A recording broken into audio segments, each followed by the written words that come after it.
Still up.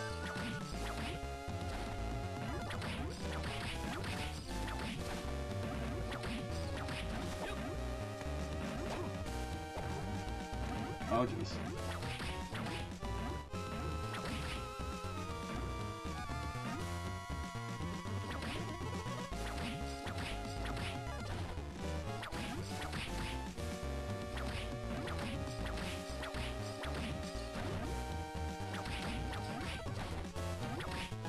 Yeah, I'm just gonna throw out some announcements on Discord.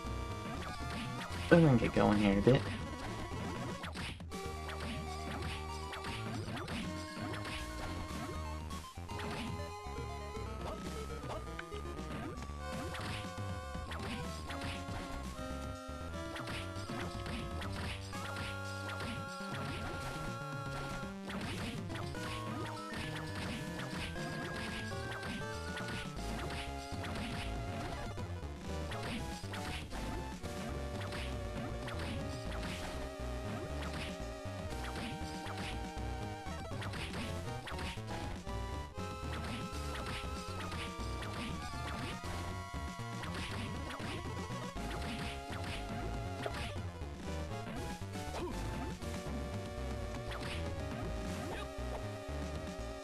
There we go. Come on down.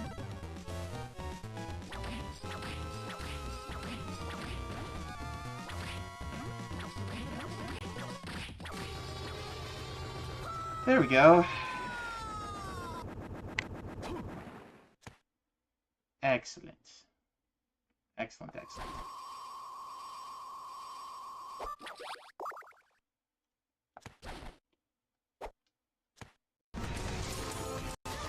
Alright, let me go ahead and throw out some shout-outs for the folks who've been streaming today.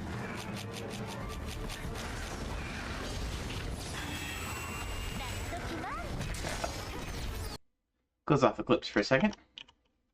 Got a shout out to Pulse. He's streaming some Metal Gear Solid 3 today. You just gotta not be a chicken shit all your life. She can't swim, she can't fly. I'll throw one out for Rotostorm. He's been playing some Breath of Fire 2. And then Lord Pookums did almost a... Actually, no, I think he went past 24 hours today. So he did a birthday stream that he finished off... Started last night and finished off this morning. He's playing some of that new Dragon Quest HD... 2D HD remake.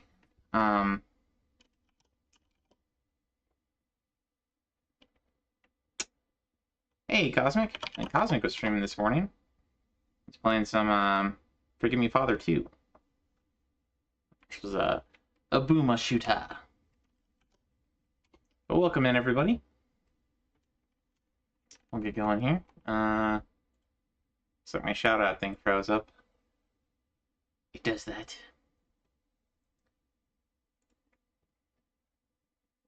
That's okay. Let's just transition over. Get going with today's RA review. Hello, ladies and gentlemen. We are doing the RA review, which is where we go over the last week's worth of new sets of achievements over at retroachievements.org. There's the link up over here. And so what retro achievements are, for those who are unfamiliar with it, is it's basically you have kind of by gamers for gamers. You have some gamers who volunteer their time and energy to go make challenges and achievements for various old retro games. It kind of gives breathes some new life into playing them, and you just download the RetroArch emulator, find ROMs where you will. Can't go into that on the stream, but you can legally play any game that you own physically, and you can play it on an emulated ROM. And then if you're hooked up to RetroArch, you have an account on Retro Achievements, you plug it in, and you can start earning achievements for these various classical games. And one of the coolest things to me is to kind of learn about a whole bunch of games that I had never heard about at the time. Because there's a lot of Super Nintendo games, a lot of Genesis games, a lot of Master System games, whole entire consoles, and old retro computers that people don't usually hear about, you know, are a little niche. So it's kind of cool to go back and learn about some of these games and play some of them, and then, you know, if you're interested in them, master them, get the badge, and then you can have a wall of badges, like so. I don't have very much to show yet, but we're getting there.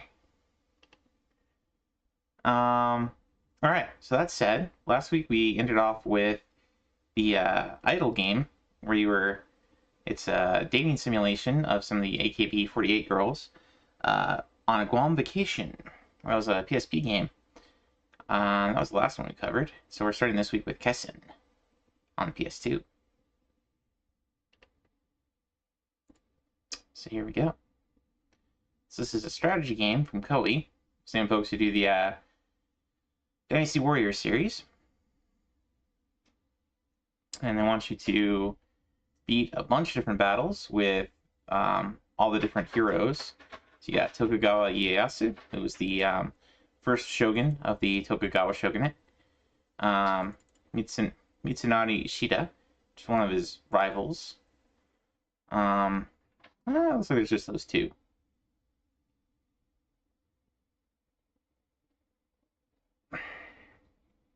And then they want you to win those battles on the highest difficulty. Destroy at least 1,000 units with a single barrage. Destroy at least 2,000 while units doing a flying fusillade. 1,500 units doing it during a triple barrage. Destroy at least 750 units with a single charge. With a volley. Spear wall. Cannonade. It's basically a lot of achievements about causing massive damage with your attacks. Annihilate various armies during any battle.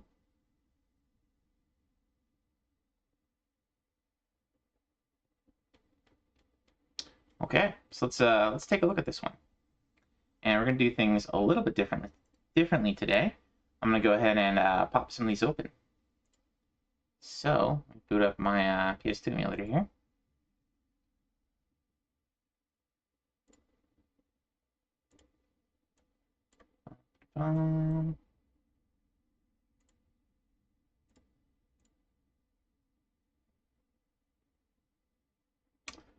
Except I should have done this earlier because it wants to do an update.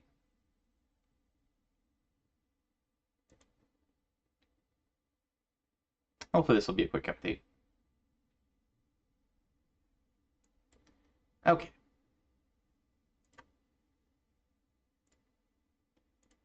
Let's see if this will work.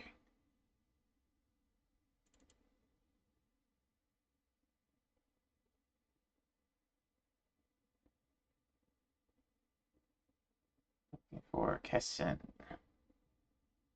Where'd it go?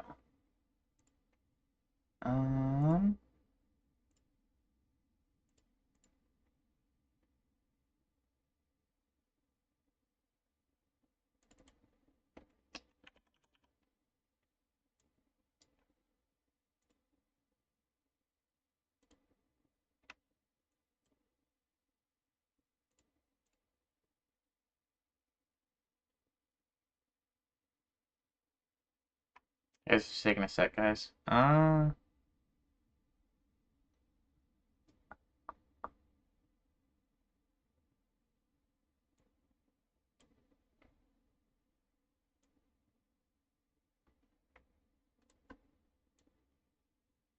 it's taking more than a sec. Okay. While that's doing that, let's go to the next game. Hey, Slippy. Right, he says. Alright. Next up, we got Siren. Siren 2. So Siren is a series of survival horror games. They let you see through the eyes of the zombies and things that are chasing you. So you get a little bit of that kind of stalker spooky um, element to it, I guess. Uh, let's see. So complete all the different missions on normal difficulty. It's kind of broken up. So you have different characters that you play as in the game, and you have these kind of mini missions that you're completing in the Siren series, rather than one long game. And you often like come back with come back and redo a section after you've seen other sections and maybe have changed things about what would happen. So it's a little bit like a Rashomon kind of that's the word I'm looking for, kind of effect, I guess, that they're going for, where you have like different viewpoints that you can change what happened. Like you can jump between different time points and change things. Once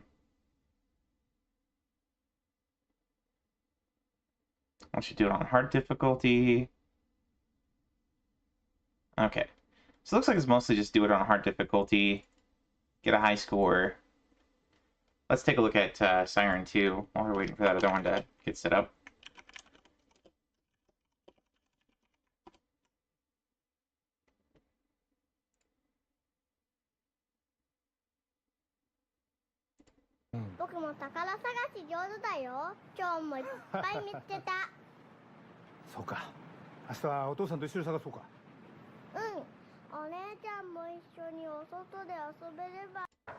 It's very Japanese.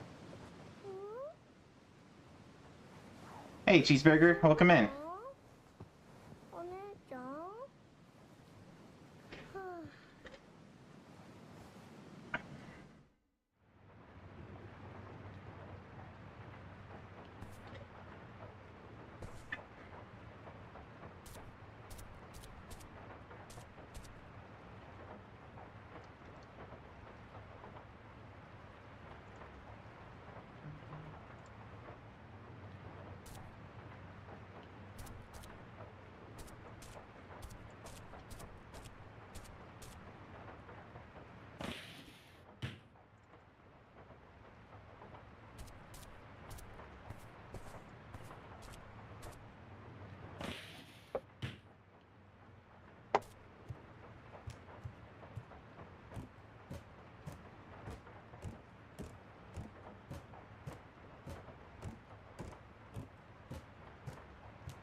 Yeah, so it's very, very short bits. You kind of go back and forth between different characters as it tells the story.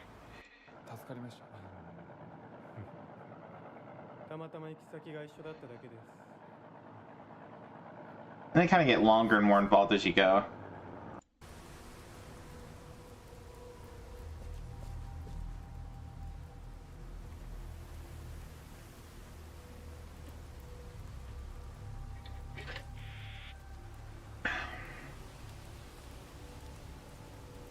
But it's not a game series that I've really delved into myself. I've seen some other people play it. Kind of interesting if you like survival horror. If you like Silent Hill and Fatal Frame, you might give this one a shot sometime.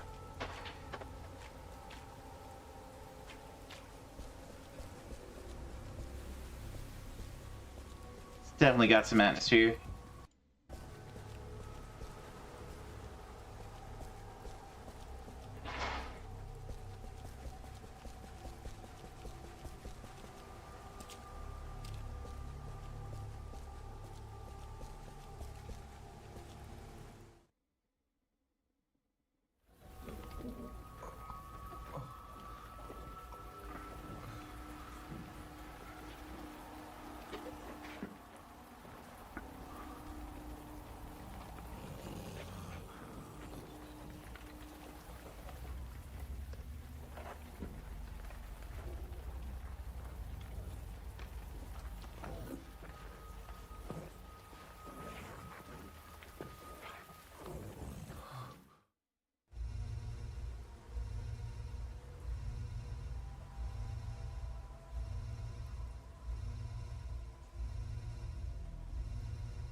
This is like the tutorial level.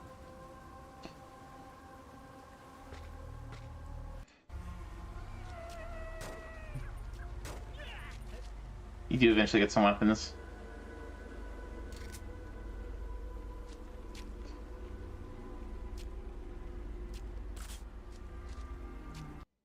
Anyway, but that is Siren. Siren 2, which just got a set. So if you like, it's a little late for Spooktober games, but I don't know, if you're in the mood for a survival horror, maybe give this one a shot. All right, and we have Kessin is now up and working, so that gave me some time to do that. So let me transition over to the PS2 scene. If I can find where it is in my list here. There we go.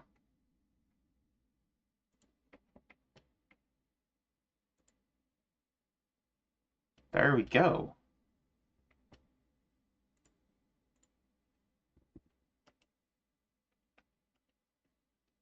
So this is Kessin. Fantastical recreation of the greatest battle in Japanese history. The greatest battle in world history until the defeat of Napoleon at Waterloo. This battle changed forever the future of Japan. For those with an interest in this exciting period, I have included information in the game dictionary, including full officer names, family charts, and other interesting details. I've always dreamed of creating a movie that I could control with Kessin. With Kessin, I have finally been able to realize this dream. I greatly enjoy the creation of this epic, and trust that you too will enjoy your experience with Kessin. So, quite a lot of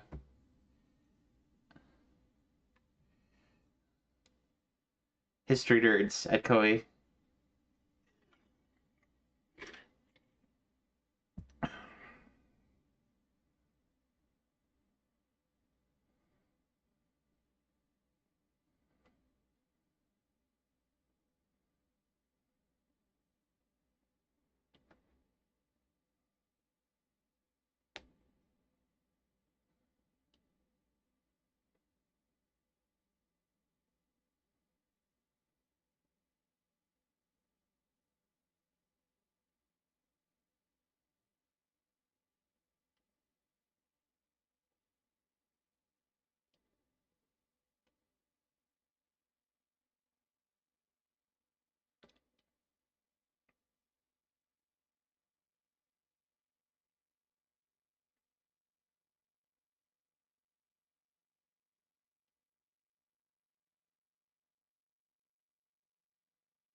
Mm-hmm.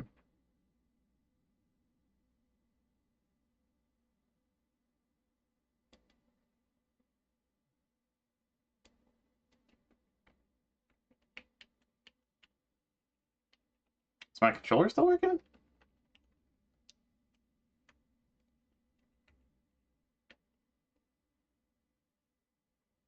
Boom.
It's a pretty cool setup, that's for sure. Let's see how the actual gameplay goes with this one.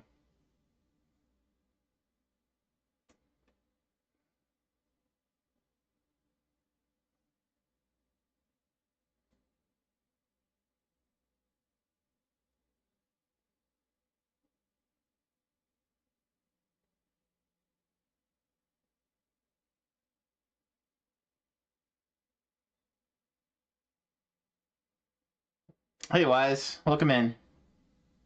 We are looking at the second game of the night. First one was Siren 2, and this one is Kessen on PS2. Yes, it is. Yes, it is.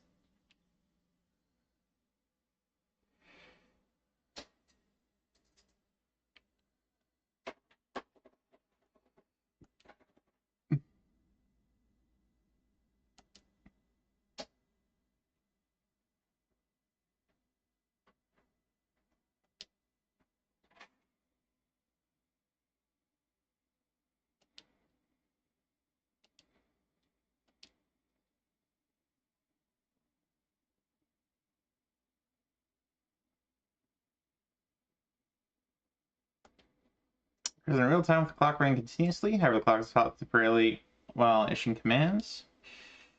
Uh,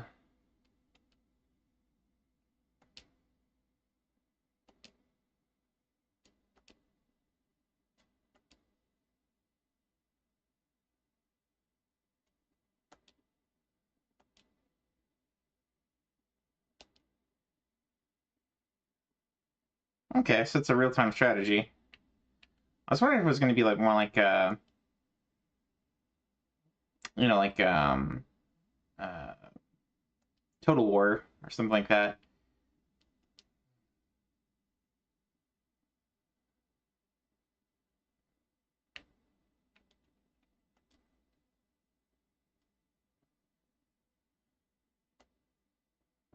Hmm.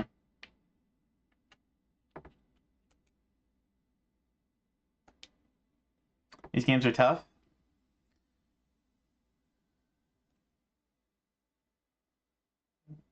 Actual button, really the icon cursor.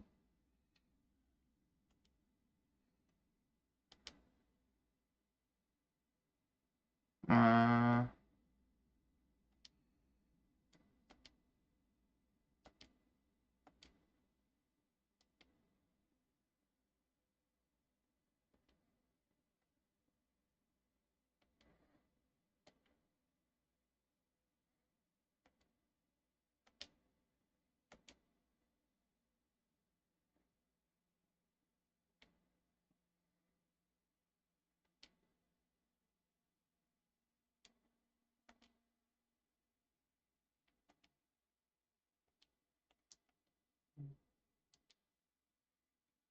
hmm.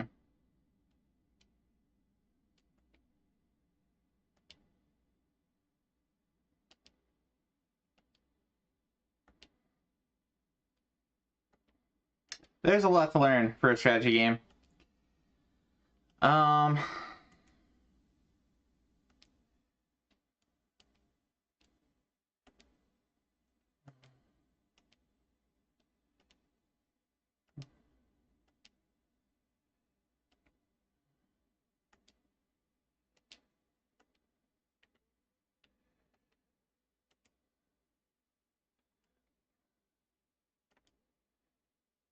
To offices for a period during the only unnecessary.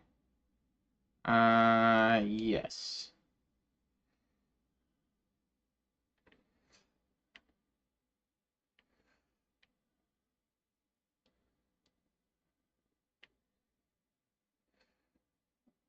Okay.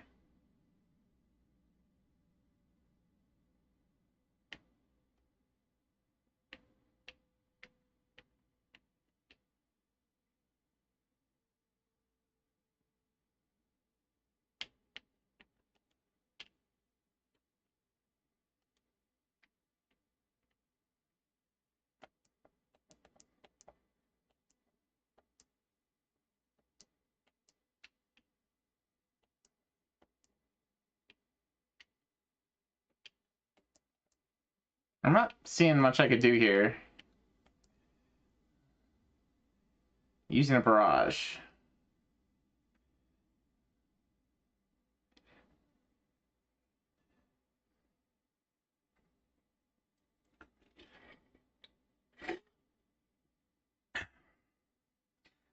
Seems to be a game that definitely focuses more on the cinematic element of the battles as opposed to the having good control and um, command, I guess.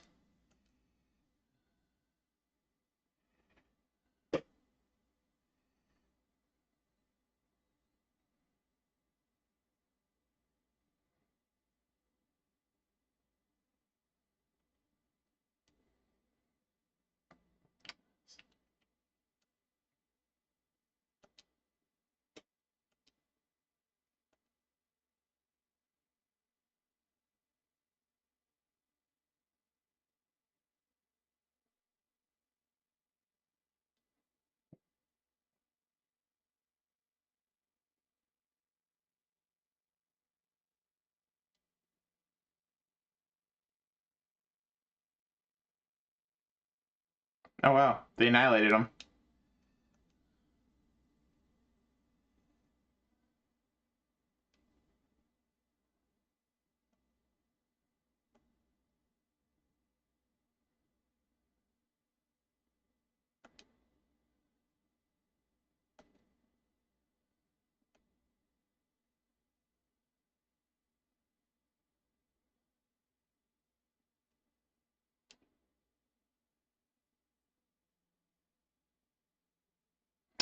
Well, Pidgeot appears for those doing the Pokemon game.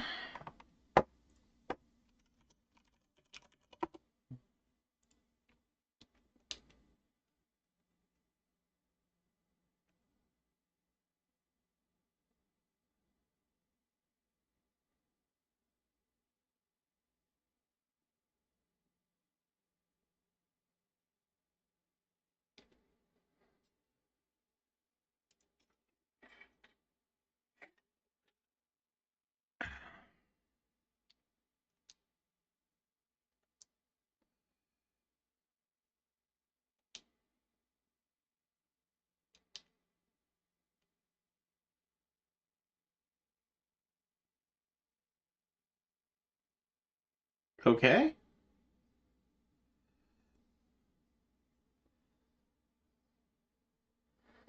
Yep, yep. It just got a set.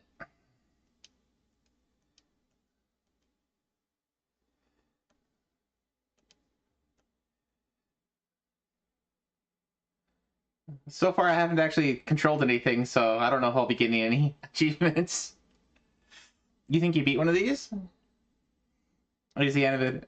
Lowering the enemy's heal. It's perfect for me. Straight shoot Kennedy.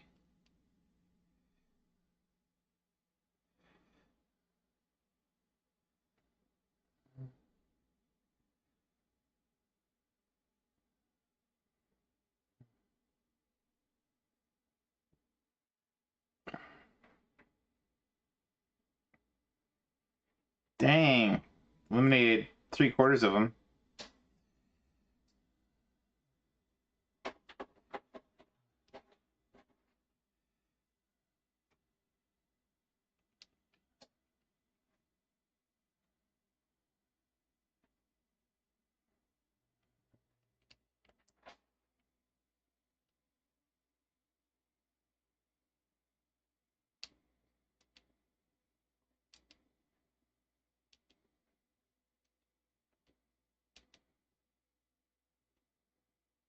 So Tokugawa versus Shima.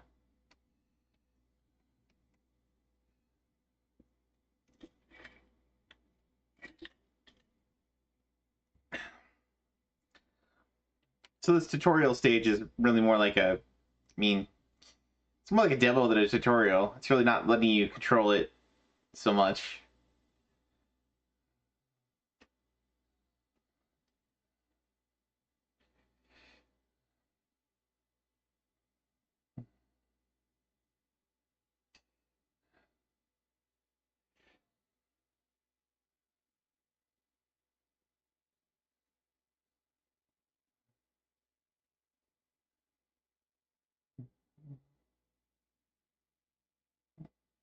I mean, that's pretty cool.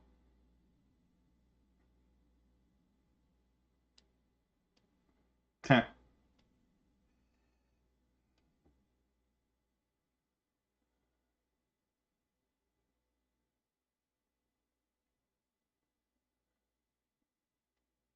Hmm.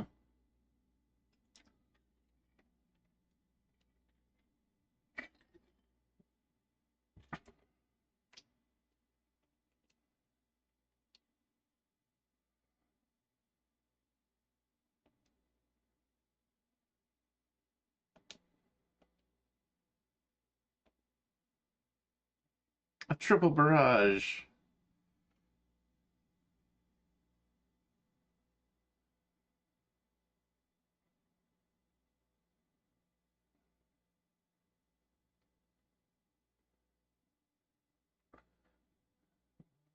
Oh, they totally knocked out Honda.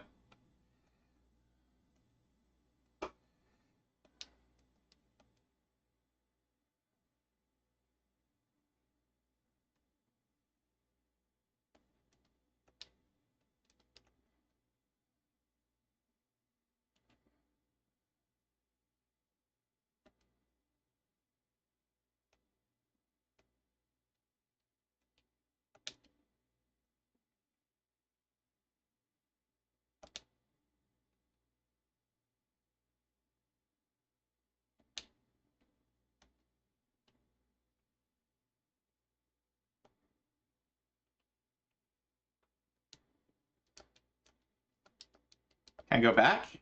There we go.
There we go.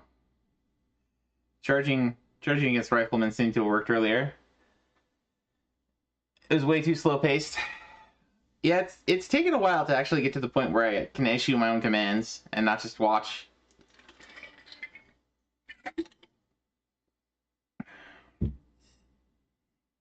But it's pretty neat.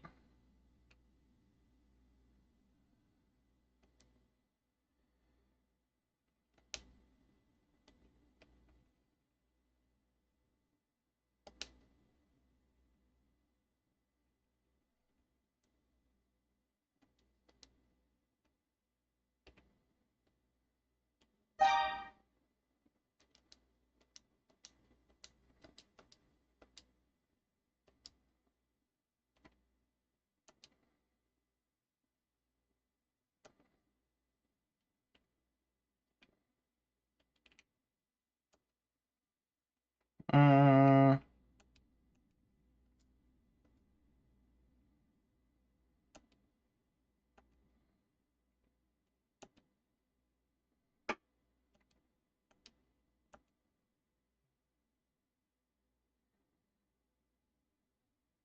I guess we'll have them attack Shima.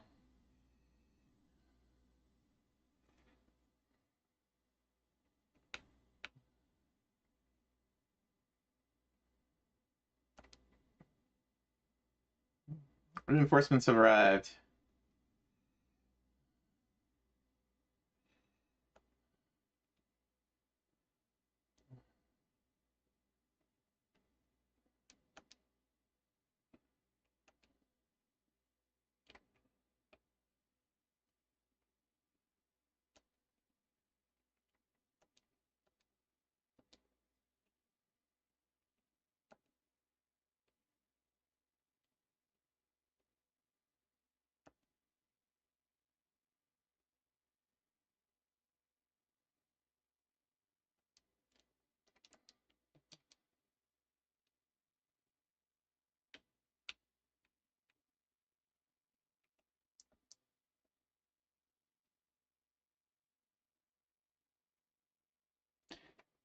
Did I change up my stream composition?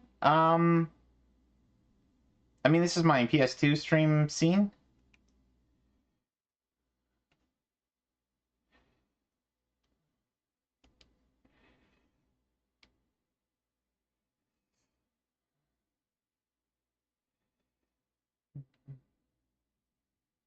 It's been a while since I messed with my PS2 one, so.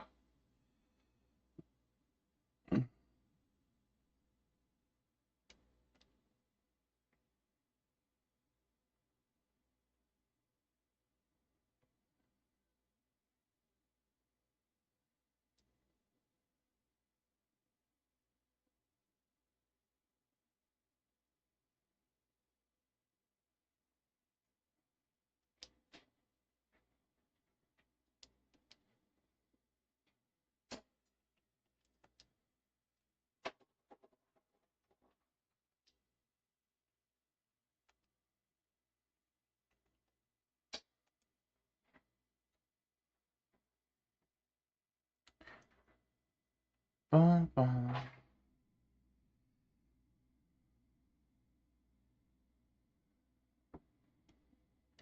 Yeah, I changed up my the show composition, I guess I would say, because we're trying out some games as we go instead of doing it at the end, picking one at the end.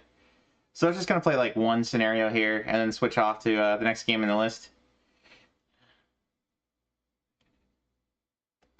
All right. Okay, we have to wait for them to be in range.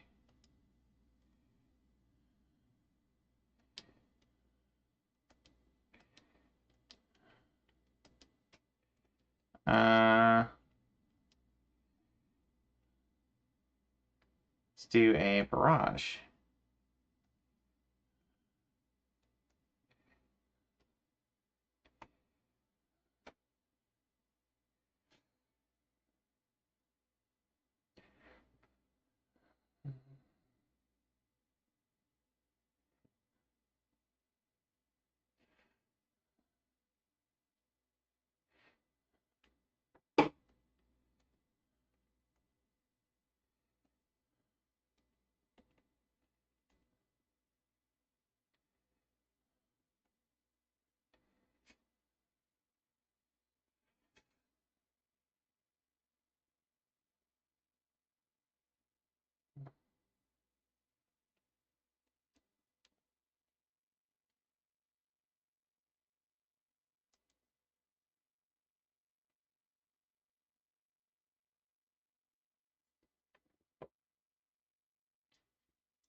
Hmm.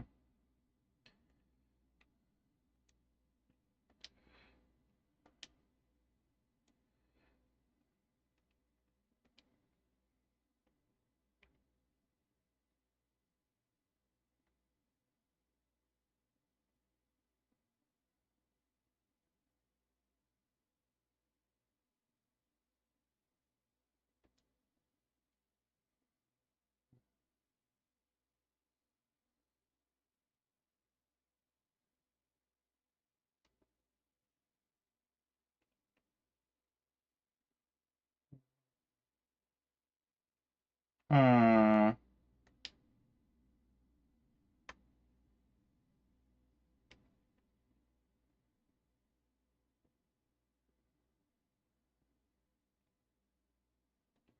Are there any missables? Didn't look like it. It's pretty much just win every battle, um, and win them on hardest difficulty.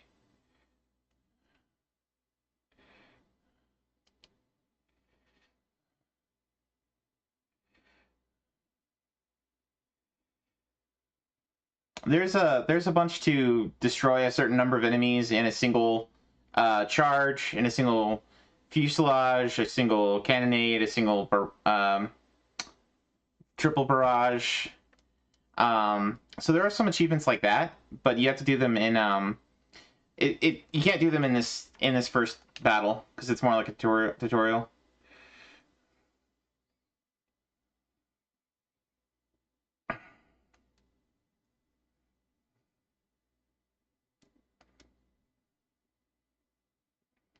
Cannon has increased from 1 to 3. Courage has increased from 3 to 4. Rate has increased from 3 to 4.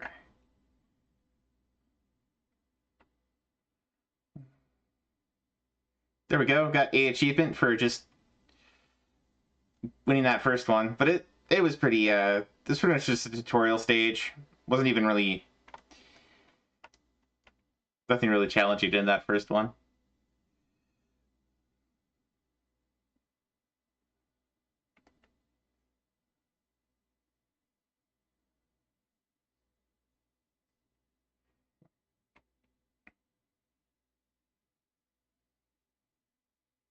Sure, we'll save.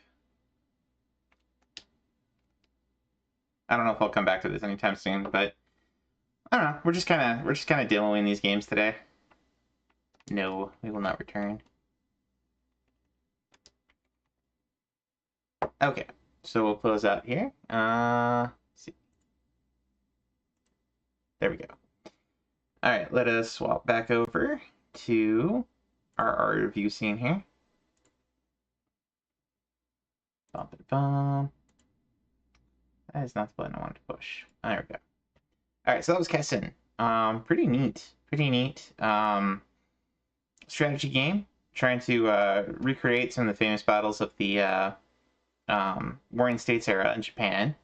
There's quite a few different games that are kind of in this vein. Most of them are more like, like you have some 2D fighters where you have, various people from the era represented, various famous people. Other ones you have are more like a RPG or something like that. And of course, you have the Dynasty Warriors series and the Samurai Warriors series that are... Dynasty Warriors is more the Chinese history, the Three Kingdoms. But they have a Samurai Warriors series that is basically Warring States era, using Dynasty Warriors style gameplay mechanics. So that would be another one I'd recommend if you enjoy that. If you're interested in that, if you're interested in that history period and enjoy games in that era. Next up we got The Terminator on Super Nintendo. So this is based off the first game, or this is based off the first movie, which is more of a horror movie, where the second one is more of a action adventure.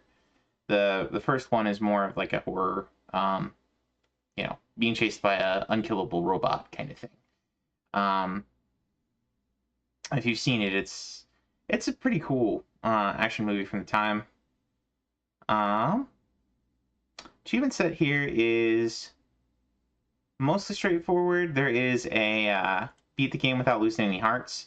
That's really the deathless. So go the whole game deathless. Complete the final level without taking damage. That's potentially pretty tough. And then there's a couple that are complete different areas without upgrading items or without picking up things. And then beat the game in under 17 minutes. So there's a speed run. So pretty short set. There's one for accumulating 7 lives. Score more than 700,000 points. Be jump scared by Arnold. I'm pretty sure that's just a story event. Yeah. So we'll boot this one up and give this one a go. See how it plays. So we'll transition over to the RetroArch scene. Let's see here.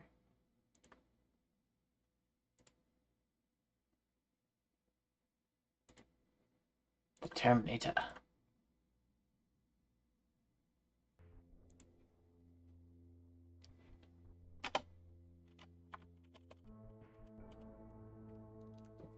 So I did kind of load up some of these before stream. That's why I was a little late today. But just kind of making sure they worked.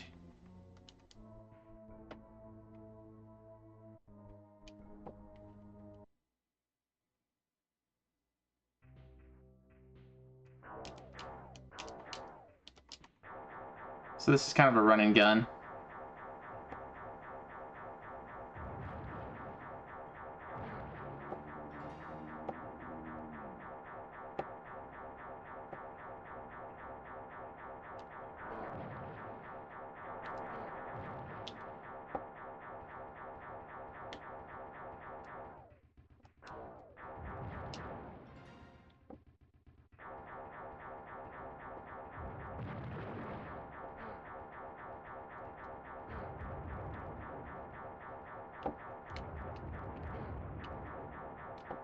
Kind of have to hold up to shoot. To shoot at a angle there.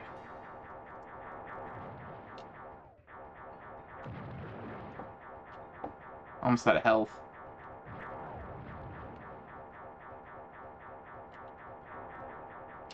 Boo, I got vaporized.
Ah, I was trying to jump over that.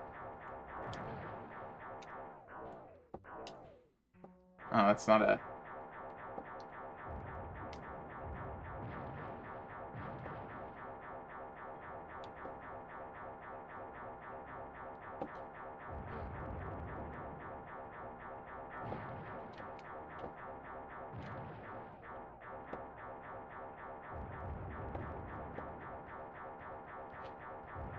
It's definitely not my favorite run and gun I've played.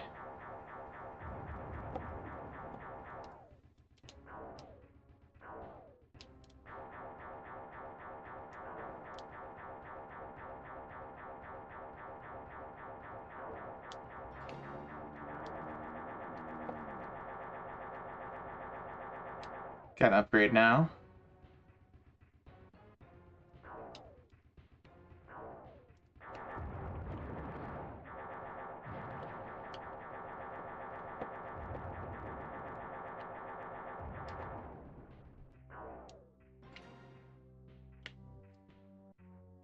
There's a one up.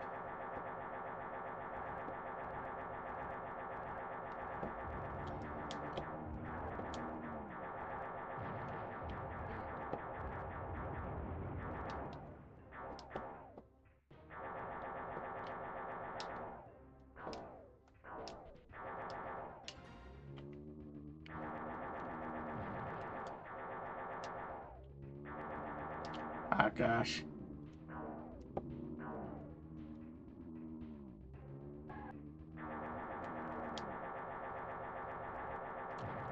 Jeez.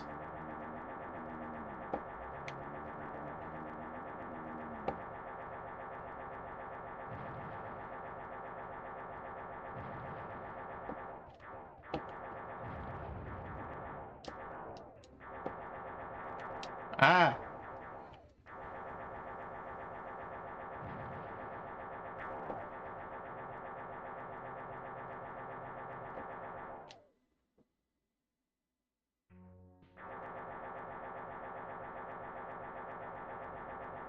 Boss time?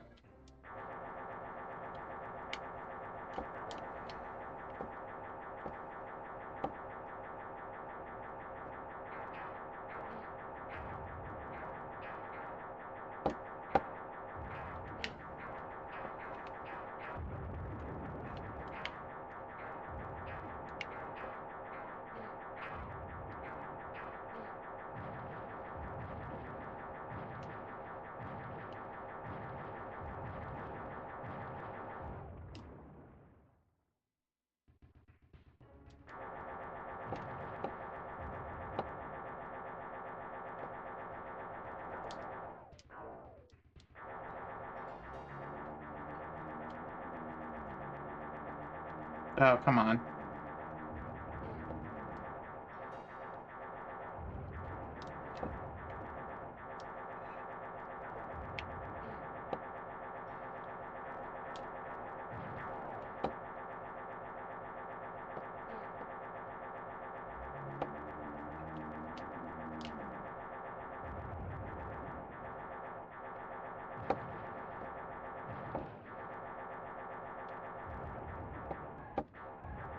Oh, come on.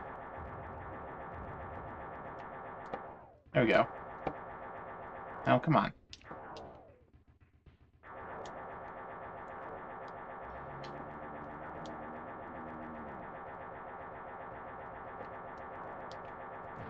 Ah. It's a little floaty.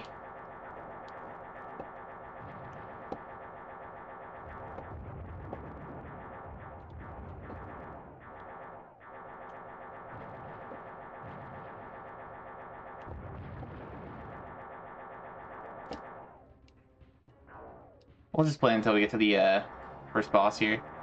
Oop. I think we're probably getting there. Jeez.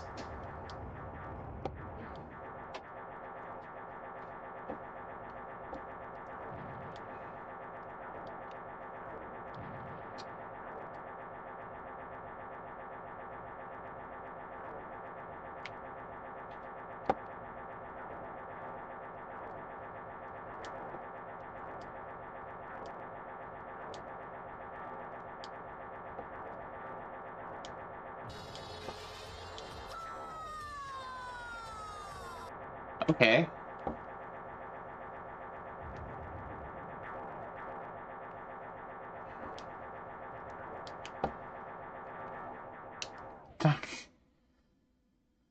Okay.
I don't know how you're supposed to avoid some of this damage.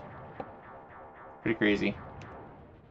I don't know what the G is here. I'm supposed to avoid upgrading my um thing here. I think I was able to pick that up.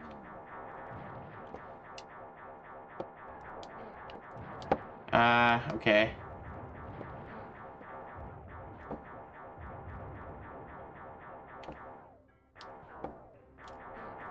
Geez. Oh, this took me quite a bit back, huh?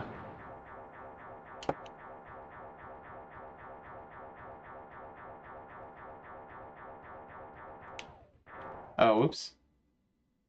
Well, anyway, that was Terminator. I think that's... We spent enough time on that one. Pretty decent little run and gun. Not great. Not great, but okay. Alright, let's transition back over to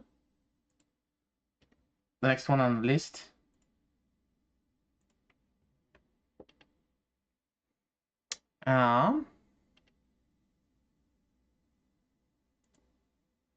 Next up we got Faceball 2000. This is from Zent Software. Zent Software. It's a game. It's a first-person shooter on a Game Boy. Achievement set is pretty much beat all the levels, kill the end boss, find a warp. There's I guess two different warps. One from level 1 to 65, one to from level 1 to 71. Earn an extra life with points. Get 10,000 points, 25, 50, and then earn 50 extra lives. So that's probably like going through the game deathless. I don't expect a first-person shooter on Game Boy to be great, but let's give it a go. How bad can it be? Right? Okay, so back. Go back over to RetroArch here. And we'll load up baseball. Hopefully it doesn't crash. I've had a RetroArch crash a bit. Loading up a game after playing a different game. But so far so good.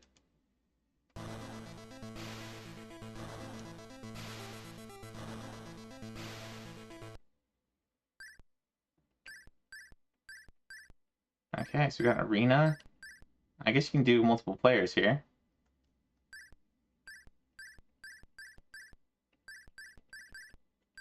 Gotta put our name in here.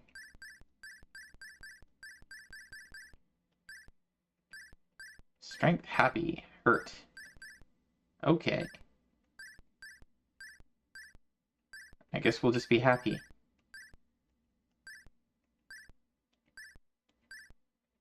There we go. We can be kind of like a Pac-Man ghost.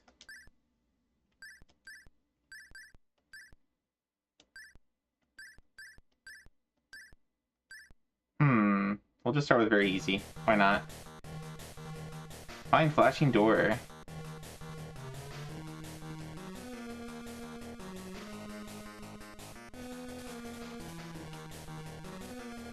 Oh gosh. This is so slow.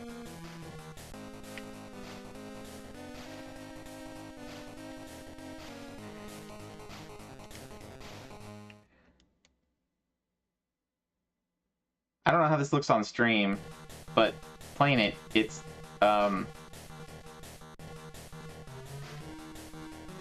boy.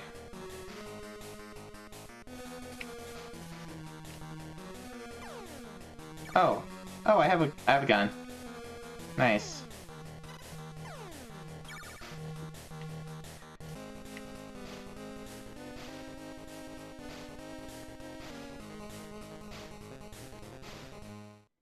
Okay. Shoot doors.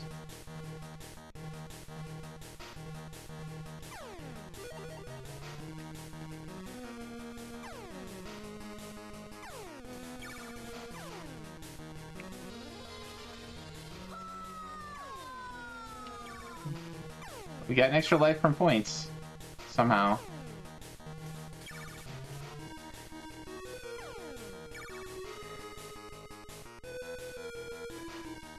I don't know if there's anything that hurts you. I guess running into enemies.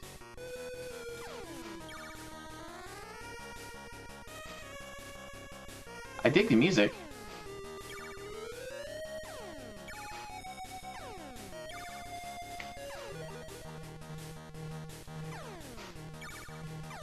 It's got a pretty good soundtrack for what it is.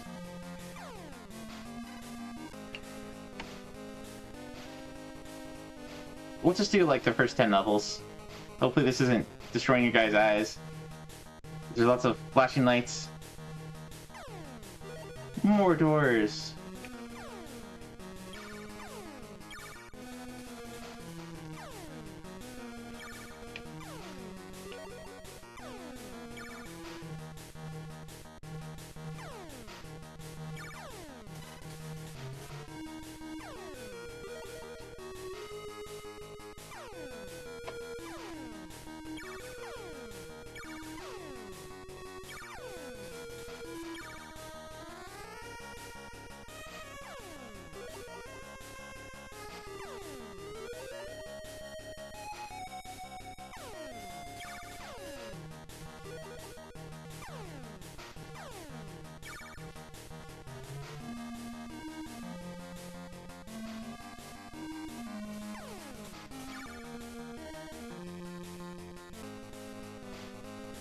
Level 4.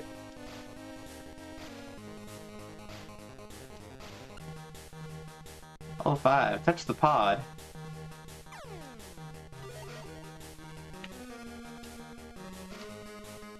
to use a pod, push against it.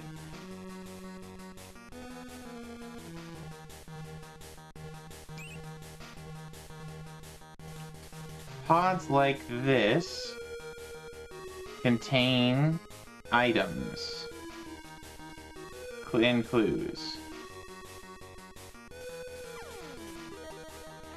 Okay.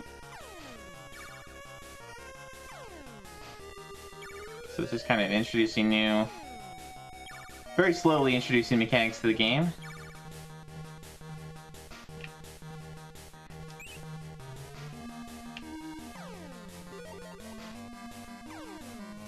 To safely read clues, press start. Okay. Nice that you told me that. Shoot me 25. Explode if touched. Oh, now they're moving. I think? Maybe I was moving.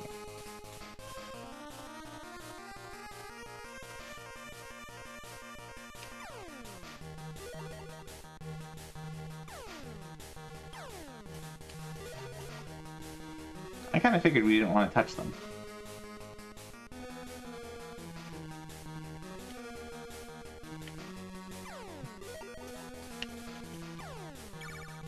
Can't even see that one against the other door. Oh, now they're moving. Okay.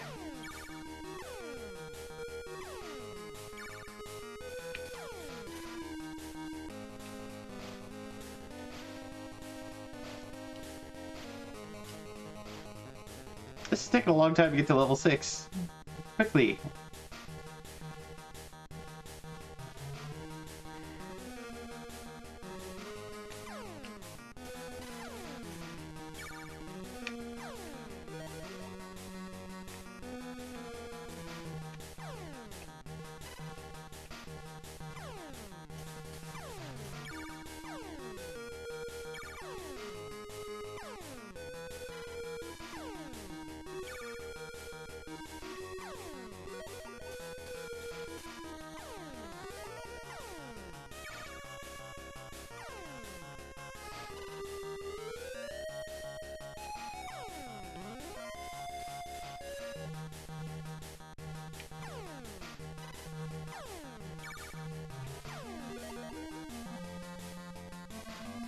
I can't see anything.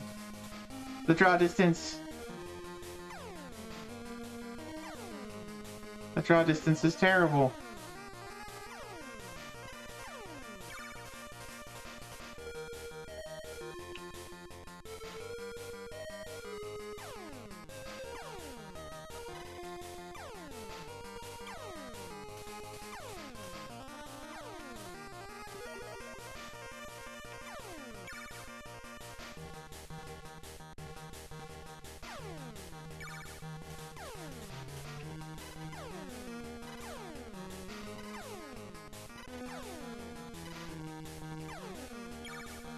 There we go.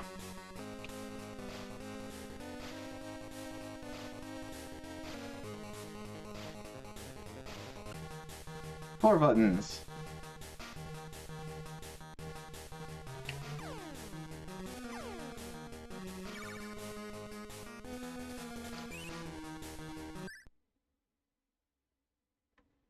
Touch floor buttons.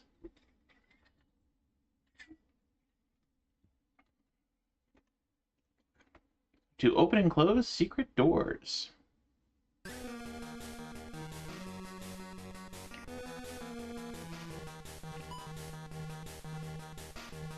Okay.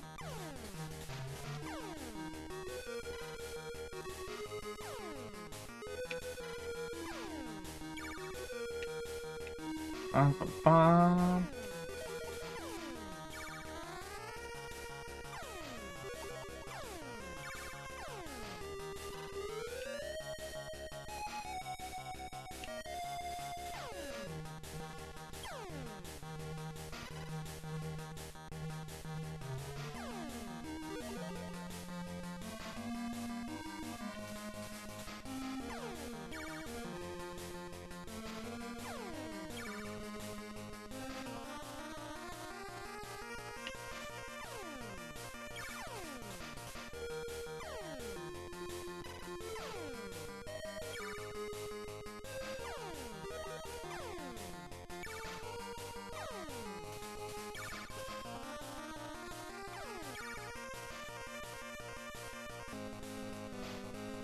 Okay.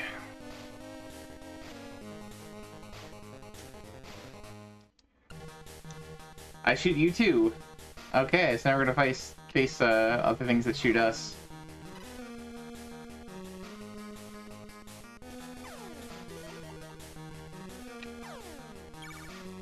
Shoot me too.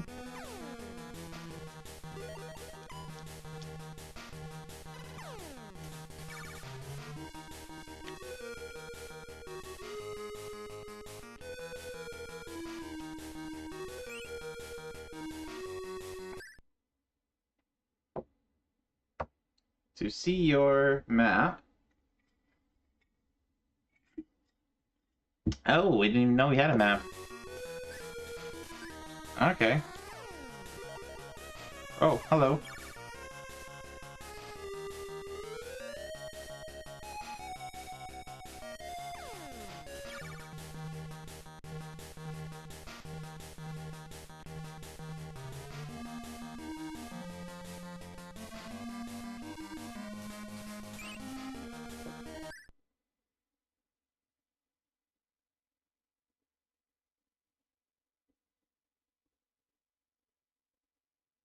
Okay.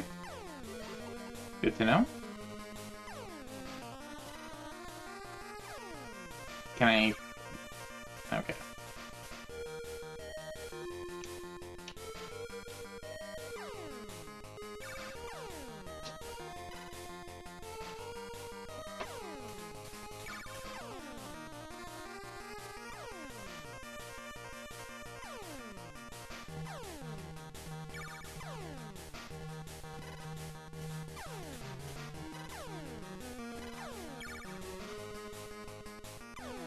Oh gosh.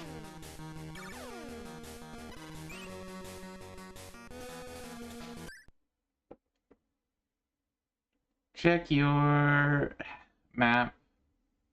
Now it shows more. Well, yes.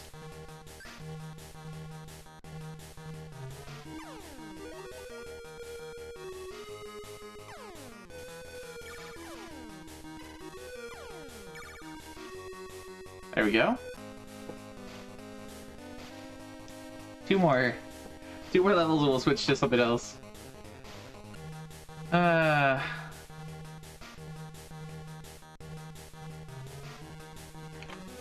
let's go this way first.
This game's kind of fun.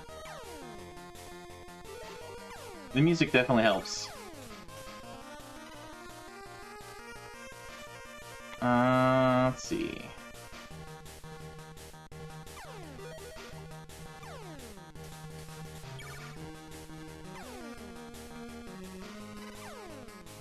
Come on. Sometimes you don't turn fast enough. Alright, one more level. You guys aren't experiencing any epilepsy, I hope, with all the flashing lights.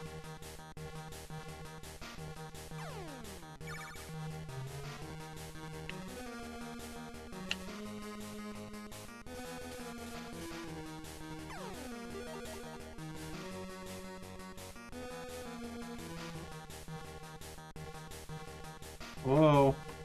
Back up. Back up. Fire! What in the is eating my fire button input there. Good second.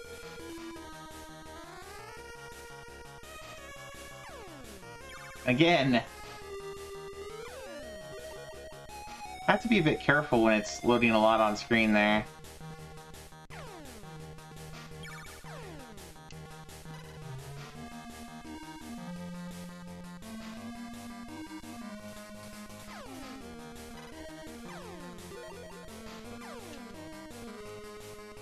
Come on!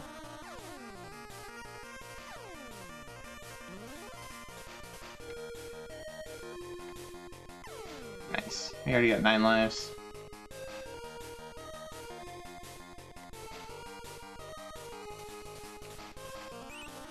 Ah, coin.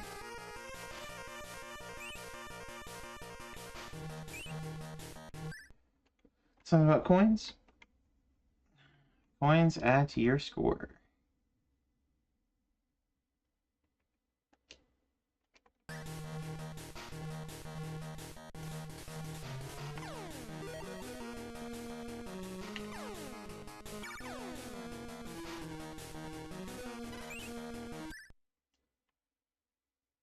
Each $1,000 earns you a new life, probably.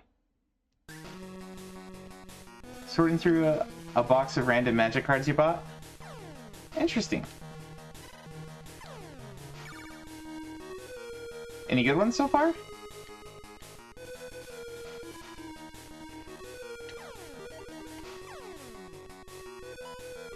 Oh.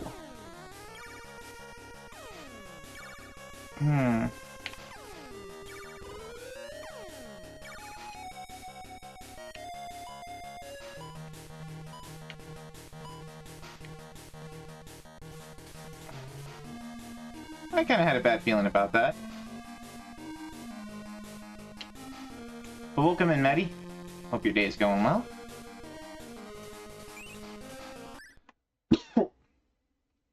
It's all common and a couple rare, but yeah, you found some stuff you need for commander decks. Nice.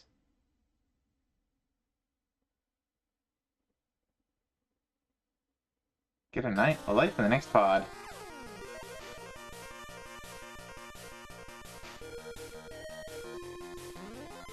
Hey, free life. Alright. Well, I think that's enough of this one for now. That's a pretty decently fun game. I'll go ahead and leave it at that. Go on to the next thing. Go back over to our review. And yeah, so roughly every 10 levels you get an achievement for that one. There's one for beating level 65 as well, and 75. So once you get towards the end there, you start getting achievements for every 5 levels. Yeah.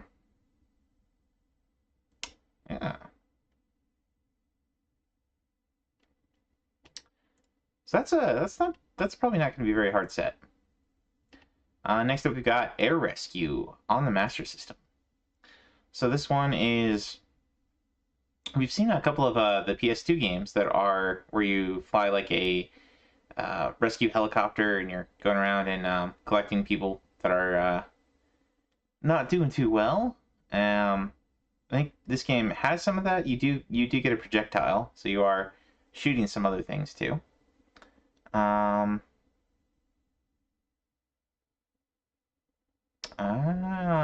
Must clear the level without firing any weapons. And then time attacks. So this one does have some time attacks in the set.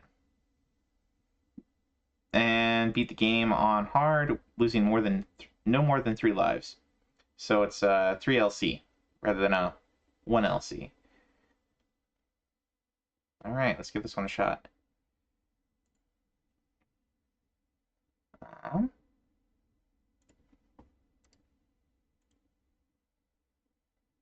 This is Air Rescue on the Sega Master System.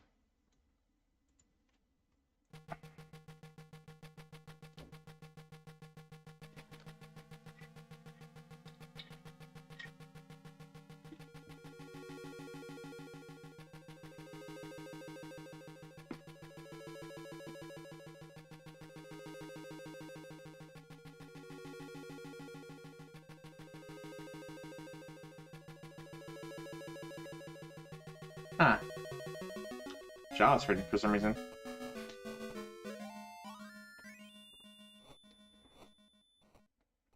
Weird. Alright. We'll go with hard.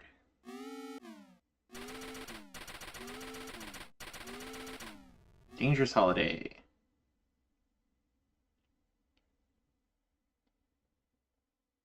Alright, so it's a park. Gonna have to fly in some of these areas. Probably.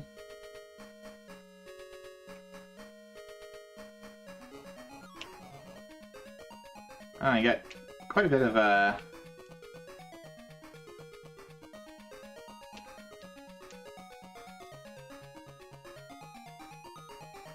inertia here as you go. Oh, that's a bad guy, I guess.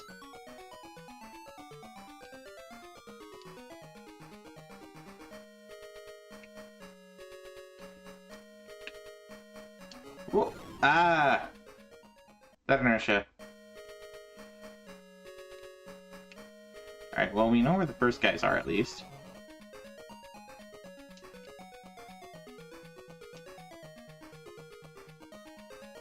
Oh, come on! Wow, there's so much inertia. You really have to...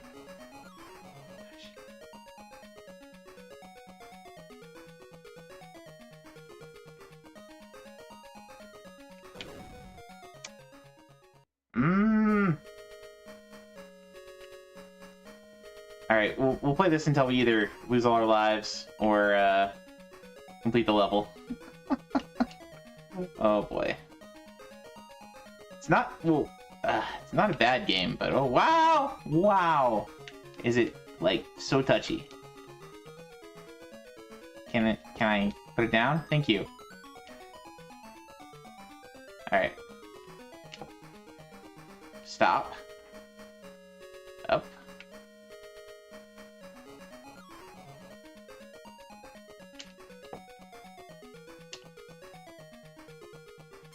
Oh, please!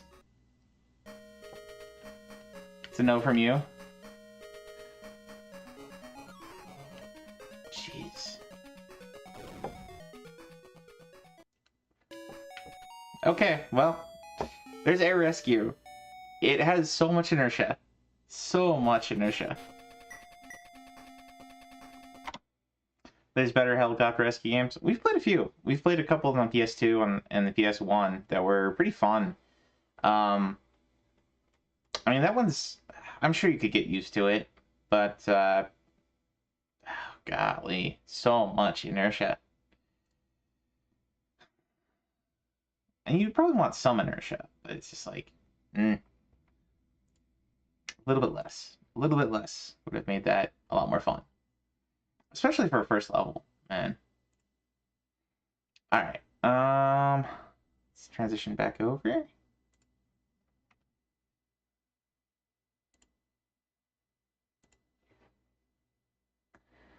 But yeah, if you like air rescue games, and you're going for Sega Master System badges, maybe give it a shot. Just takes getting used to. Takes getting good. Alright, next up we got Breakout, which is kind of a classic. This is the, I guess I would say this is kind of Arkanoid before Arkanoid. It's basically Pong against a wall, and you're breaking bricks off. It's a brick breaker. It is the brick breaker that started them all, practically. Most of the achievements here are you're playing. There's a couple different game modes. Game 1, Game 2, Game 3, and it wants you to reach a certain point value in them. And then 5 and 6 you can finish, and there's a time attack here. 5, 6, 7, and 8. And then 9 and 10. Hit 25 bricks without losing a life. Hit 50 bricks without losing a life. Hit the ball 4 times without moving or losing life. Okay. That does be, you'd be really lucky with that one. All right, let's before I load this one up, let's bring up the Breakout Atari 2600 user manual, just to see what these different modes are. This website's a really nice website to have to look up like old Atari 2600, Fairchild Channel F, and some of the older systems. And it can tell you what buttons to push to enable different game modes. Let's see here. It's a little small on the screen here.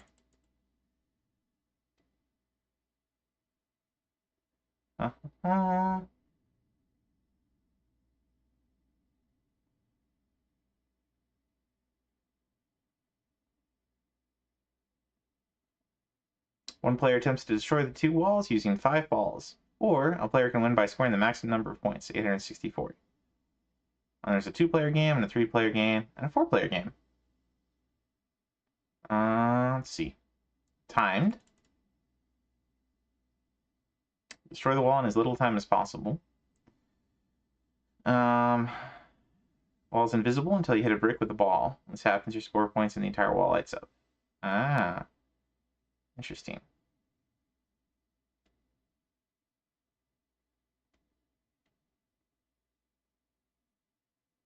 Game select switch. Okay. So, let's transition back over to RetroArch. Let's load up Breakout.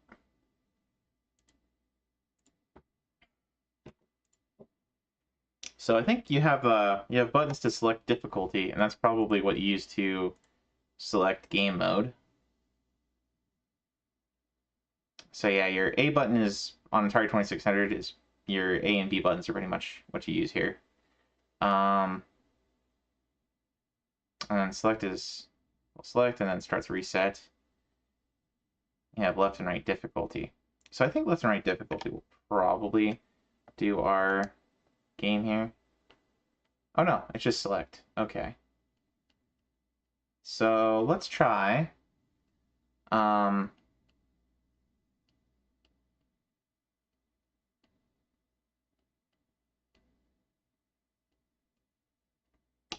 The base mode, I guess. 11, 12. There we go. Oops. Let's reset it here.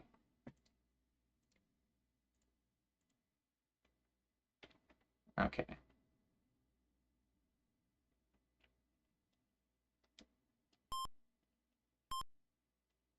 Oh, that's one of the 2-player modes. Okay. 3-player modes, 4-player modes. 5. Oh, I see. No, this is got it. Okay. So we want game mode 1.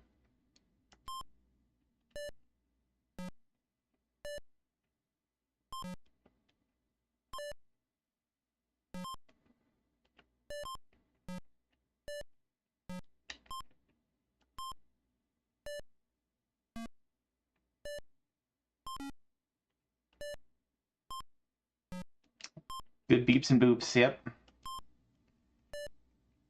Used to have this physical copy. It is kind of a classic.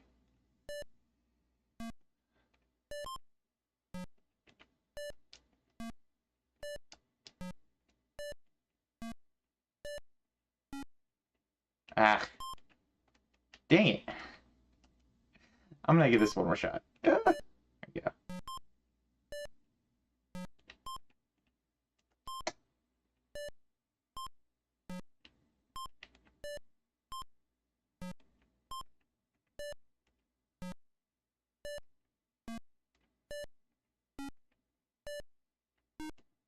Whoa, okay.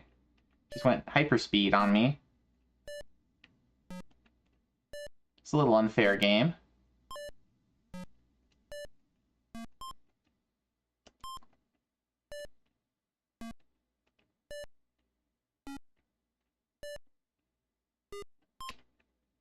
Okay, again, great game. Pong without a friend. These games are so much better with a trackball. Yeah. I mean, I could try hooking up, see if it accepts the mouse on this one. That might be interesting. Analog? Would analog work? Hmm.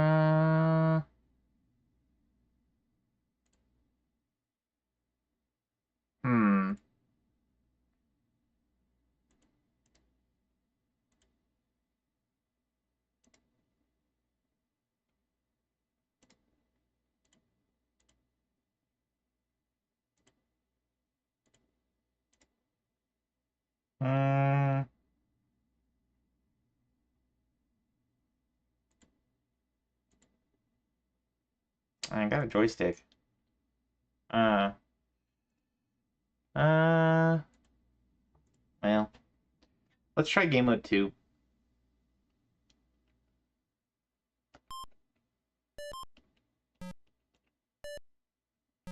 Oh, that's weird.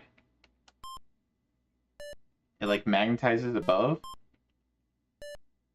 Is it like an easier mode or something?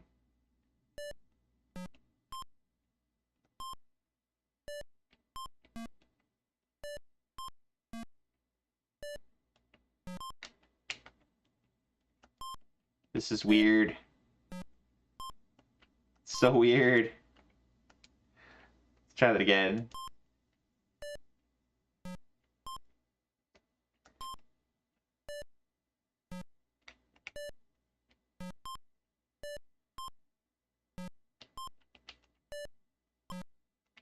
Oh, jeez.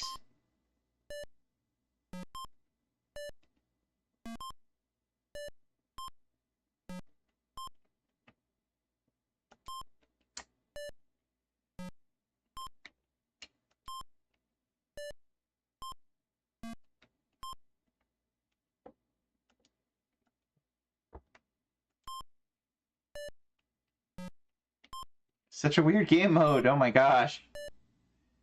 Like you can't move your pedal beforehand, otherwise it moves the ball with the paddle. It's so weird.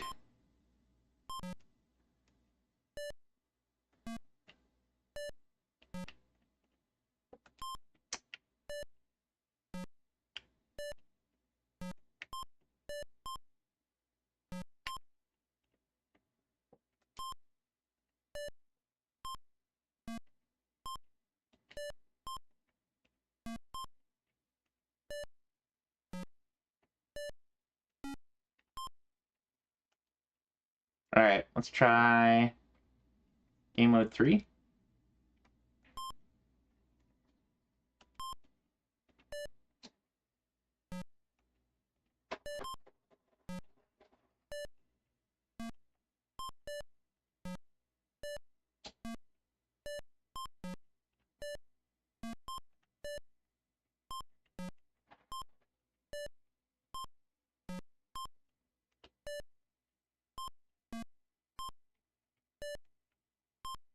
It's so hard not to overshoot it. Ah!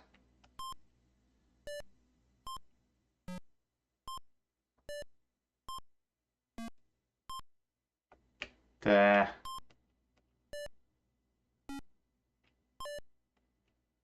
Oh.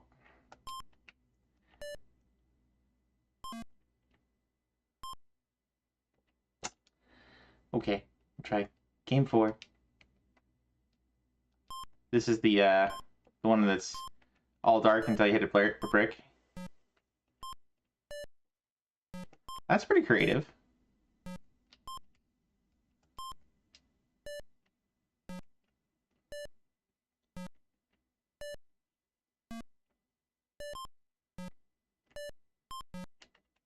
Ah.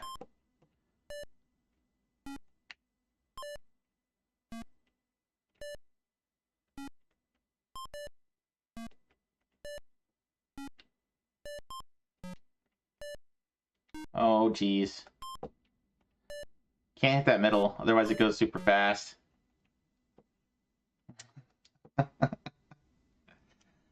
Okay, so that's Breakout. If you guys haven't played Breakout before, it's kind of like the first of the Brick Breakers. Some pretty good, like Wise said, some pretty good beeps and boops to this one. If you're good at Brick Breakers, maybe give this one a shot. If you can figure out how to make it work like a trackball with your mouse or something, then it might play a little bit easier.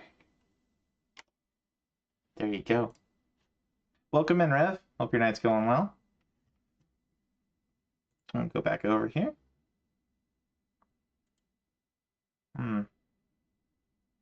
This one. And actually, let me put this in chat. If you're interested in the game manual, that website's a good one, and you can just Bing the that particular site, and it comes up pretty much the first one if you're looking for a user manual for Atari 2600. All right, so next up we got Crash of the Titans. So this is a Crash Bandicoot game on Game Boy Advance. Came out in 2007 from Amaze Entertainment. So I don't think those are the same guys that do the regular Crash games, right? Or are they? They did some of the Lego Star Wars Game Boy Advance games. And they did the Nintendo DS version of this one. And they did the Shrek the Third PS2 game.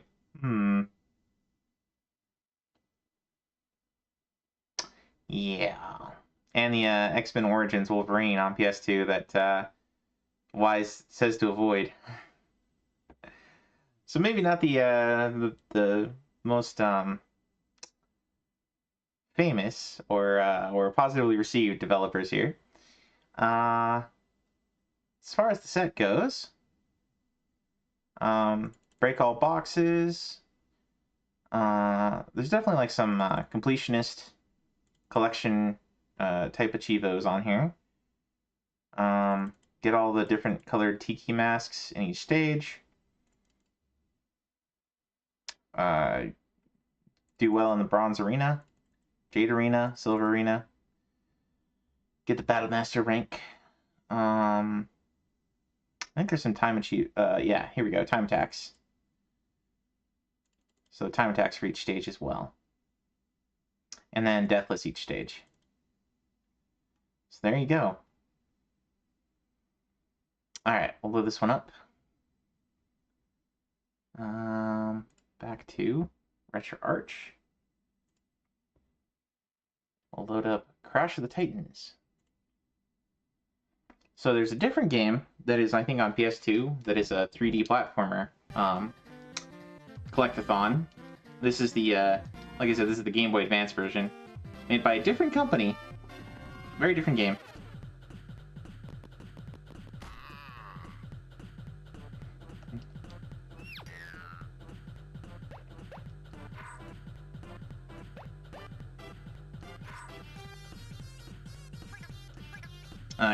I guess I'll load the game that I started earlier.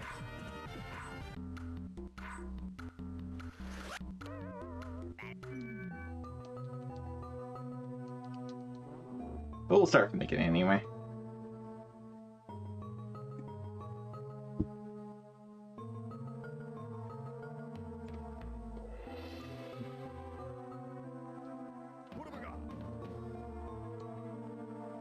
So Cortex is using Tiki powers to turn all the creatures into horrible monsters. He's got a Doominator robot.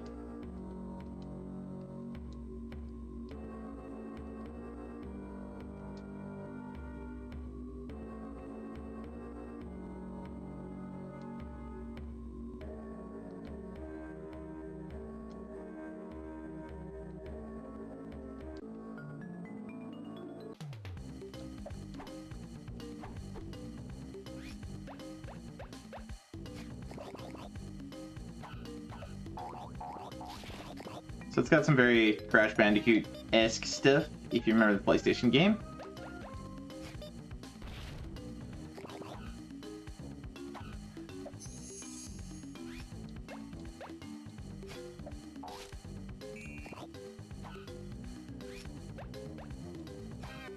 The tutorial's a little bit annoying, because it's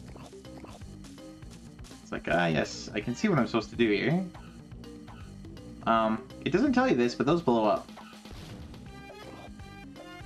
And somehow that did damage to me? Okay, thanks, tutorial. Come on. Not let me pass. Jeez.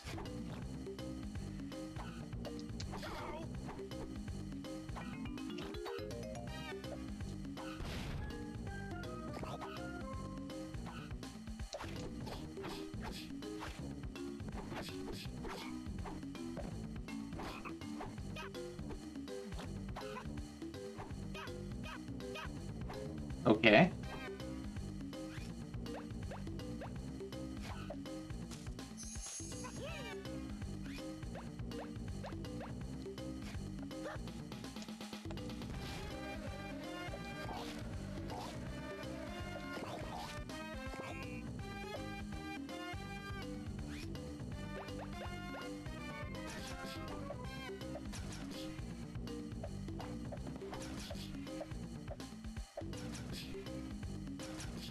Ah, leave me alone.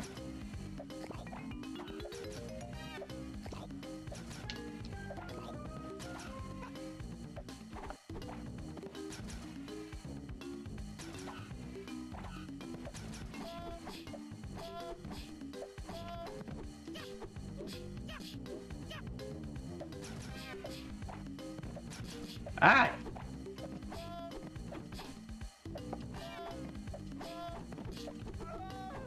Got him. You may have won this battle, Crash, but trust me, I'll be back. And next time you won't get away so easily.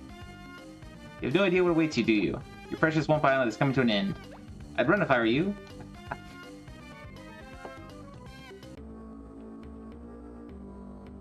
Performance was ridiculous and appalling. You failed to destroy Crash Bandicoot. I don't see what the big deal is. We stole all the crystals, and used the Tiki masks for evil. We even captured Coco and Crunch. 4 out of 5 isn't so bad. Correction, I got away with the crystals, and I hid those silly Tiki masks. Because of your incompetence, that fool Crash Bandicoot is still alive. Cortex, I'm going to replace you. What? You can't replace me. My name's on the stationery. Allow me to announce your replacement. Nina Cortex. Sorry, Uncle, but it's time for some young blood to lead us to victory. Now that we have Coco, we can use her brainpower to help build our robot. You won't get away with this. Blah, blah, blah, blah, blah. Okay. So, not even all the way through the first level, and you're already being interrupted by exposition.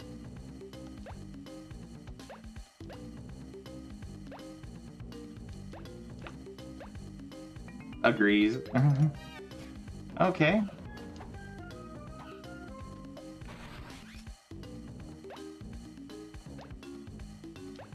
Okay, she'll stun it and knock it down.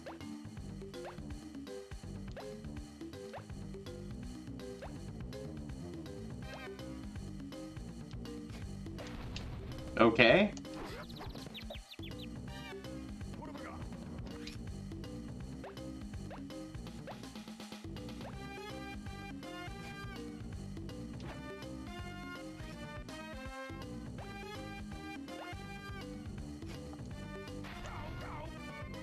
Okay.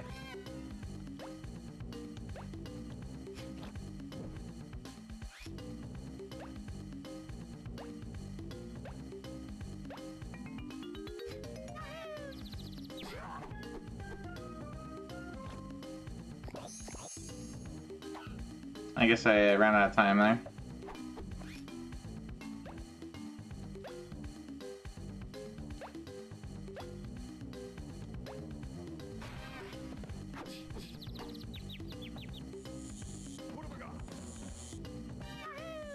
Oh. That's the wrong button.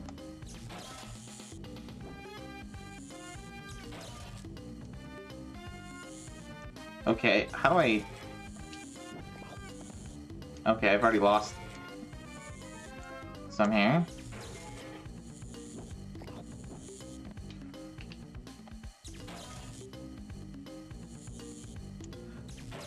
Okay, that's really lame that you can only destroy one at a time.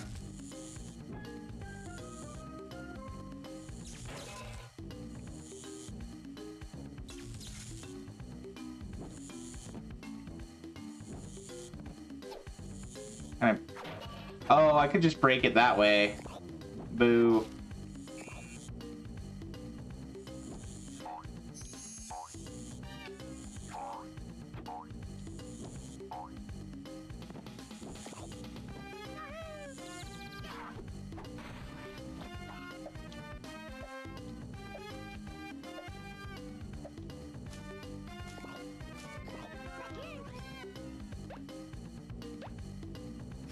Okay.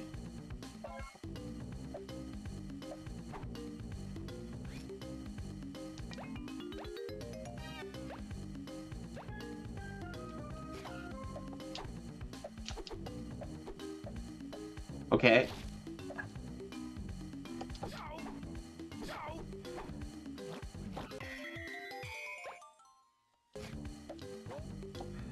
Okay.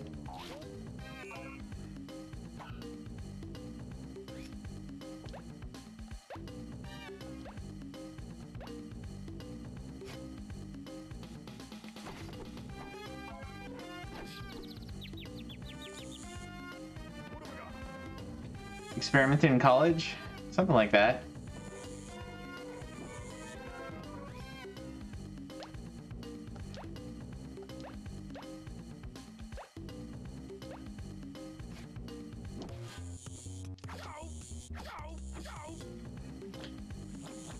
Wow, that didn't last hardly any time at all.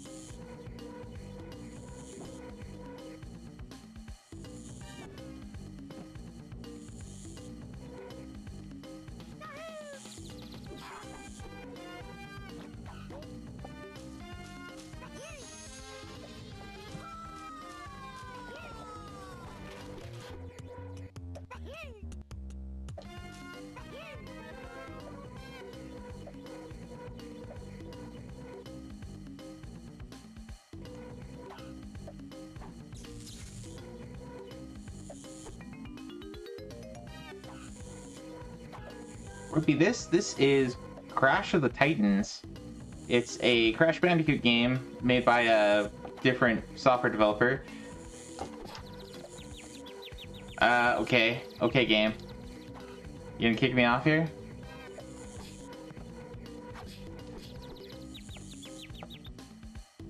There we go. Oh, I have to kill this one. There we go.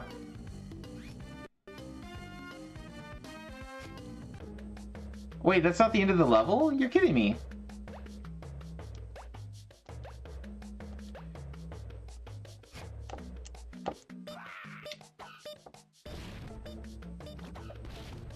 Ow.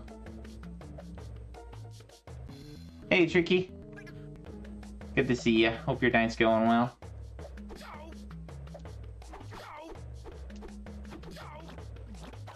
Jeez.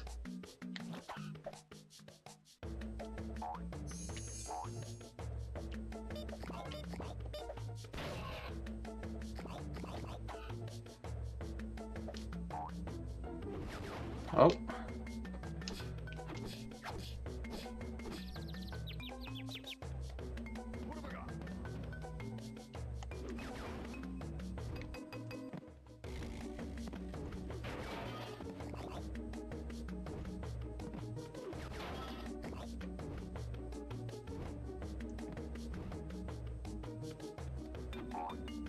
Doing your nightly treatment?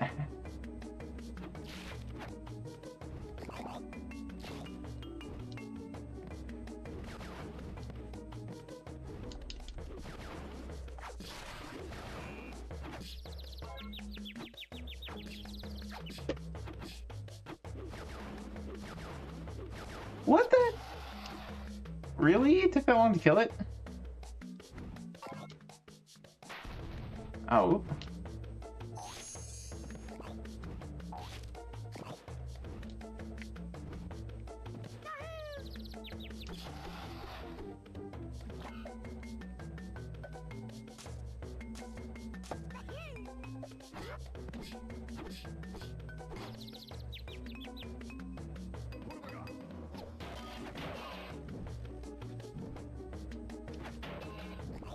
Give me those.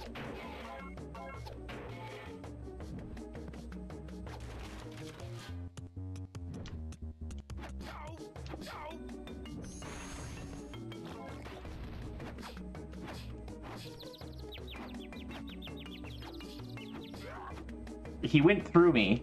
Wow, okay.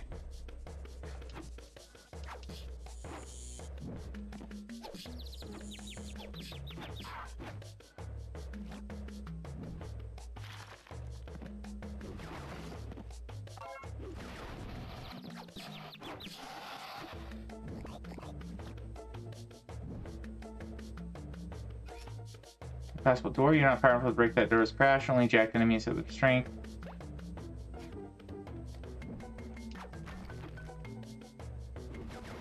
Okay.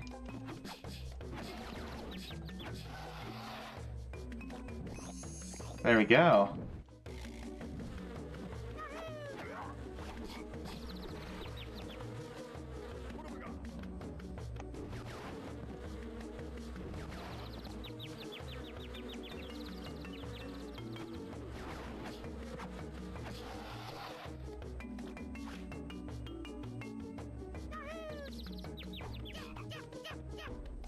There we go. No! Okay, jeez.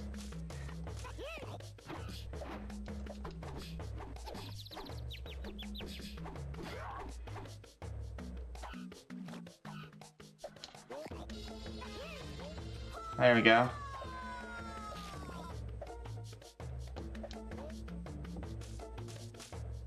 Looks odd, looks like the camera is zoomed way out. Really? I feel like the camera is actually in a decent spot, because, like, I played a lot of platformers that are too zoomed in.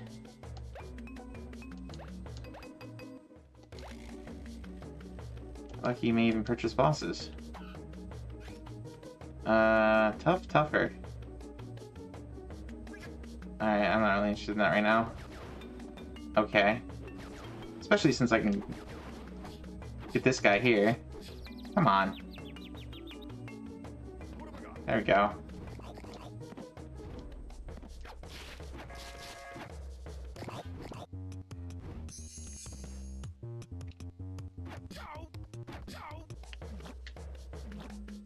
Okay. Let's go ahead and do this.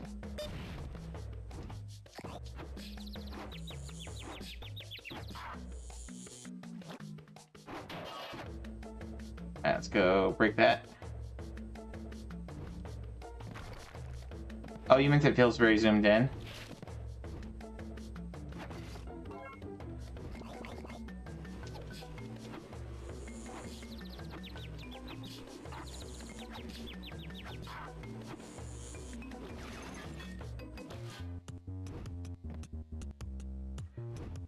Can I...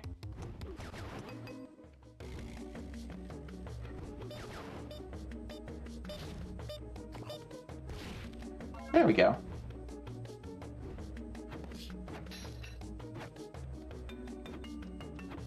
What? How come I can't attack it? There we go.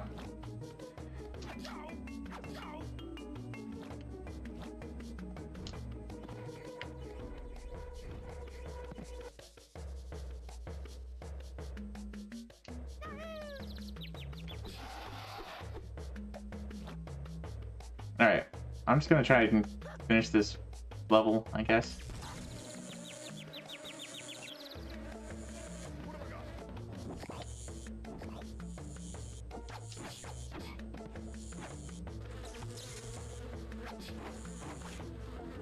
Oh, come on. Really?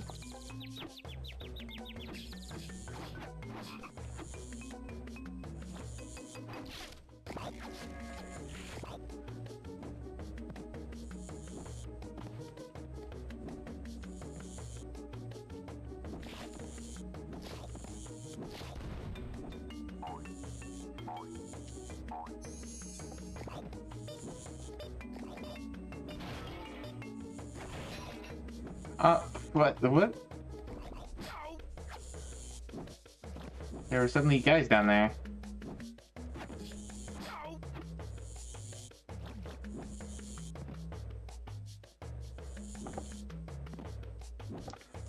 I attack it?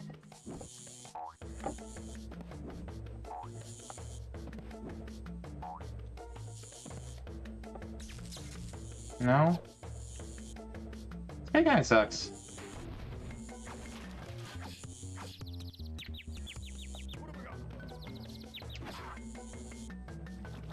There we go.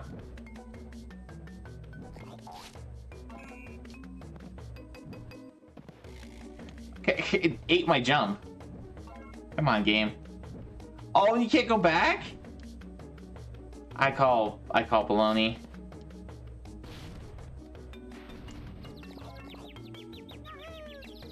Oh.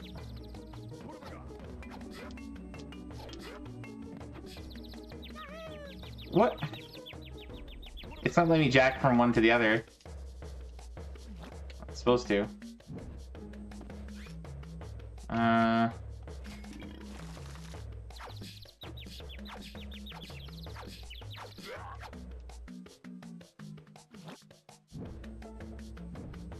Huh.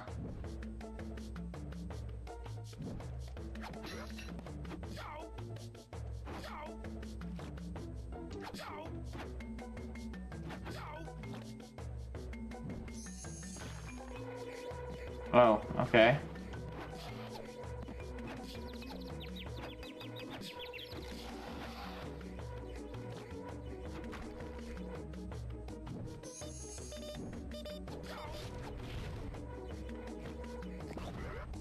Ow.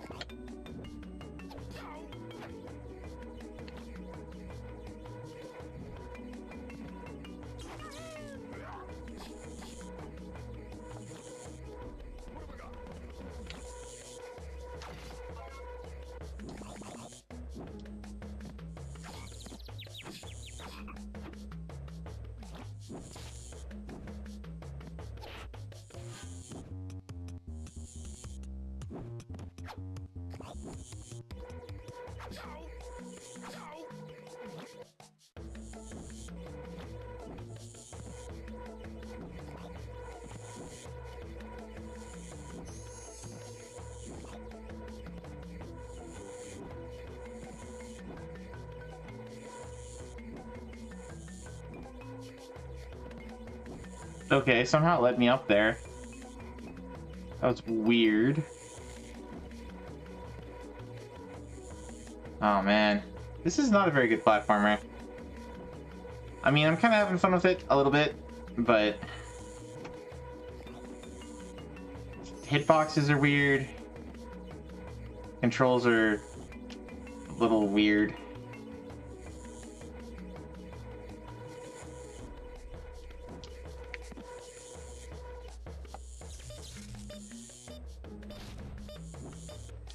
Oh, come on.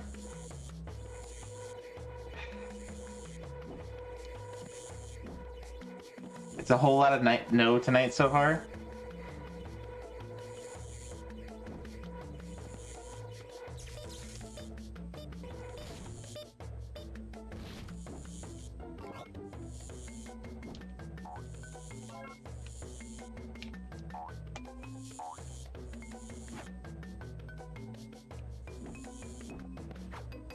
Can't break this guy.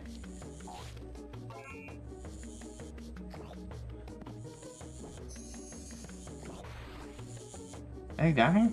Oh yeah.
What the heck happened? I think I broke the game.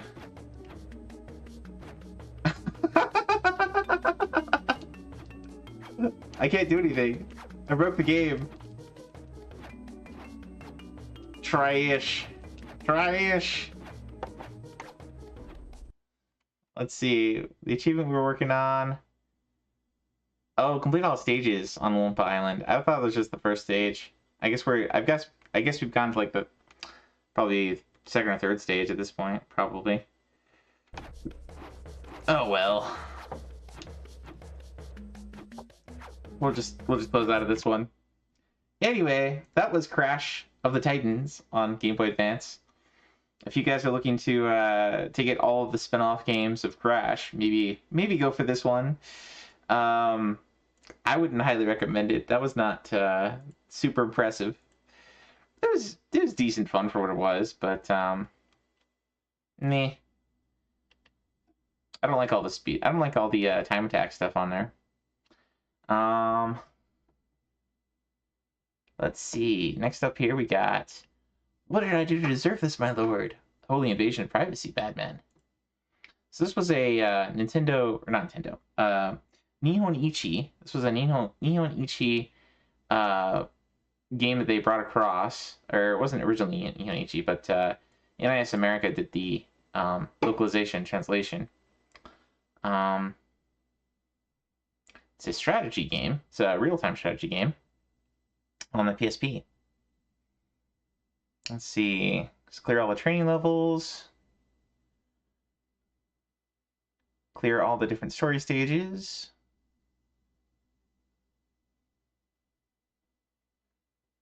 Get different challenges done. S-rank those challenges. Upgrade your various units.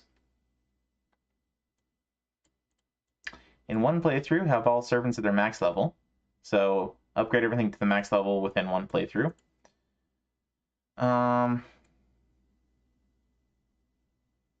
Get your army power up. Beat the normal story without letting me be captured by the heroes once. Okay, so basically, beat the game without letting your commander get captured, I guess. I don't know if you're able to reset and load previous though. I don't know if that'd be like one session. It doesn't say one session.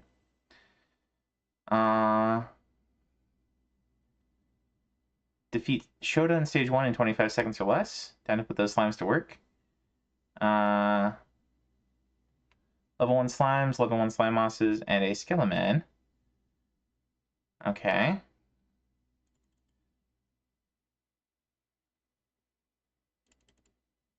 Fill out your beastery, I guess. Thought what we had was special. What is this one?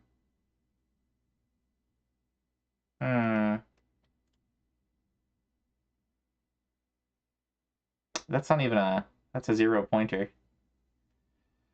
Alright, let's give this one a shot. We'll transition over to our PSP scene. Let me bring up, we'll close down RetroArch for now.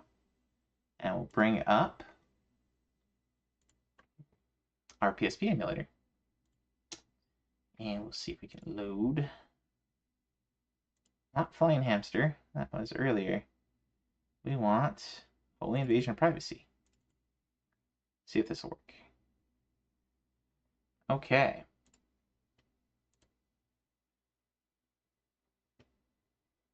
Here we go.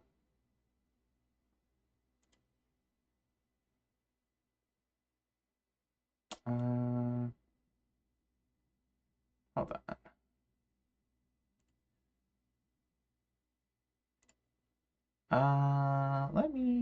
This is not the right box art. That's okay. We'll just go.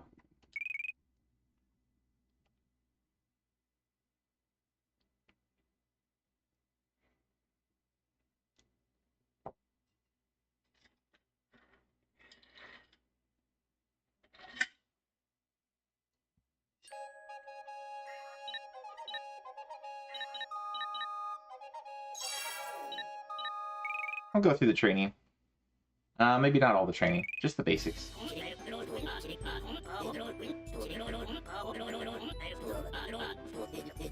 O great god of destruction, you are most courageous to face this ordeal along with me. Now I shall teach you the very basics of the icons. There are nutrients, the building blocks of my dear servants, spread all throughout the earth. Earth filled with nutrients has a different appearance, and if you dig it up, a servant will appear. So then, why don't you try creating 15 servants? Dig up a piece of earth, press the square button. Only dig next to an already dug block. Okay.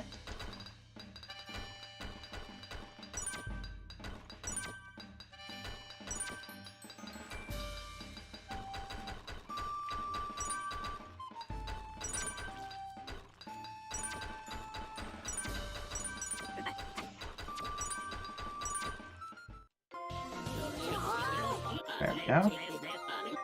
Congratulations, my lord. Sure.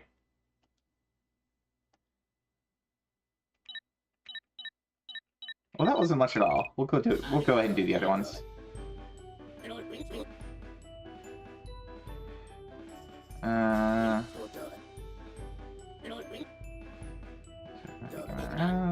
Okay.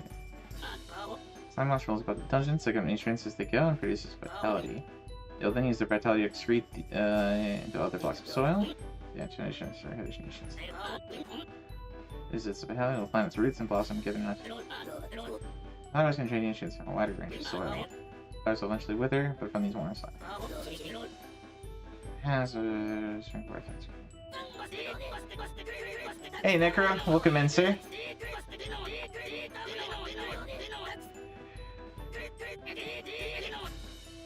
Is that how he's supposed to sound? Huh. Okay, so we're supposed to,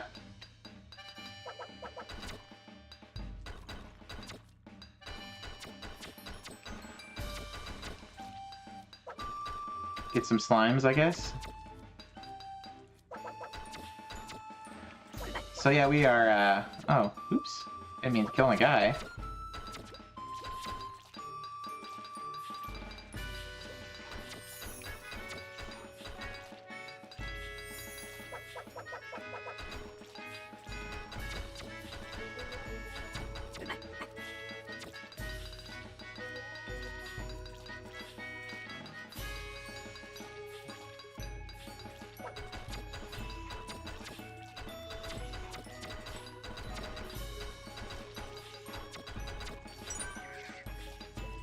What is that?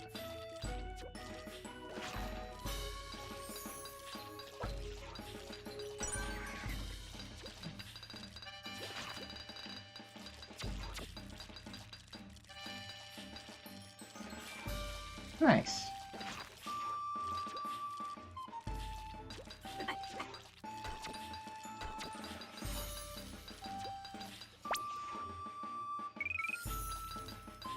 This is kind of an interesting game. Seems you have successfully created an Omnom. Simply magnificent. By the way, Slime Moss has always moved in a linear fashion. They protect it wall to wall, and to add to the misery, they can only absorb nations from blocks recently. It affects how much servants grow.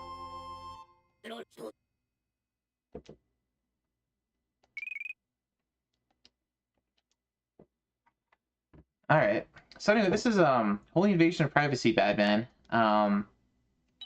We're just going through some of the tutorials here. Seems kind of interesting. Maybe dig into this a little bit later. But, I don't know. The set looks pretty straightforward, like I was saying.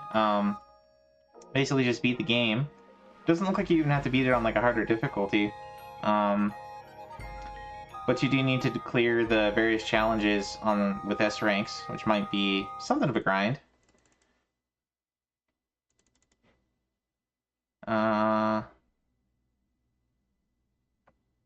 Yeah. Interesting idea for a game. Kind of like building up your little dungeon as you go. Alright, so let's go back to the ARIA review screen. Bump, bump, bump. And check out some of the other things here. Next up we got Tinkle Pit, which, as I was talking to Mame about this earlier, it sounds more like what you do in a ball pit than, it's quite the name, Tinkle Pit. But it's a maze chase game, kind of like Pac-Man and Dig Dug mixed together. And Manny mentioned that he doesn't like Dig Dug, but he actually kind of likes this game.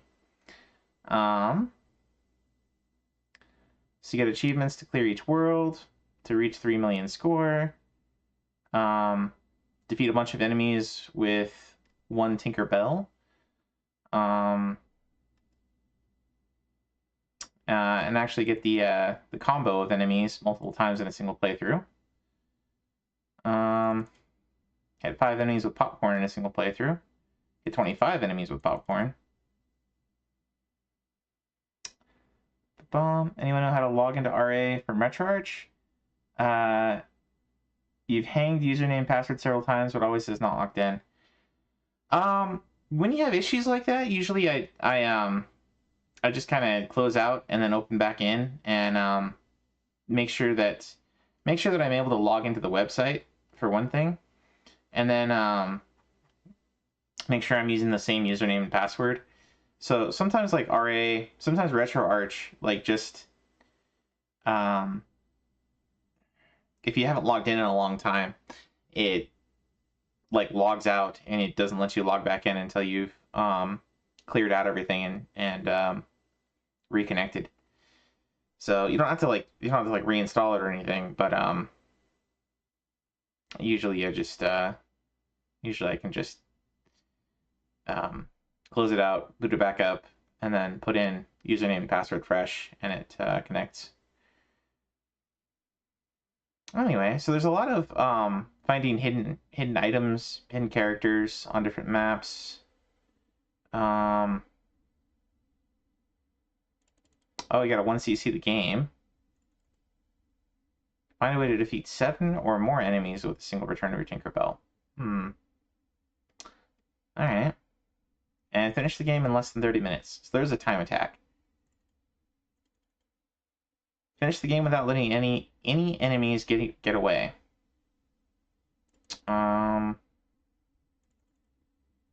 Okay. Oh, you had the wrong password. Well, that'll do it. Alright, so let's bring back up RetroArch. Speaking of RetroArch. And we will close out our PSP here. Go to RetroArch.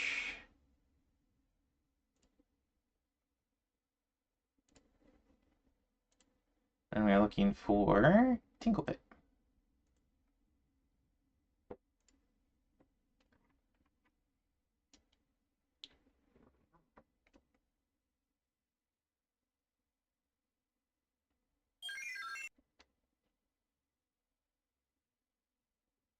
So you have this this bell thing you can use to hit enemies with one button. That's your Tinkerbell. And then you use the B button to use the item.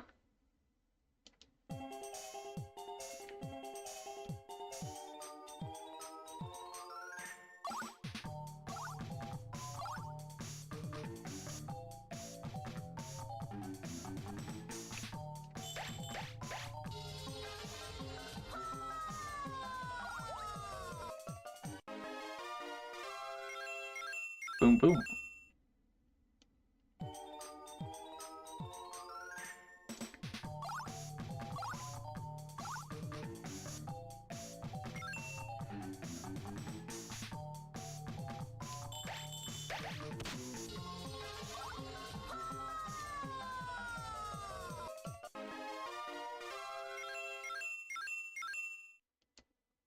Pretty easy. So far, anyway. Whoops. Whoopsies.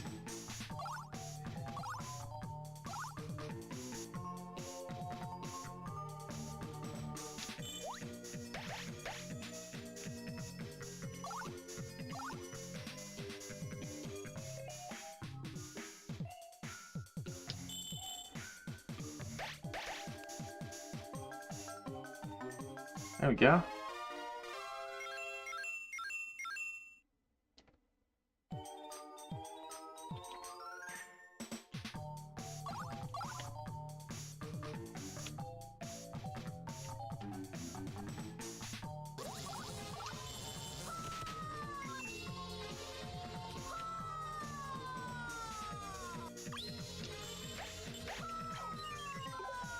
Oops.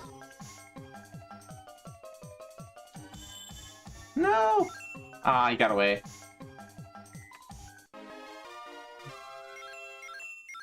Oh, and we got a Bramblegast spawning for those doing Pokemon.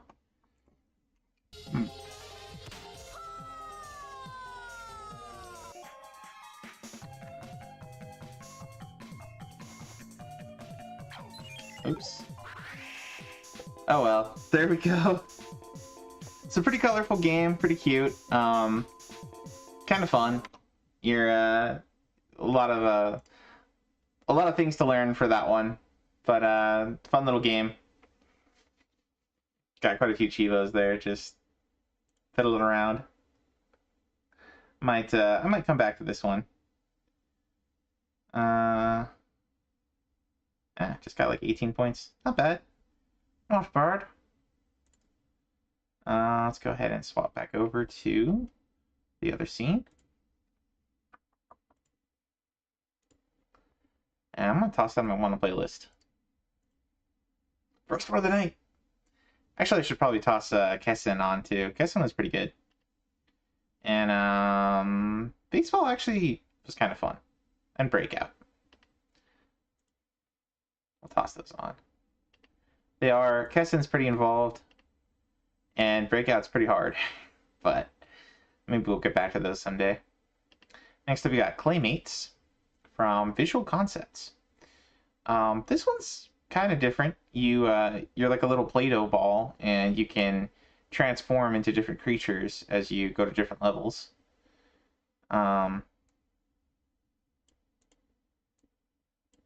Let's see. So there's achievements to unlock everything you can shapeshift into, defeat the bosses, solve every robot puzzle, and use all 4 cannons in a single session.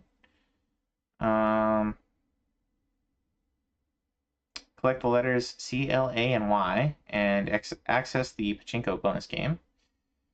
Do a bunch of stuff in Pachinko. Complete grid bonuses. Different stages. Gather all the Geo shapes. Use the warp in Clayton's yard. Collect every golden star and green crystal in each level. So collectathon type stuff.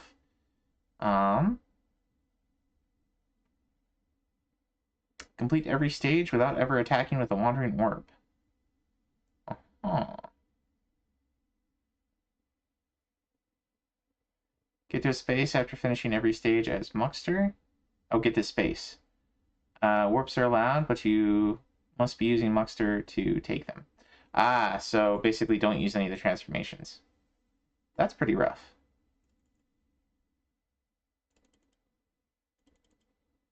Damage Jobo 15 times is goopy.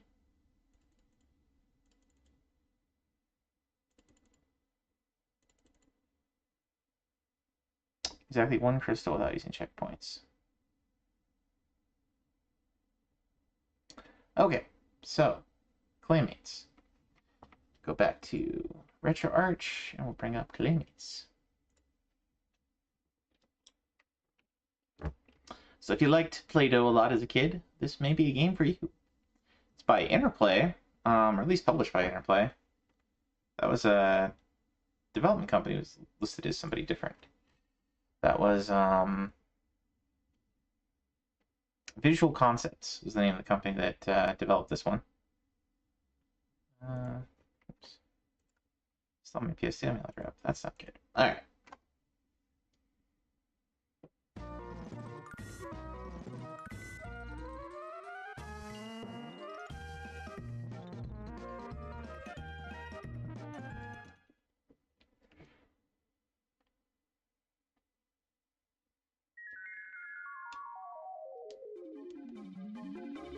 We've perfected the serum. The serum can be mixed with clay to change a person into an animal. Give me the formula to make the serum. Never. We will see about that. Clayton. I don't care if I'm made of clay. I promise to rescue my father and the serum.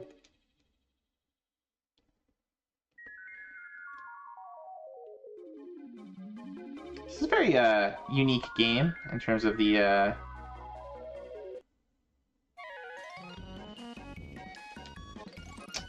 art design, I guess.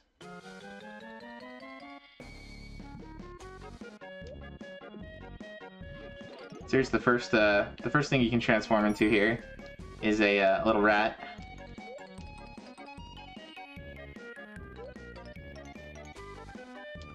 Oh.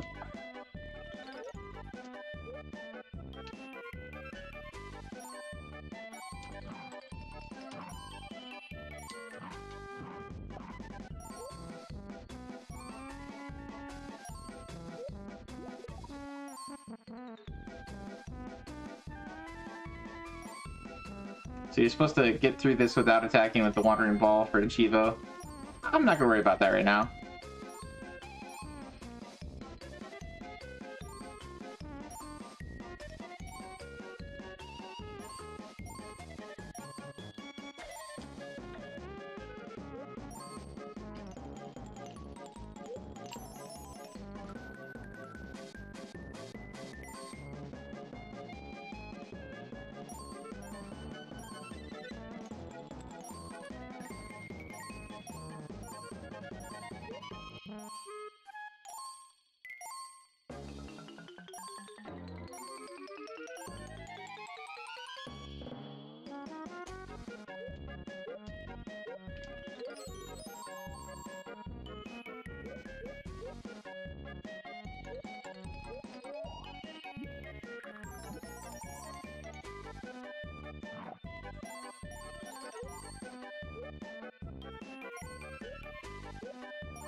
It does have a bit of that, what would I call it? Kind of,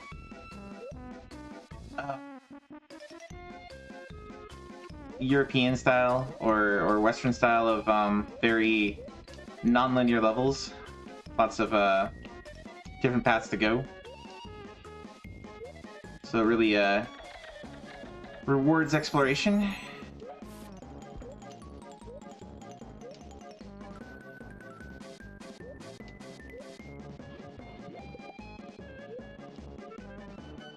This has a bit bigger jump.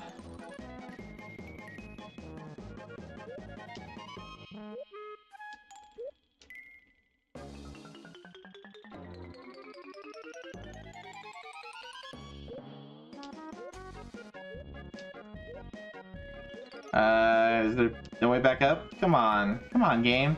Let me back up.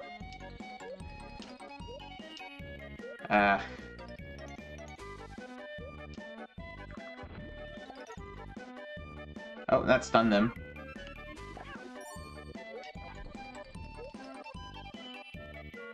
It's gonna go back up. Darn, I missed my chance to go up there. Boo.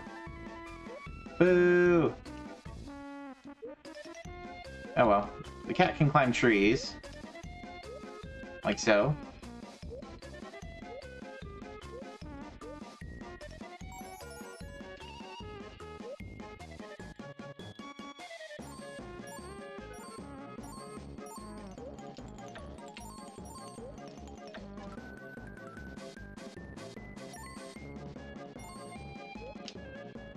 No! Come back! Oh no.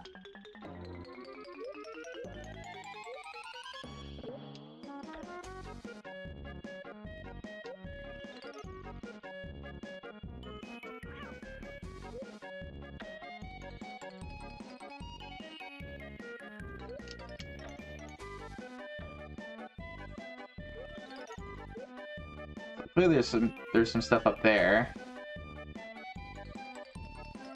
As to how you get up there.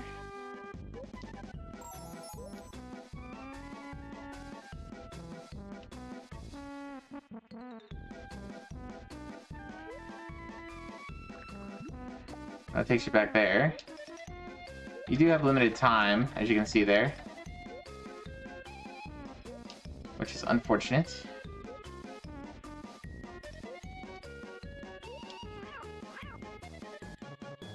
Oh gosh.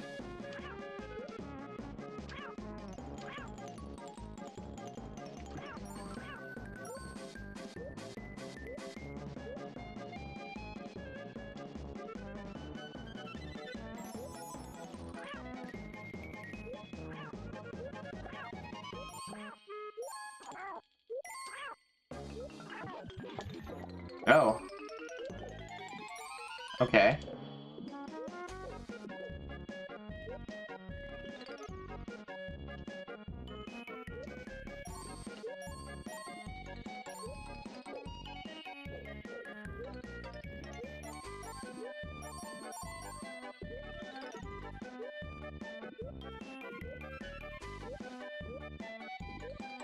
Well, alright, we'll just keep going. Hey, Stag, welcome in. We are trying out a game called Claymates. We're pretty much just playing all the games as we go along, instead of just picking one to play. Oh no, go! Alright, back to being a rat. This one's called Claymates, and you kind of get around, get turned into various creatures as you go that each have their own kind of ability.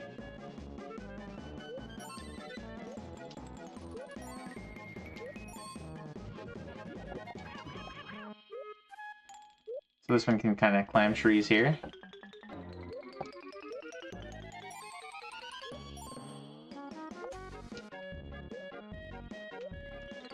Come on, jump up there.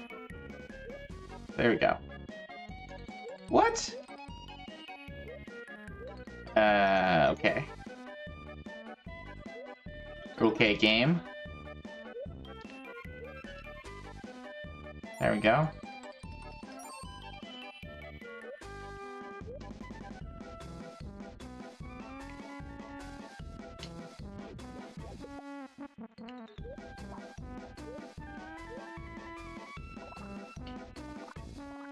Oh, this one has a special ability to dig through holes.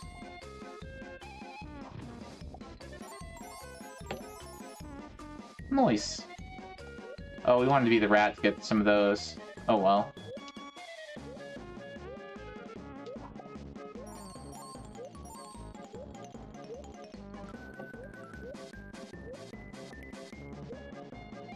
Oh well. Oh, come on.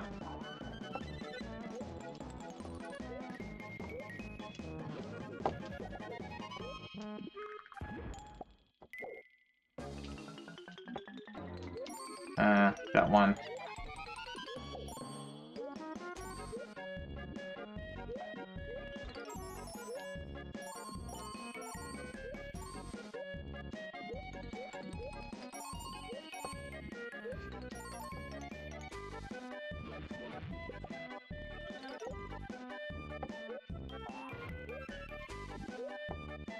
Oh, I guess there was a way to get all of them somehow.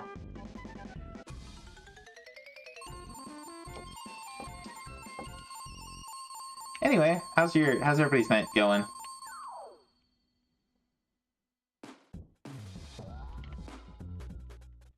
Oh, we messed up. Oh, you're Sonic Spinball. Yeah, yeah. It's a very unique platformer. 2D platformer.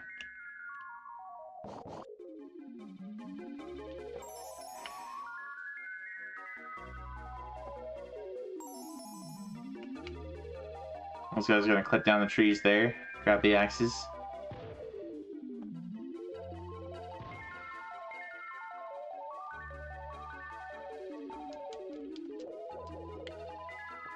Anyway, but so yeah, that's Claymate. Claymates, and you go through, and there's all kinds of different levels. Opens up different areas as you go. It's not a very long game, but if you like 2D platformers that are kind of unique, kind of have some unique mechanics to them, give it a shot. All right. So next up, we've got Dharma Dojo. And this one is a tile matching game. Beat each world without using passwords. Beat the game as the monk without using passwords. The Shrine Maiden. Get over 200,000 points in story mode. Beat any level after World 4 without getting an alert. Beat 50 levels in endless mode. On normal or harder. I wonder why that's... Oh, I guess you can get it on easy. 50 levels on hard. So you can get a triple pop if you just do hard and get 50 levels. Beat levels 1 through 10 in puzzle mode in one sitting. Okay, let's give this one a shot. This is Dharma Dojo. You might pronounce that as Tharma, actually. Let's see. This is on Super Nintendo.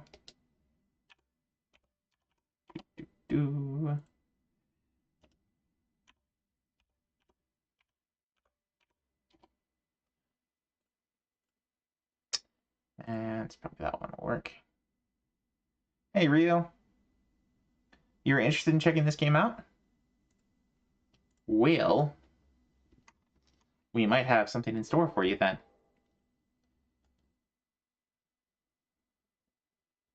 How's your night going, Rio?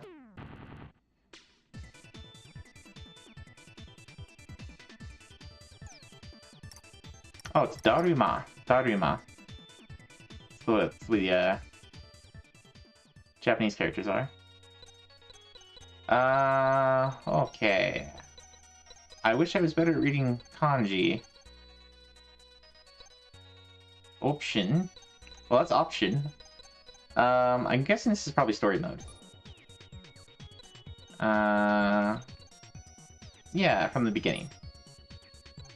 And we'll choose the Shrine Maiden, because she's cute.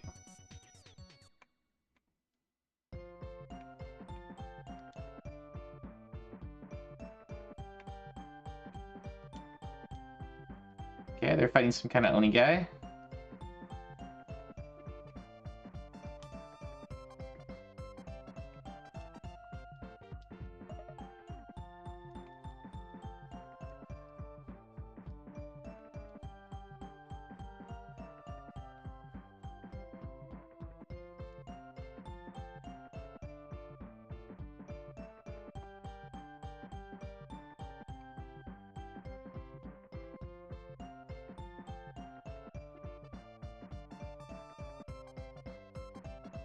So the monk is trying to get the attention of other monks by going on this quest.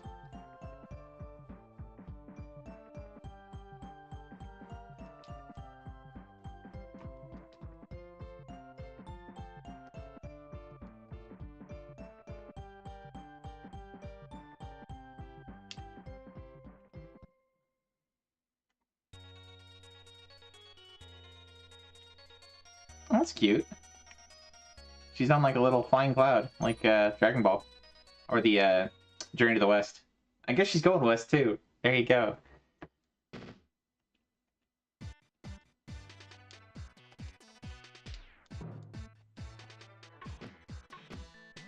Okay.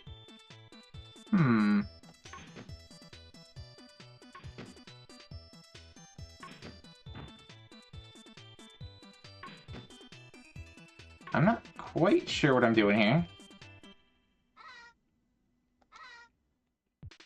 Okay. Okay.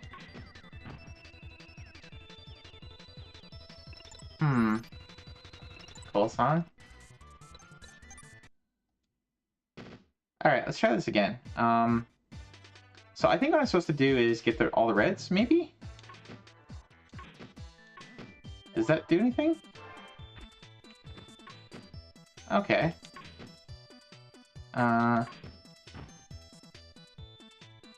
Okay.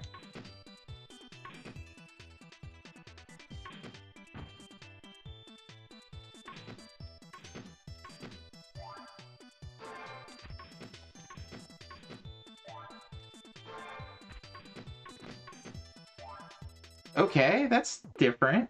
I'm used to them like falling down, but you're smacking into place, I guess.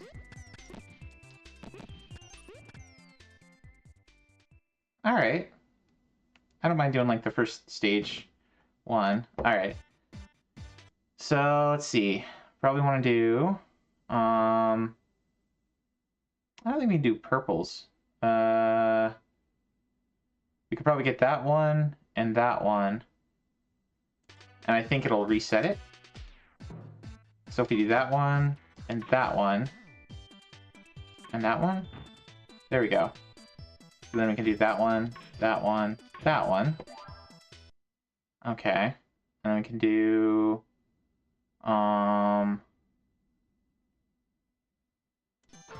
maybe that one, and that one. Oops, that's actually not what we want to do. Hold on. Okay, so let's see. If we do that one, and that one, and that one. We'll get the signs ready to go here.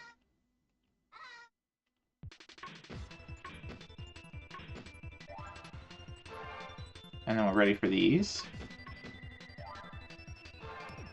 And we're ready for these.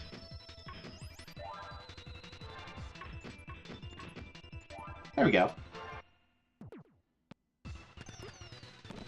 So we did get an alert, so we messed up on that particular TiVo, but we're just trying to beat the first 10 stages here, I guess. Get a TiVo.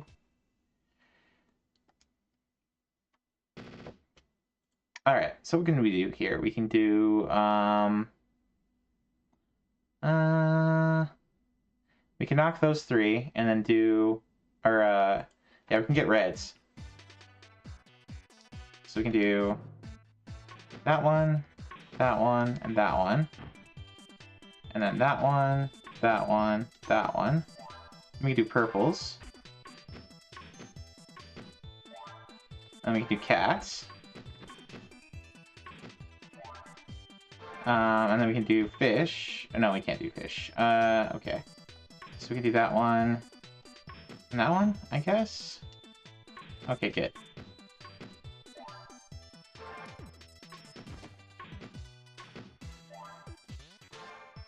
There we go. That works.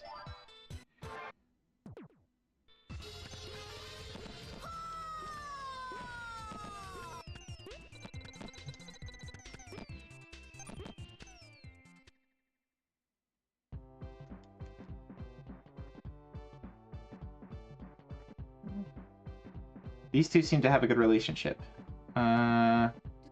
Going. Tomo Kanton. They easily defeated the red Oni. So did something.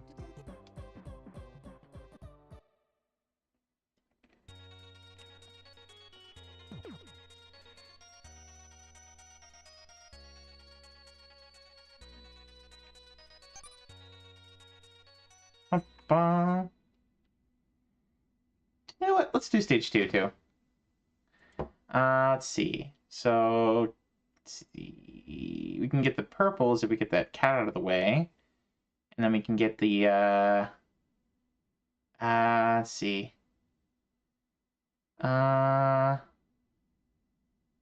get the browns?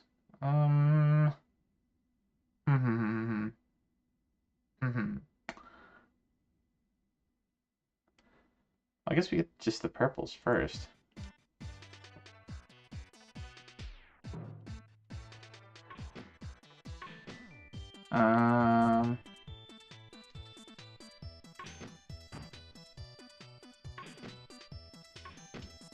Oh shoot, that's not the button I wanted to push. Darn it, darn it, darn it. Okay, get these guys out of the way. And And that one? Yeah.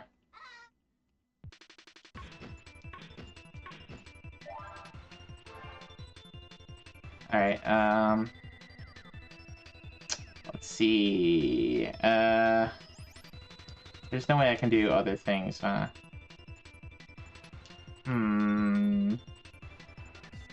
think we've lost this one.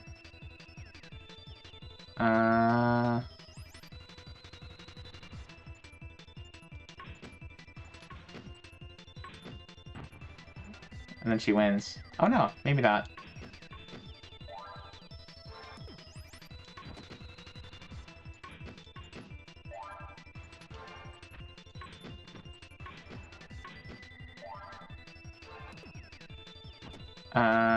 Okay.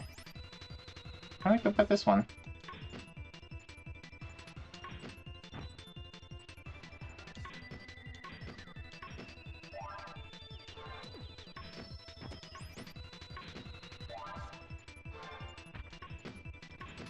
Okay, somehow we won. Even though we messed up pretty badly early on there.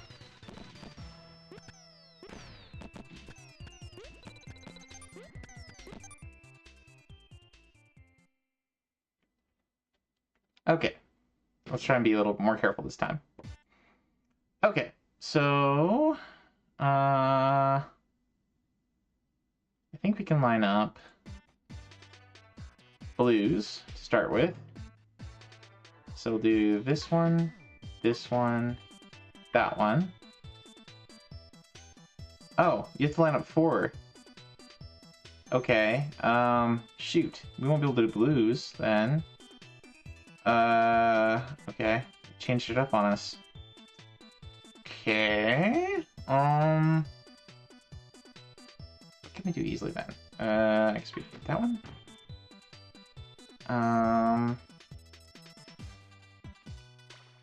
Hey, Foxy. Welcome in, sir. I wonder if we still get 3, if that's enough to do stuff. But at the very least, we can get some pigs up for next time. There we go.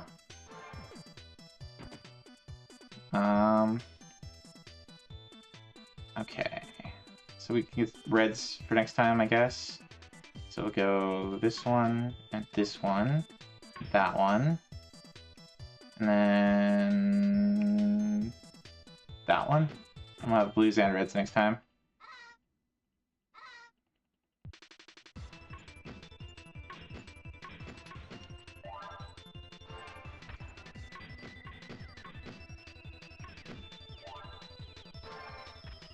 Okay, this is not gonna work quite right.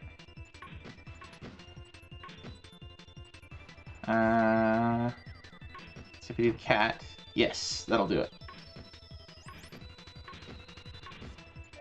There we go.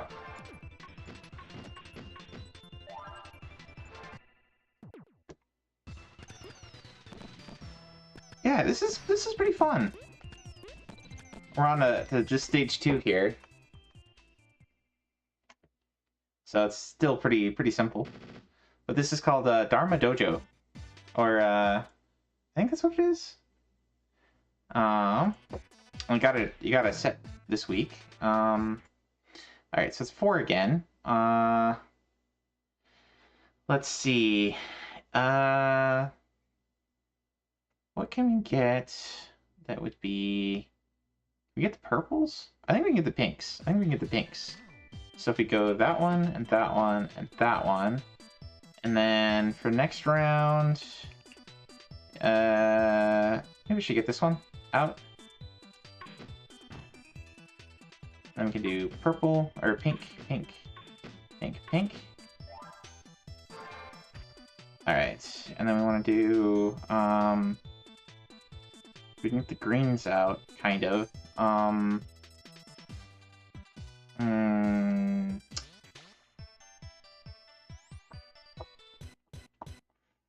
This is hard.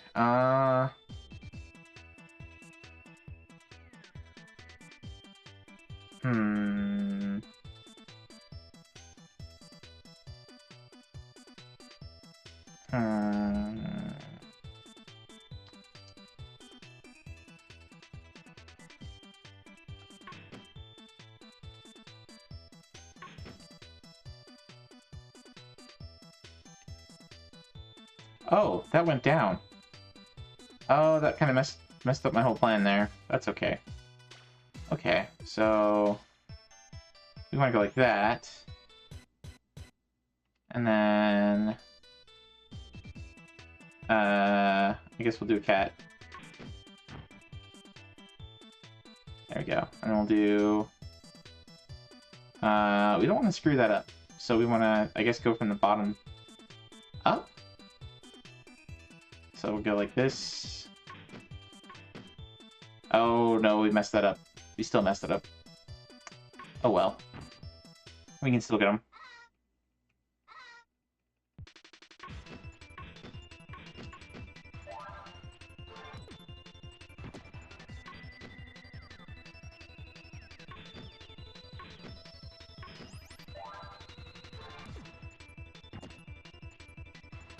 Okay, so then we can do, let's see. I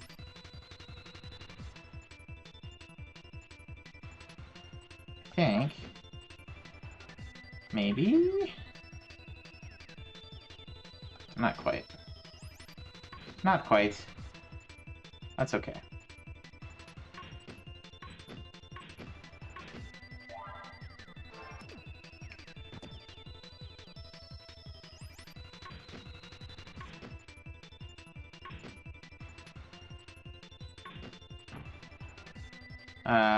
This kind of bites.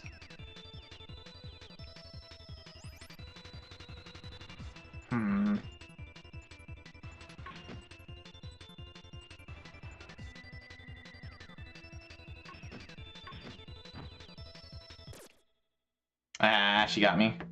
Should push one of the greens over the end there for it. It's really cool. Can I continue at this point? We'll give this one more go. We'll try and finish stage 2 at least.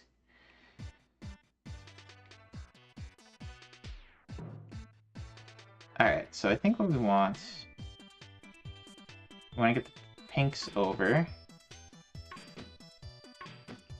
So do that. And then we'll try and get, I don't know, these ones?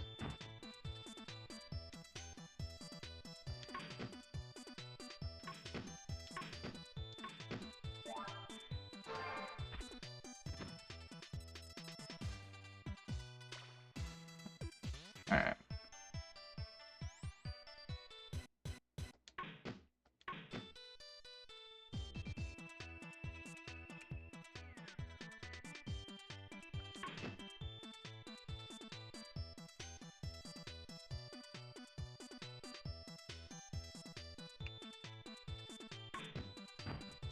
Hurt your brain already? It's all about like planning ahead of like what piece is going to be where.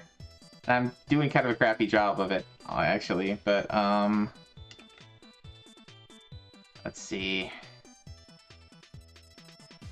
I think if we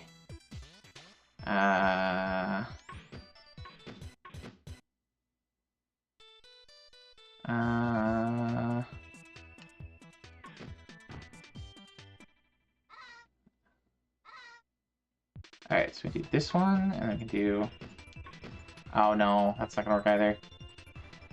2. Alright, we do this one. And we'll do green. Green.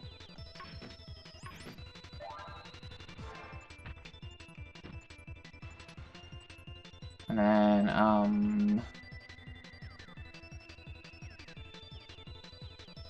this one and this one.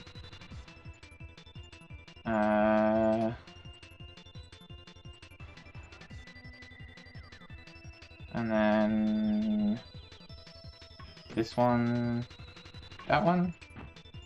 And I can do these ones next.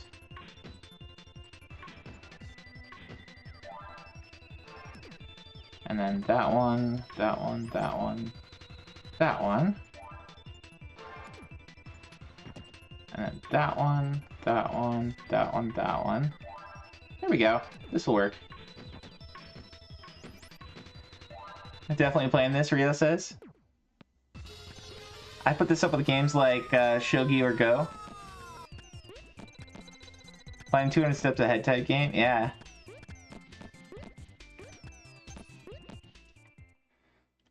I like this. I like this a lot too.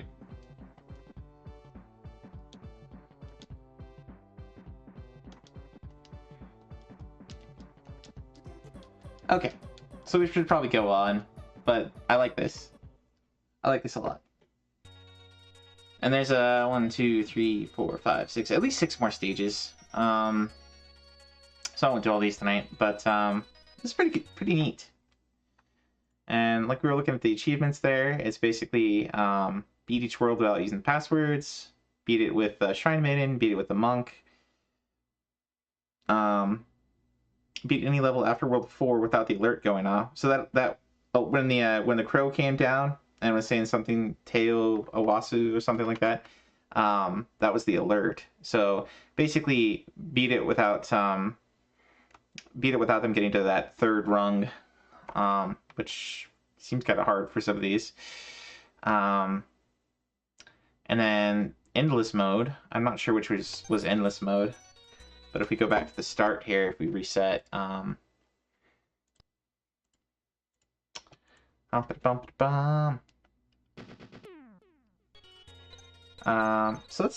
let me use my Google Lens here to translate the kanji. Maybe, hopefully. Google Lens, what say you? Let's see, translate. Travelogue, training, questions and answers, a showdown between the two, introduction, and then option. Okay, so this one is the puzzle mode. This one's training. Training might be endless mode. Maybe.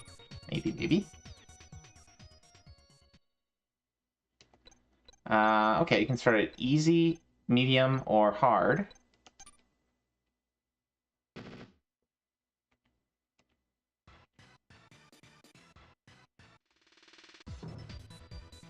Okay, so let's see. If you want to do blues, we can do this one, this one, this one, this one.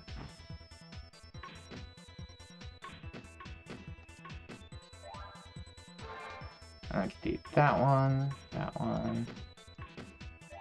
I can do reds.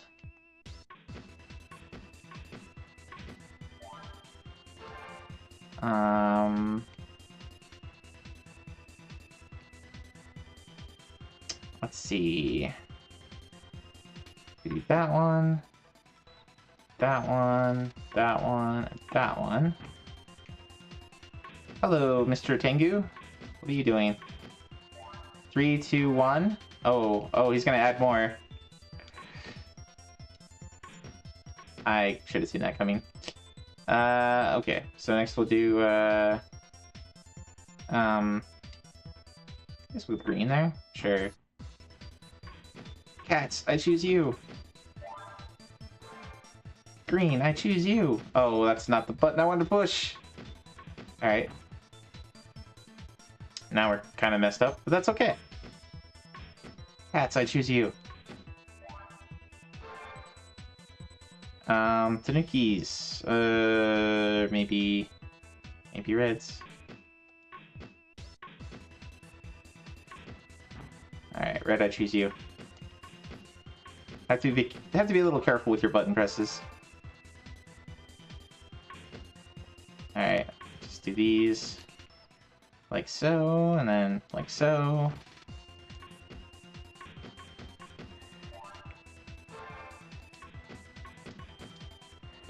There we go. Alright, and I could do greens. So. Purples. Tanukis. Yellows.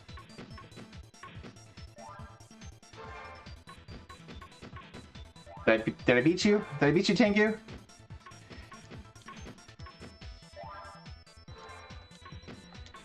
Oh, it got out of order. Dang it. Dang it. It was in order for a second. No. Jerk.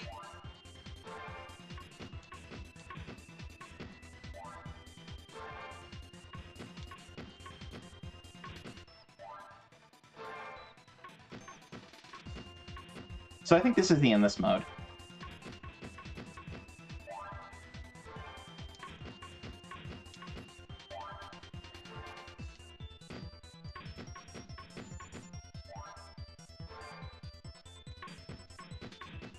Oh, I messed up again.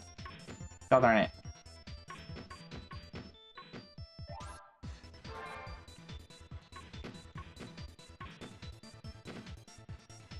Oh, there we go. It matches up.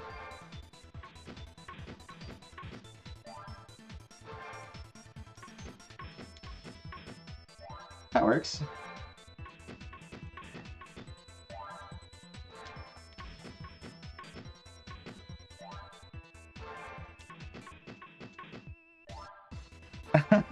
No.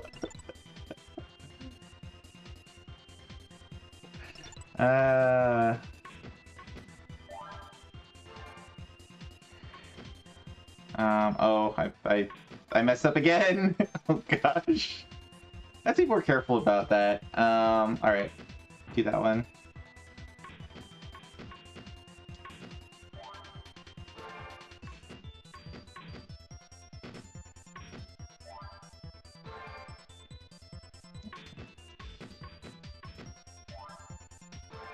Okay, so it's easier not to mess up when you're going down first, I guess. I'm not sure. No, that didn't quite work the way I wanted it to. That's okay. That's okay. Let's do that. And then that, and we'll let more fall. That's fine. Right. Piggies, I choose you. And now kitties, I choose you. And then blue, I choose you. And then browns? Can we do browns? I think we can do yellows. Maybe. Nah, not really. Okay. Let's do that.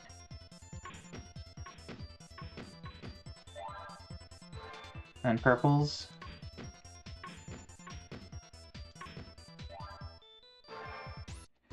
Yellows. No, not yellows. Dang it. Dang it, dang it, dang it. Right. Do greens.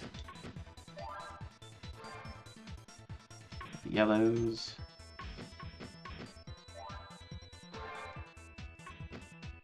That didn't quite work the way I thought it would. Oh well. We need cats next turn, so we'll do that, I guess. Sure. Oh, that screwed it up again.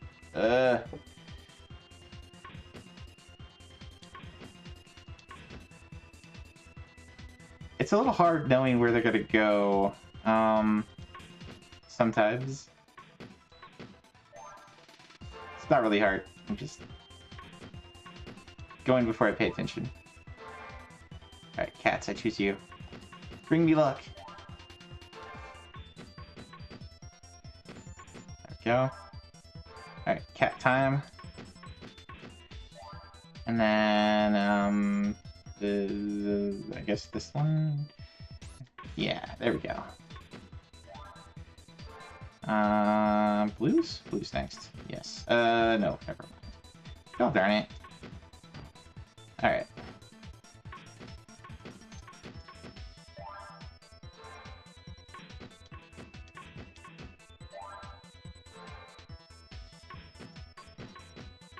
I shouldn't have done endless mode, because now here we are. Oh well. Getting the hang of it. Yeah. Oh, oops. Go. Oh, that didn't work out. There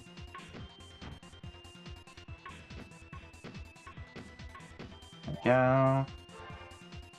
Bum, bum, bum. And sure, why not?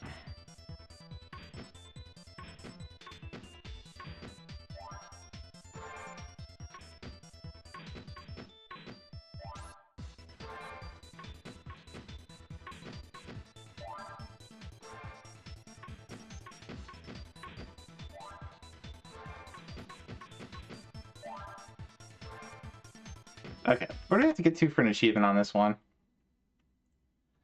For endless mode here. 50 levels. Oh, but on hard. On hard. Alright, we'll leave off on this. This is a fun game though. I really like this. I don't wanna bore you guys with 50 levels of that, but that was fun. That was fun. Let's go back over to our review page and figure out what else we got on the list here. Got a few more. Superstars. WWF Superstars. So this is a wrestling game on Game Boy. Yeah. Let's check it out. Let's look at this at first. Okay, so you gotta beat the game as different characters. Randy Savage, Hulk Hogan, Ultimate Warrior. Beat the game with the rules set to 3 falls. Regenerate your energy from less than 1 bar back to full. Use your star throw 5 times from each camera in one session. From each camera view in one session. In one session, roll on the ground to make an opposing attack miss you. 5 times. Okay. So a lot of using various moves as particular people. Hit an aerial attack on Hulk Hogan from all 4 corner posts of the ring in a 5-minute time match. Reduces energy down to 0 with a star throw. Okay. So I'm guessing you're kind of performing particular fights that went on, maybe. We'll try and win match number 1. That's what we'll do. I'm not super into wrestling games. I played a few of them, but we'll go with this one shot. Probably have it. This is WWF. Search for WWF. Oh wow, there are a lot of WWF games. This is Superstars? Is that right? Yeah, Superstars. Okay. So probably this one. Oh, it's an LJN game. That doesn't bode well. This is gonna be awful, I think. I mean, like I said, I don't really play wrestling games very much. I haven't played wrestling games since I was like 8. So here we go. 3 falls, sure. No time limit? Sure.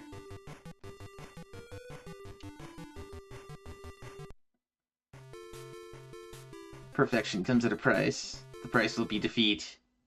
About 1.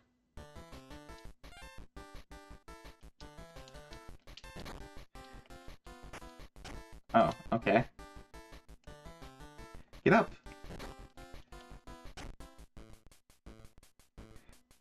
Okay, so that's like throw.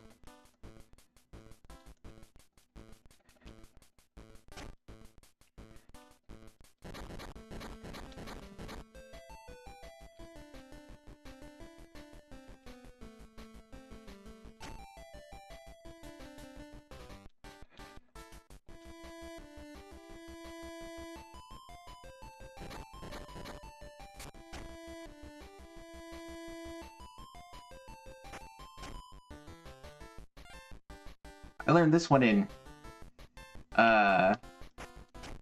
what you call it? From Death Adder.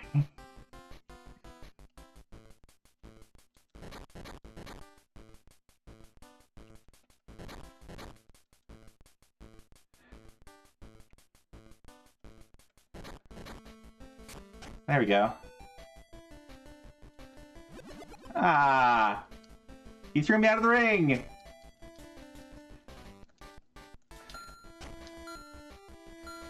How do I get back in the ring?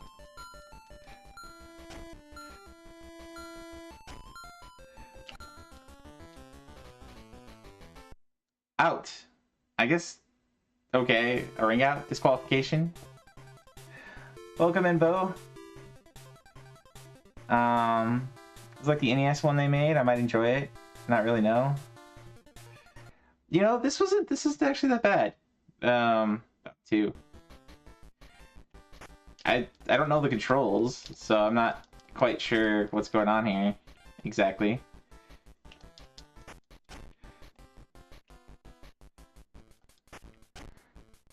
I'm just using my skills from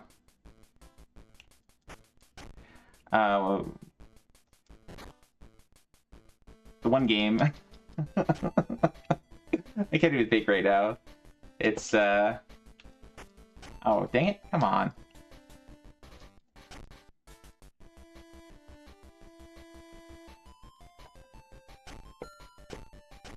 Oh, he like countered me.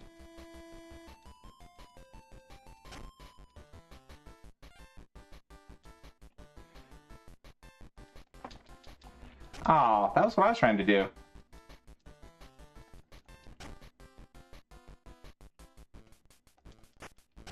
There we go.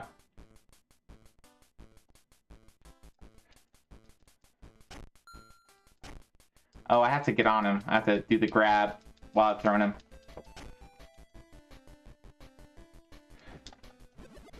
Ah! Don't throw me out of the ring! Hey! That's how this happened last time. Can I get up? Can I please get into the ring? Can I... Come on! Let me in the ring! I don't know what button to press.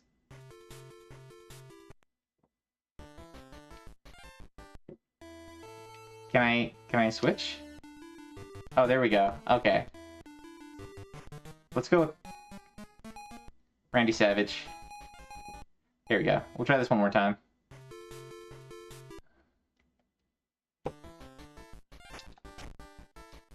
I'm gonna have you slap into a Slim Jim. Oh, what?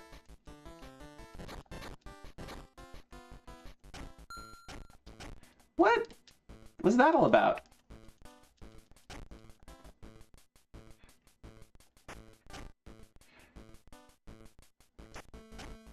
There. What? I can't get there. Jeez.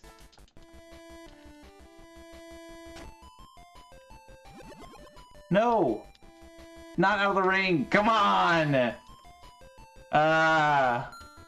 There we go. Into the ring. You just have to walk. Okay. There. What was that?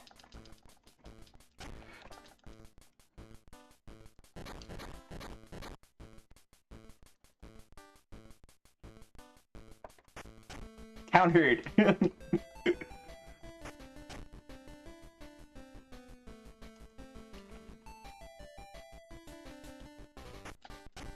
What?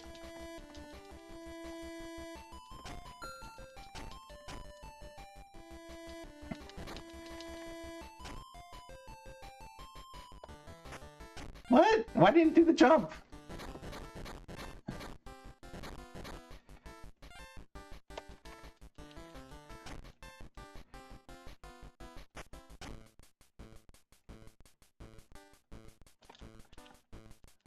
No. No.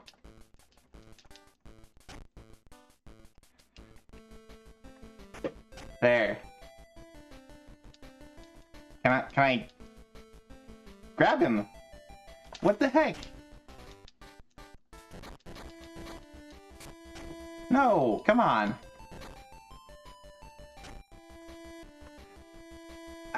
Come on. Come there. I guess you have to hold it down. There we go. Does that count as a win? Do we have to do 2 bouts? I have to do 2 bouts.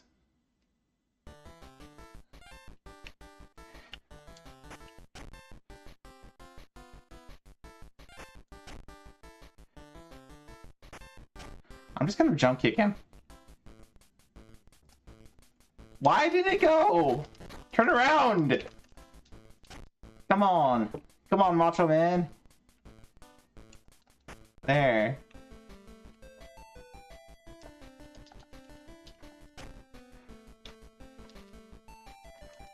No. Get up. There you go. Throw him. There you go.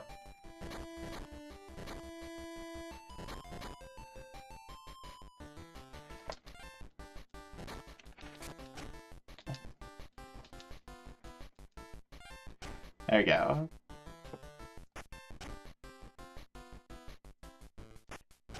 Take that.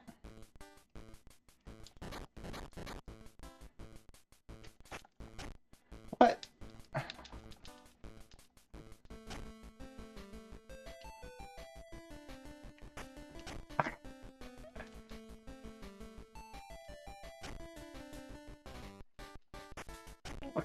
Get up! Randy!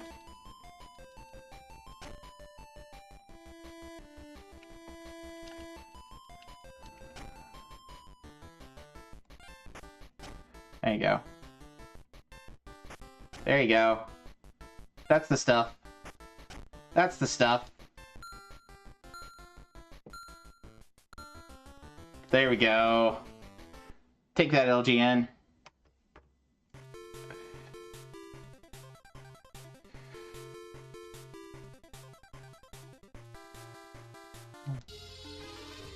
Alright, that's enough. That's enough wrestling.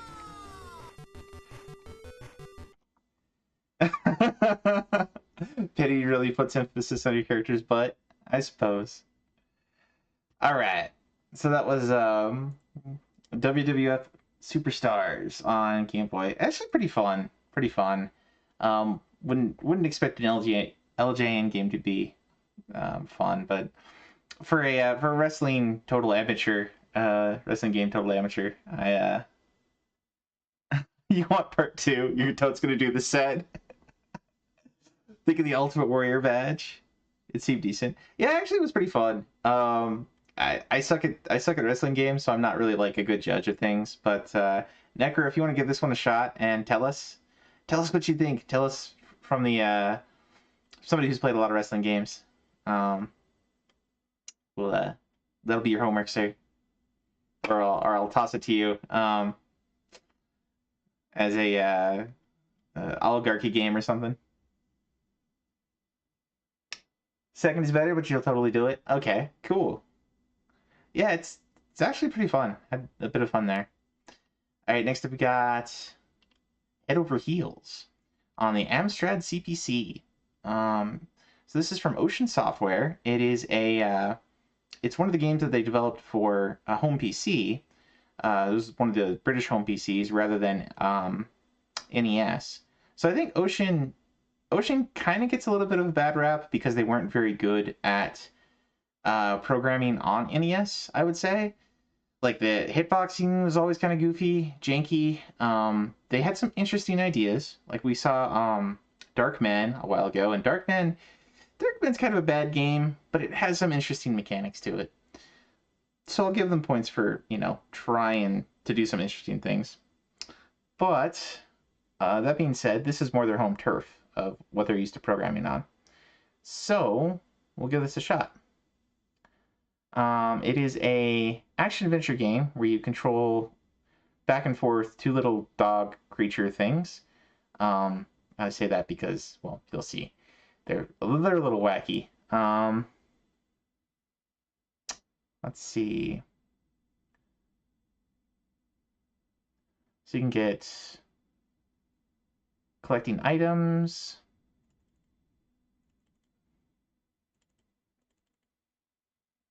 On the way to the marketplace, it's head. Okay, so you got head and heels.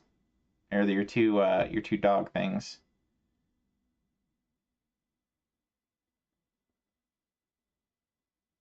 It's kind of a puzzle game.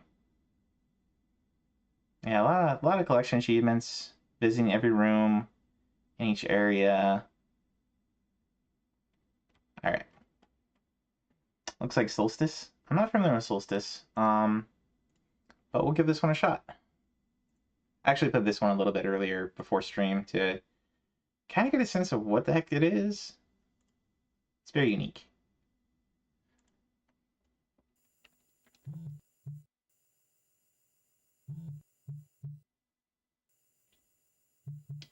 So the only other Amstrad game I've played so far is Shadow of the Beast.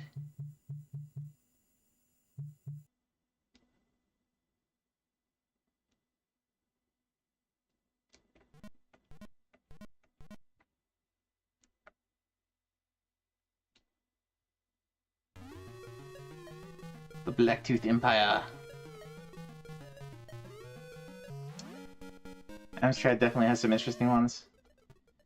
So you play as like these little dogs, and you can go back and forth between your head and heels. This is head here.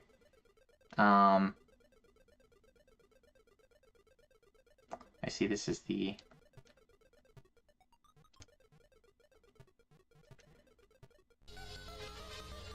Aha! That's what I was talking about.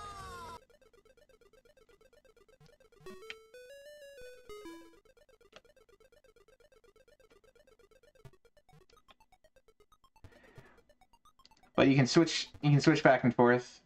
There's a button to do that. And then there's another button for that's just kind of jumping.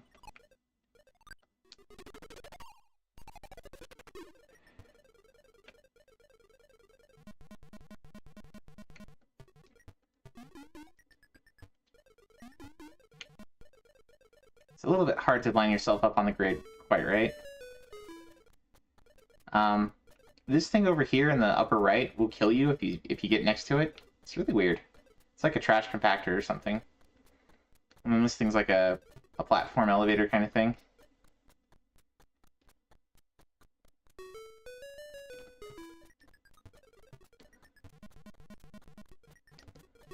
There you go.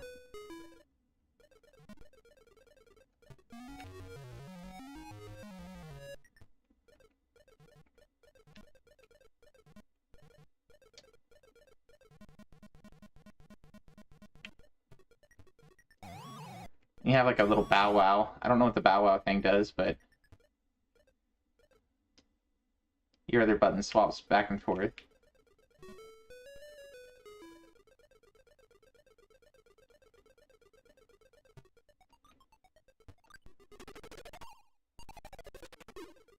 So this is kind of a... I almost want to call it more of an adventure game than action-adventure. And, you know, there's stuff to avoid.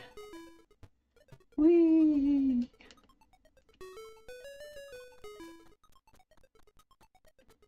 No fall damage, thankfully.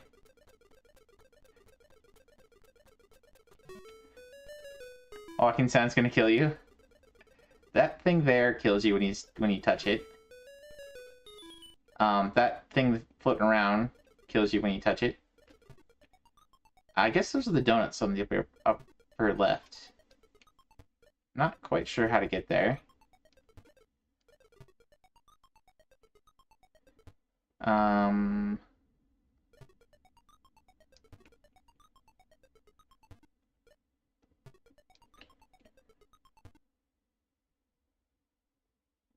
Maybe you have to get the thing is like oh shoot. I fell. I fail. Actually, I think you might be able to jump on that.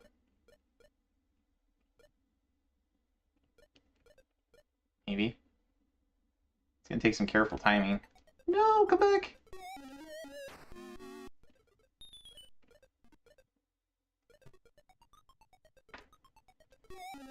Nah.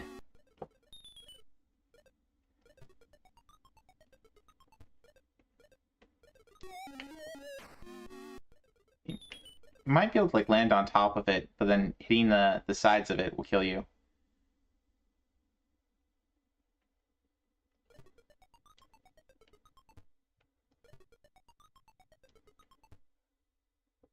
Oh, maybe I can just jump. If I can stop it in the upper left, then maybe that'll be enough. Did you check out Hero Quest for Amstrad a few weeks back? Played a lot of the board game when I was young and was interested in how the Amstrad version was. I didn't play it. We watched a video of somebody playing it. It looked kind of interesting, but really involved. There's a lot of clicking buttons. There we go. What do I want to say? A lot of sort of mysterious buttons on the screen that you have to figure out what they do. Okay. Carefully. Carefully. Oh. Okay, I guess I can't land on that. What? What was that? It, like, crumbled under me. Do I have to stop this thing first? Hold on. I don't know if I can even make that jump over there. No, what am I... That was weird.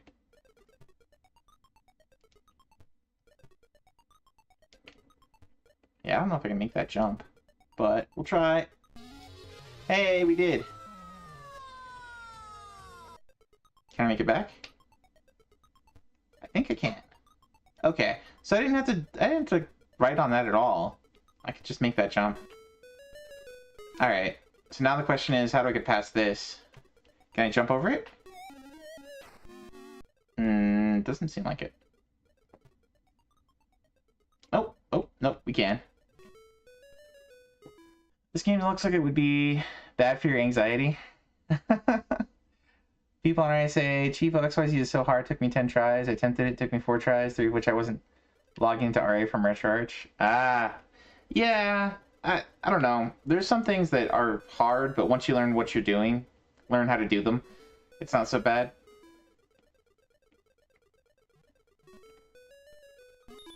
Okay. That's not cool. Get away! Can I go down there? I guess not. Okay. Can I go through there? Let me through the door! Hey, we made it. Can we make that jump? Go, little doggy! Oh, nope. Oh gosh. Okay. That was weird. Alright, so we have to, like, jump. And then jump! And then... jump! No! No! 1 life left. That's okay. We gotta move on to other games.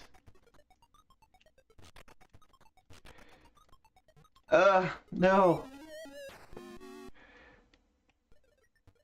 Oh, he's dead. He's dead forever. You're only left with heals now. Okay.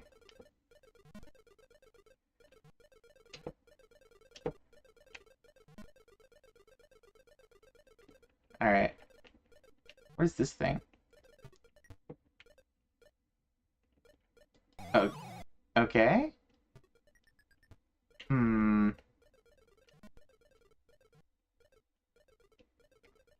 How are you supposed to get...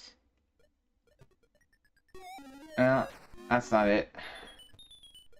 I'm just wondering how you're supposed to get over there. Can you get the purse to get the drop?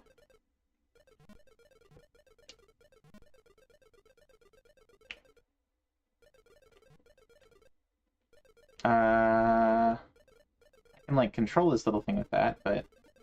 Ah! Okay, that makes more sense. Alright, that's probably enough. There we go. Make yourself a stairway. And, you know, make a tiny, tiny, tiny jump. Because reasons. Okay, let's go. I want to go all the way down.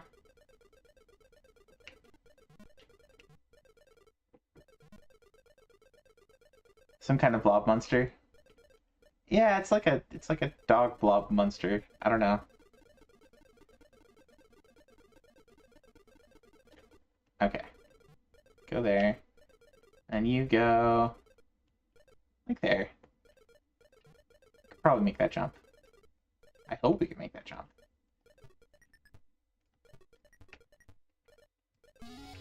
There we go. No! Oh well, we got the bag. We can go now.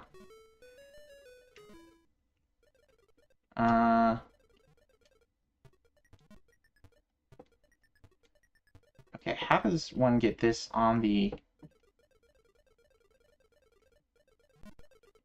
How do I...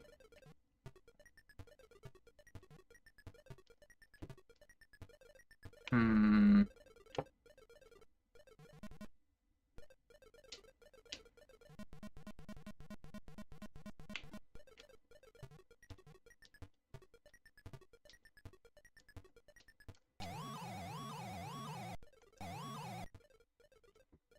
There might be another button that we're supposed to hit here to do something. I can't, like, pull it. Huh. Does it... Oh, shoot. Shoot, shoot, shoot, shoot, shoot. Okay, we don't want to go there. We die there. Probably. Hmm...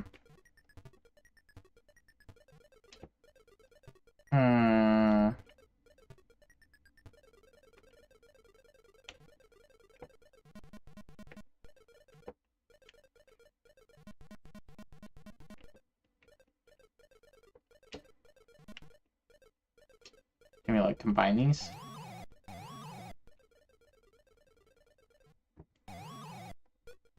Oh, what? I can pick it up? I tried pushing a different button, and it picked it up. Oh.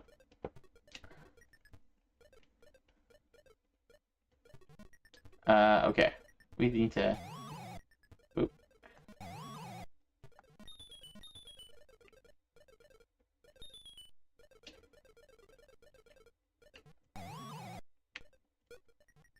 Okay, interesting.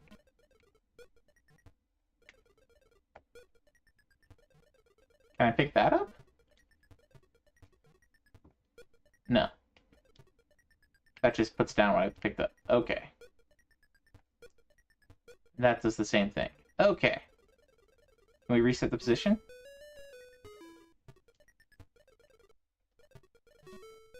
Yeah. Okay. Cannot carry to different room.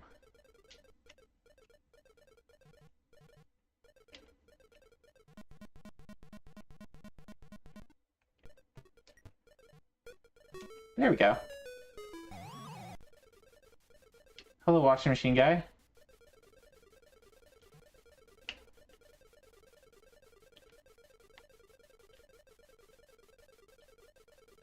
No! Sprayer dude, what are you doing? Yeah, there we... Got it. Got it. Wahahaha.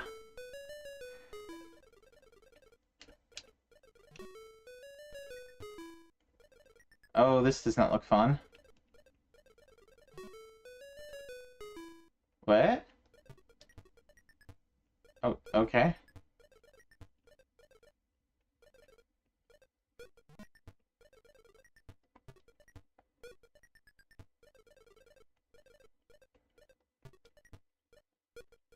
Here we go.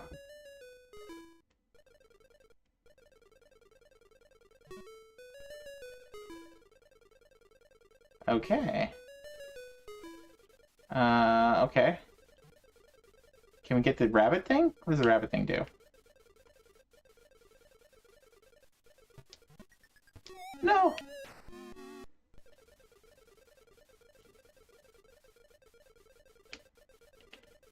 Ah.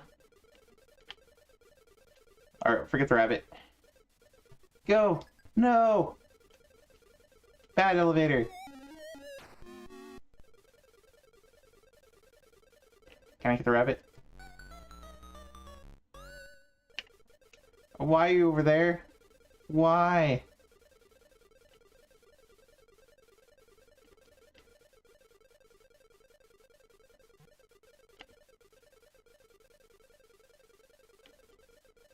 That elevator. Why do you do this? Why you do this? Stay, stay. No. Oh, we were almost on it. That's so uncool.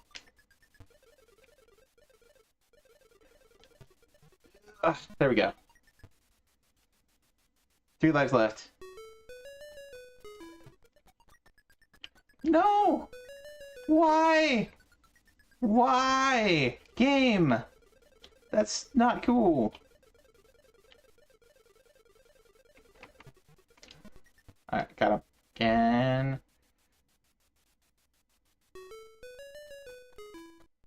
Can we just keep going up?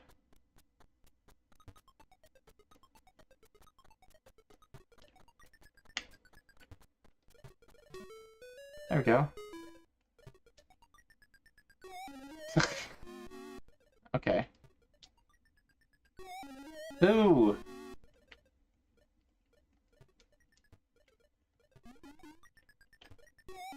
Ooh!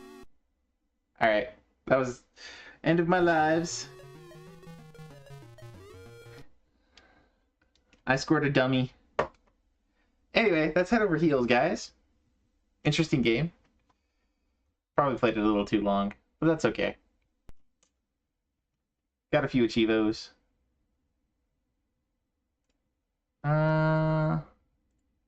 Back to the browser. Where are we here? There we go. Oh, we had quite a few more come in as the night has worn on. All right. I don't really want to play the Arduke Boy one, and I don't really want to play Alien Storm. So, Alien Storm, if you've, we'll just look up a video for this one. If you play the Genesis version, the arcade, I think, is probably pretty similar. It's got some pretty gross art designs, in my personal opinion. But it's like a beat 'em up, but you have some weapons. You get some, you go back and forth between beat 'em up stages and some, like shooting gallery type stages, which is kind of cool mechanically. But it's kind of a gross game as far as just the art goes. The achievements here are, let's see, clear each mission. There's some death lists for each mission. Complete the game with each character. Complete the game using 4 credits or less. Once you see the game, use different attacks with each character to kill 20 aliens each. Stay idle long enough for the 2 black aliens to appear and kill them. Clear stage 2 and mission 2 without killing any alien and without taking damage. So there's a pacifist for stage 2. Mission 2, stage 2. Clear stage 1, mission 4, using only the leap and running attack. Alright, so let's take a look at this one. Alien Storm. Arcade.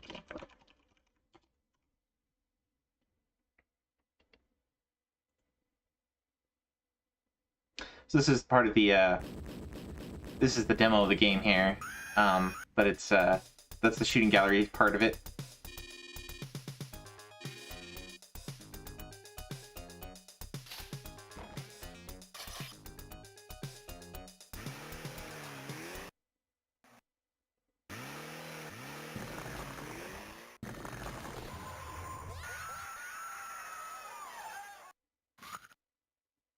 Bad breath, man.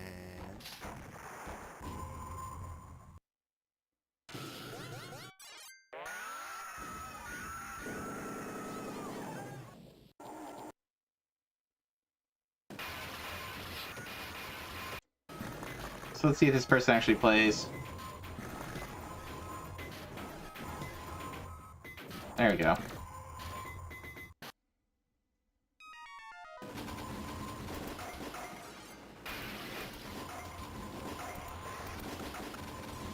So I will say, mechanically, it's kind of neat that it's got the shooting stages in between. It's not a bad game. It's just personally I don't care for the art very much.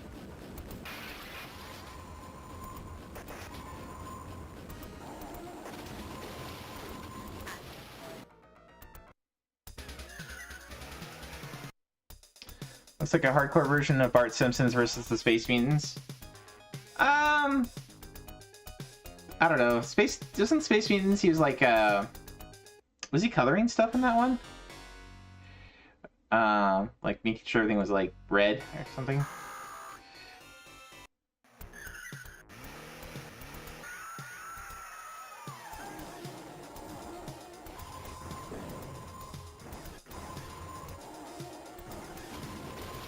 But anyway, that's Alien Storm. Got a few different characters there. They have different weapons. Probably the most fun to play it in a in multiplayer. I don't know if this one supports multiplayer. It does. So it partially allows multiplayer. So you can probably go for the completion and maybe the deathless. Maybe? It would probably only count the first person. As far as like if you're trying for the beat the game with this person or that person or that person, it'll probably count. It'll only count whoever player one has chosen. Unless like VCG started on this one. It's funny. It was about destroying purple things. Yeah. Okay. Next up we got Ardu Turf Masters. So it's a sports game on Arduboy. There you go. Beat each course with under par. Or at par or better. Play every hole and fill in your scorecard. You don't have to make a par. Get a hole in one. Get a total score of 68 or less after filling your entire scorecard. Get par on all courses. There you go. So if you like pretty simplistic golf games, there you go. Next we got Centipede on Dreamcast. That's interesting. Let's make sure these aren't revisions. These are new ones. Okay. This is interesting. Arcade shoot 'em up on Dreamcast. I didn't prep these ones because I didn't know they were gonna pop in, so we'll just watch videos for them too. So beat each level with the objectives fulfilled. Beat them on hard. There are some time attacks. Beat those levels within a certain period. Beat any level entirely within the first-person camera mode. Earn a total high score of 1,000,000 points across all adventure mode levels. Beat the high score of 16,543 in Classic Centipede. Beat her Dread Power the Queen Pede with a net increase of 10 or more lives. So get 10 or more lives on the last level. That's interesting. And then more time attacks. Let's take a look at this one. Centipede, Dreamcast.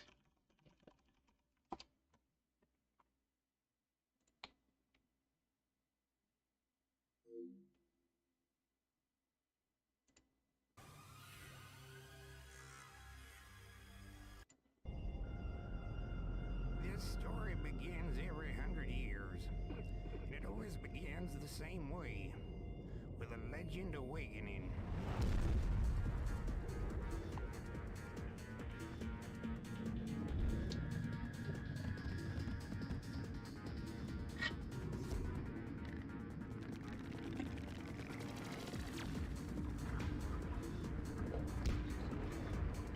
Legend says that a multitude of armored beasts emerge from the dark core of the earth.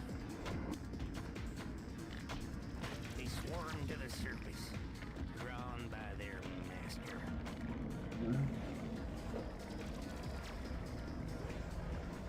Every 100 years they try to overtake our world, and we always think we've destroyed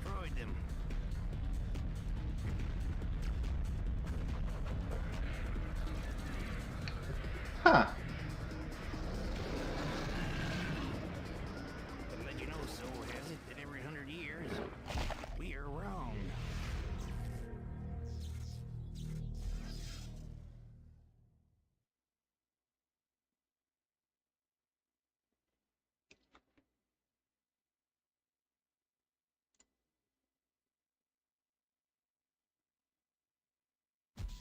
When the word came down that the legend had come to life, we built the shooter. But we needed a hero to fly it.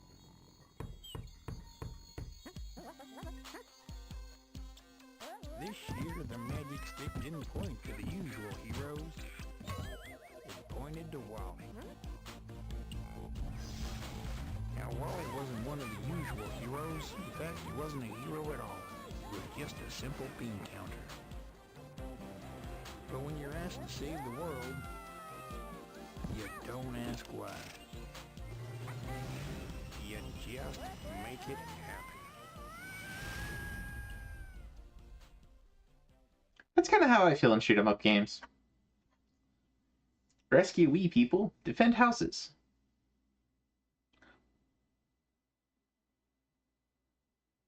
Hmm.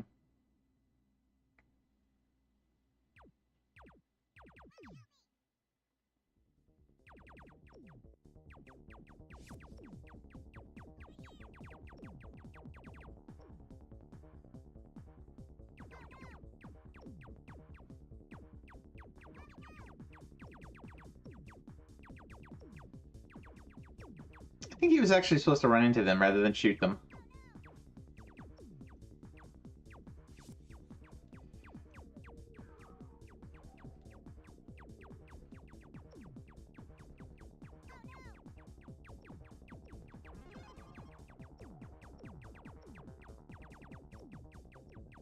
Interesting take on it.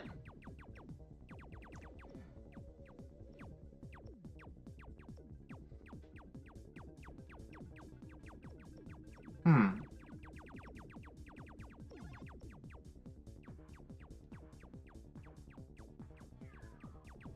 I didn't realize that there was like a 3D-ified version of Centipede. Not sure what to think about this.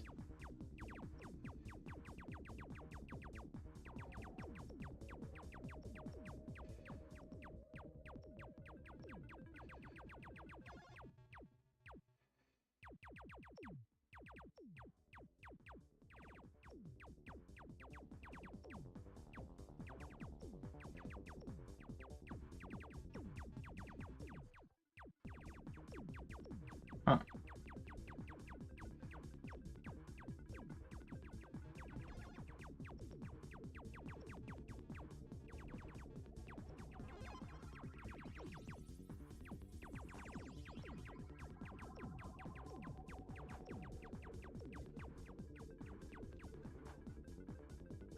Oh, got done by a spider.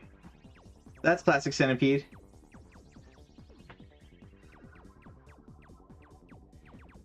Well, anyway, I was kind of expecting to see I don't know what I was expecting as far as like a 3D version, but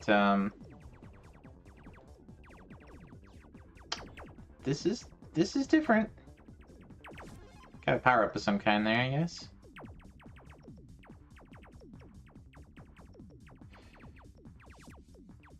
Oh, it didn't last for very long.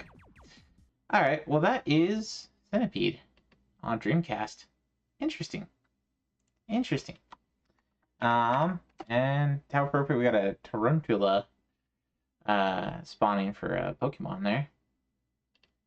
Alright, next up we got Turbo Turtle Adventure from Iridon. It is a physics puzzle. Alright, gotta collect a bunch of pearls, clear a bunch of levels, and then endurance achievement, clear them in one session. Alright, let's see. Turbo Turtle Adventure. GBA gameplay.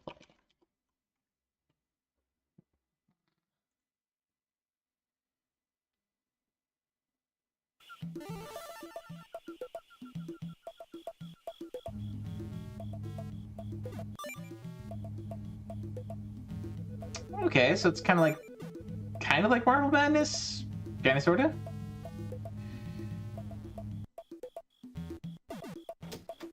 Looks a little bit easier than Marble Madness.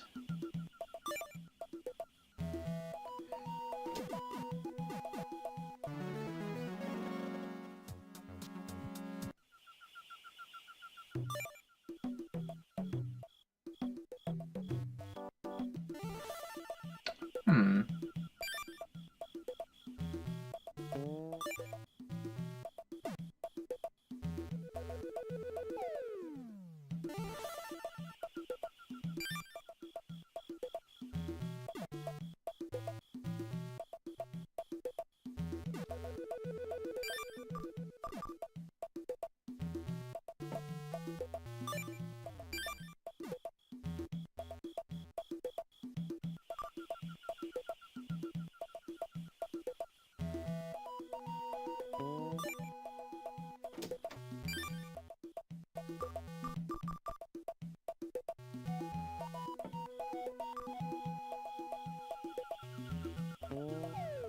That.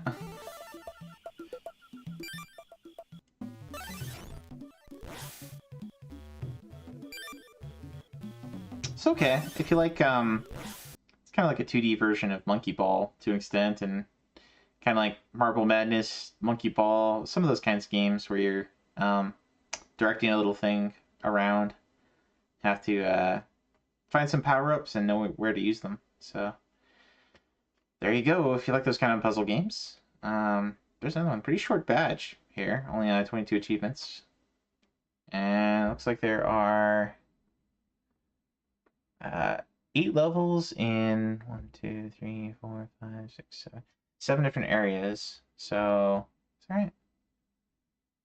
Yeah. So there's 56? No, 60 levels. Okay. 60 levels.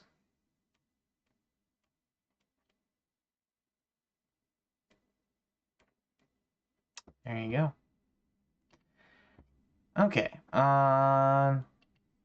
Is this the last one? That's surprising. So we got another Captain America and the Avengers. This game was ported all over the place. It was Super Nintendo, Genesis, and NES all had versions of these, and they have sets for all those home consoles. And there's an arcade version that didn't have a set yet, so that's interesting. I imagine it probably plays pretty closely to the Genesis version. There's quite a few damageless here, so for a couple of bosses. If it's in like the Genesis game or the Super Nintendo game, that's could be pretty tricky. But take a look. Captain America and the Avengers.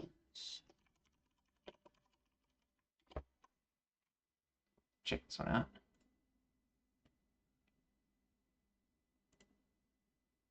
Avengers Assemble!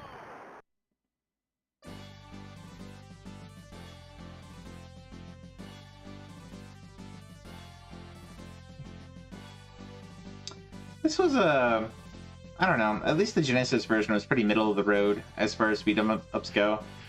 Not terrible, but not great either. Not as fun as like X-Men or Turtles in Time. But not terrible. I played a lot of this growing up on Genesis with some other kids on the block.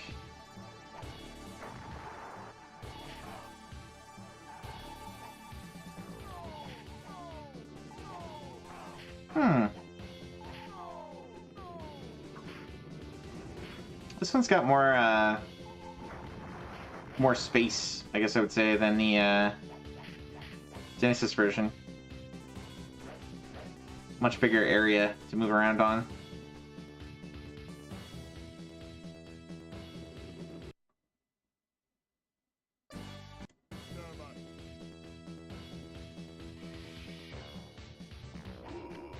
Why should it go as well?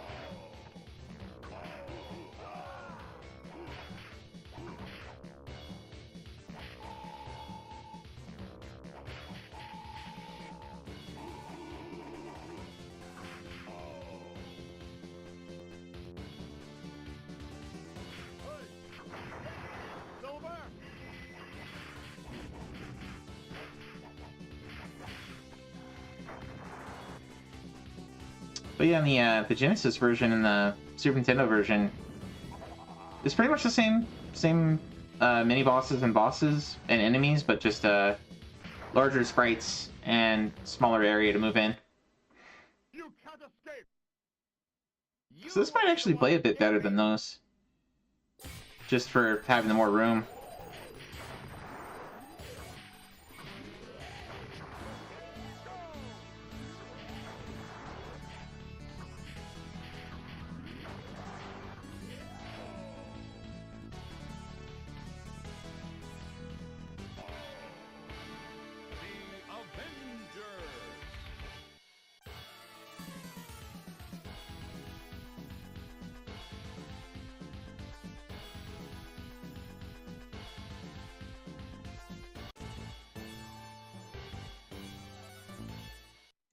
I kind of wonder what the order was in terms of which one was made first between the arcade and the ports and stuff.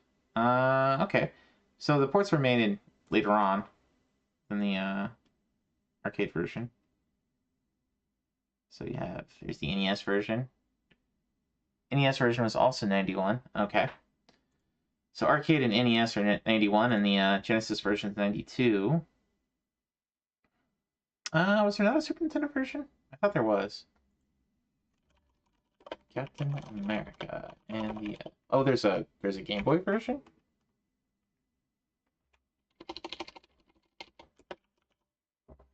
Super Nintendo, Game Gear, Game Boy. Okay. So there's a Super Nintendo version, was 93.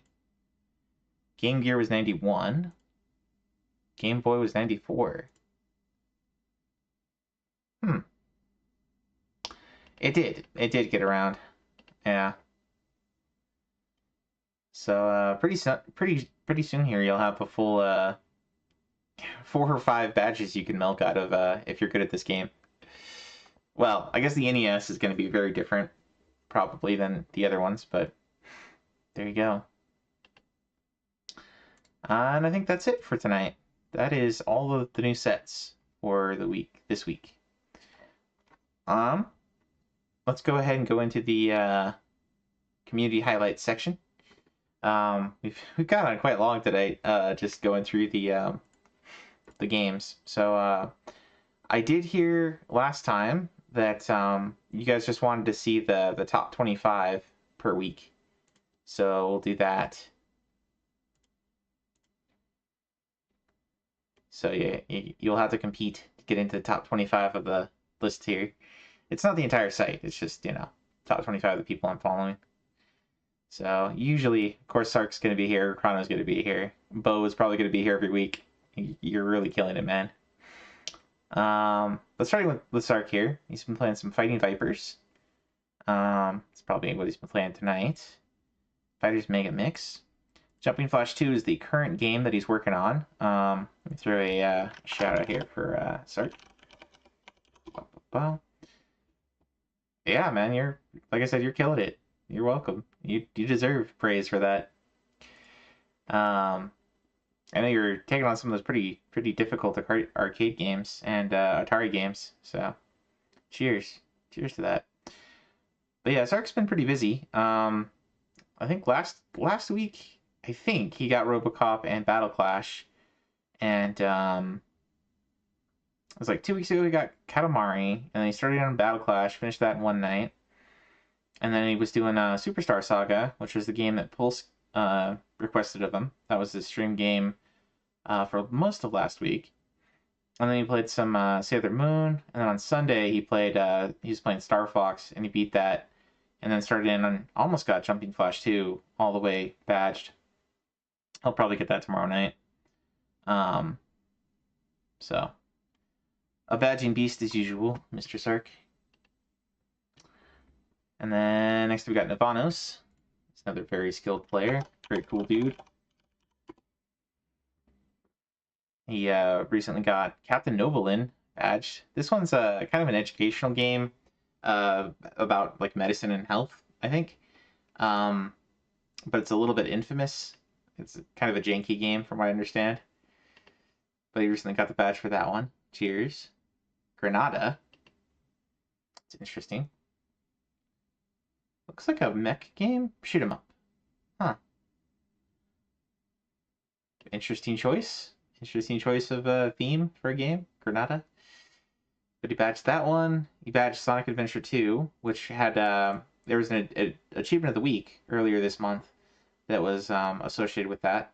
So I think he got that and then just finished off the game.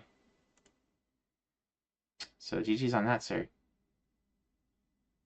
And looks like he also got Kid Dracula recently and Resident Evil on PS1.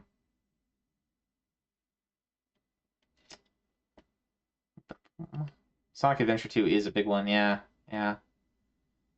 I'm kind of forgetting who J-Ro is, but Bo, throw you a shout out here. Looks like you're working on some Time Splitters on PS2. That's a rough one. Watched Sark get that one. It was some of those I don't know if they're like challenge modes or like arenas. There's some like post game stuff that you have to get platinum medals on. That's pretty rough. So good luck with that, sir. And working on some Donkey Kong. It's a classic on NES. Dawn of Sorrow badged. GG's, sir. And working on some Guitar Hero. That's a pretty hefty set, if I remember right. Yep. And some Super Mario 64. Some Kirby the Amazing Year. Nice.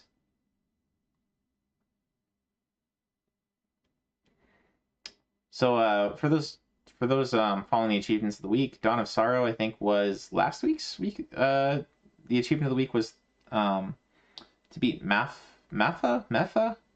There was a boss in there, so that was an achievement of the week. And Kirby and the Amazing Mirror. No, I guess the Dawn of Sorrow achievement was 2 weeks ago, and Kirby and the Amazing Mirror was last week. And I was trying for this one. I might just badge the game because it's pretty fun and it's pretty quick. But I decided I didn't want to play Dawn of Sorrow till I'd badged Aria of Sorrow. So I'm not going to go for the Thanksgiving event after all because I don't want the Dawn of Sorrow one. I also don't want to jump into Sonic Adventure 2. But we did play some. Nacho and I did play some. The achievement of the month was for beating Mario Party 4 with Donkey Kong. And we did play some of that. I might go for the badge on that one. It's pretty fun, but I don't know. I'm a little OCD about playing games out of order. You got hooked into Dawn of Sorrow. Fair enough. Next up, we got Chrono. Throw him a shout out. It looks like he has picked up the chalice, or not the chalice. Picked up the I don't know, whatever you throw when you throw out a challenge. He's picked up the gauntlet, I guess, from Wise, and he started God Hand. Because Wise has been working on God Hand. Recently got Xena Warrior Princess badge and Batman Return of the Joker. That's a rough one. Some Wheel of Fortune, that's pretty easy. Clock Tower. I don't know how hard that one is. It's kind of a point and click adventure / survival horror. Hey Rev, Kirby one is pretty easy if you still want the turkey badge. Yeah, Kirby the Amazing Year is not bad at all. It's you just have to beat, I think, like this 5th or 6th boss. But it's like there's only like 8 bosses in the game, so you're almost to the end of the game. Anyway, might as well badge the game at that point. I'm on like the 4th boss or 5th boss or something. I don't know. I'm gonna go back to Dragon Warrior though. I'll do Kirby the Amazing Year some other time. Anyway.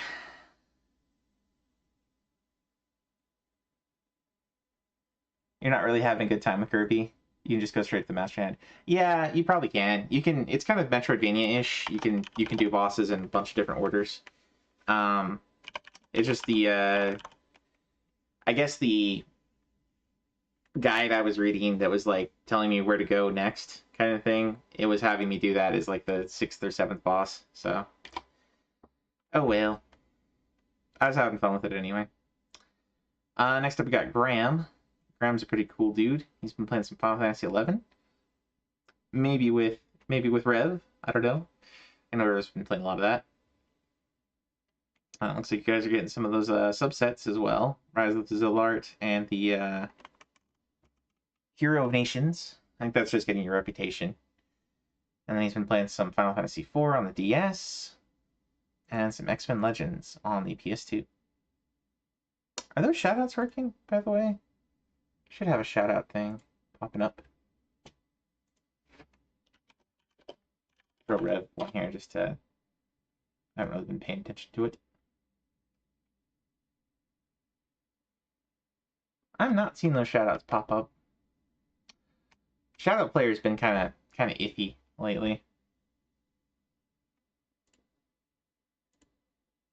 Each nation has 10 missions with submissions you can do. Ah. Gotcha. Next up is me. I've already been kind of talking about what I've been playing.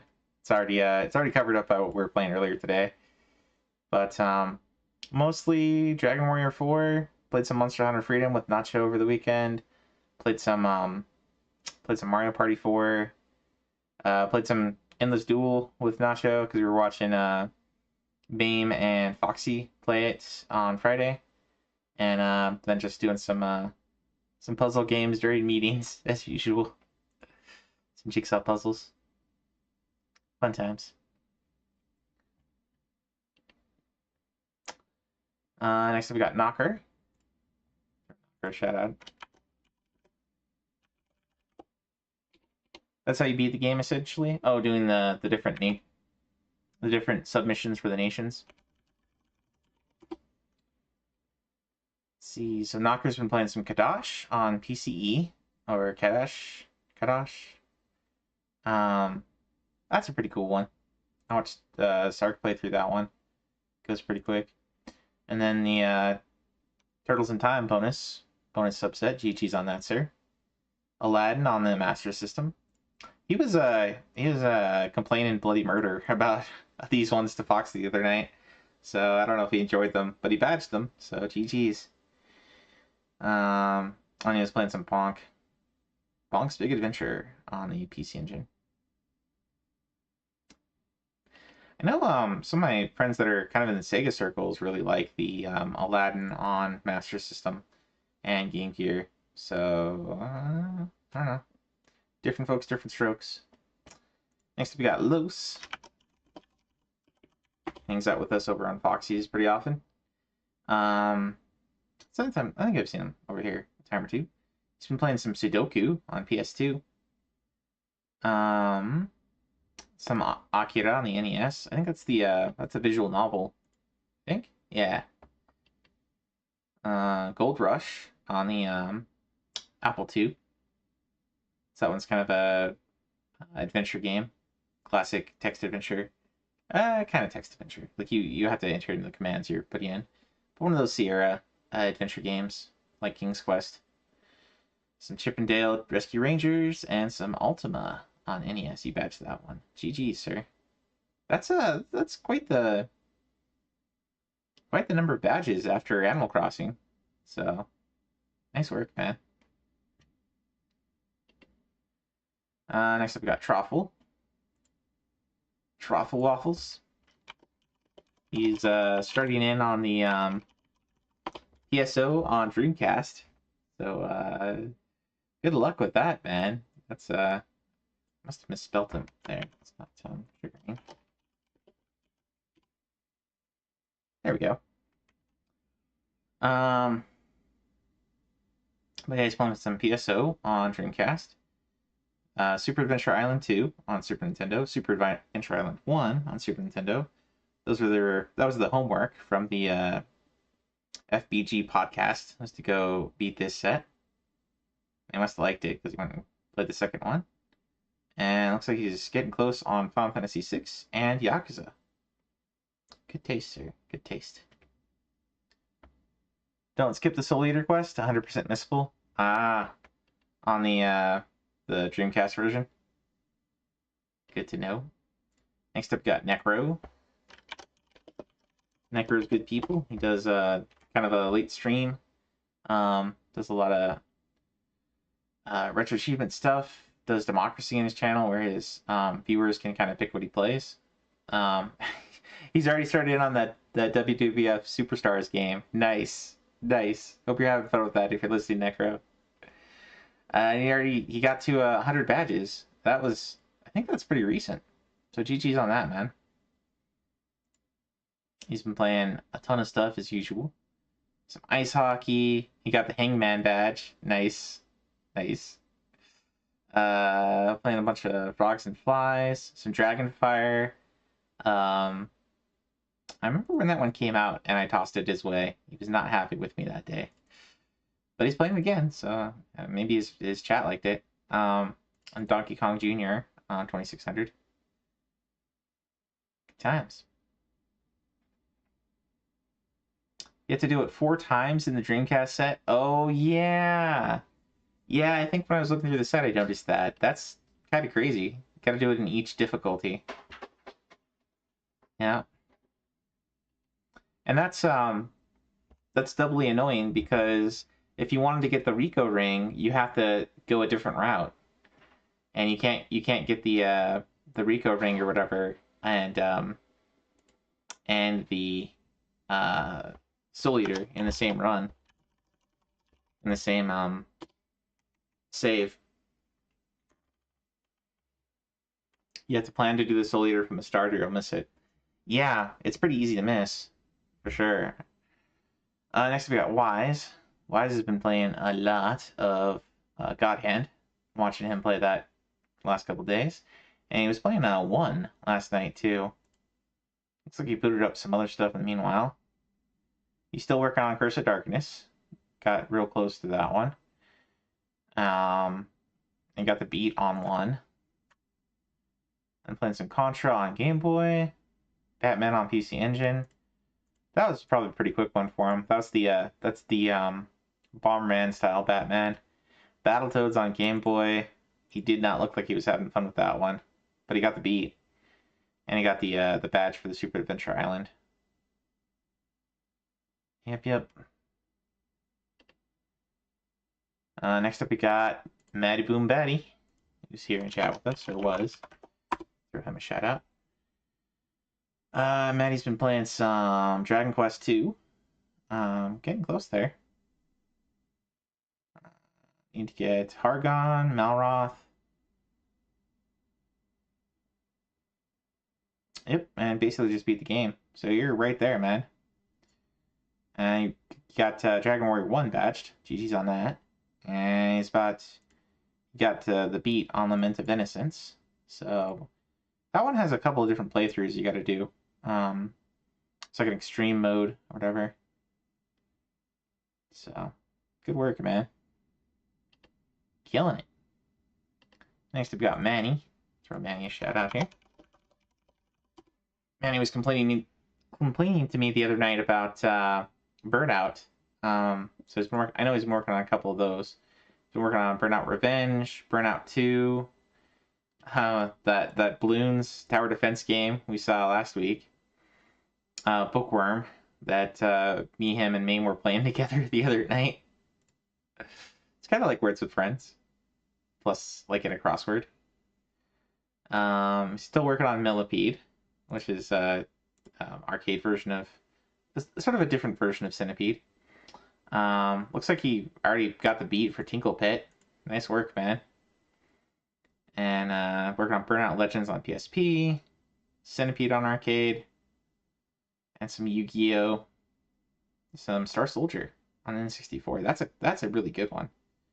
And Bloons, the original Bloons game on PSP. And some Twinbee on NES. Manny has been busy.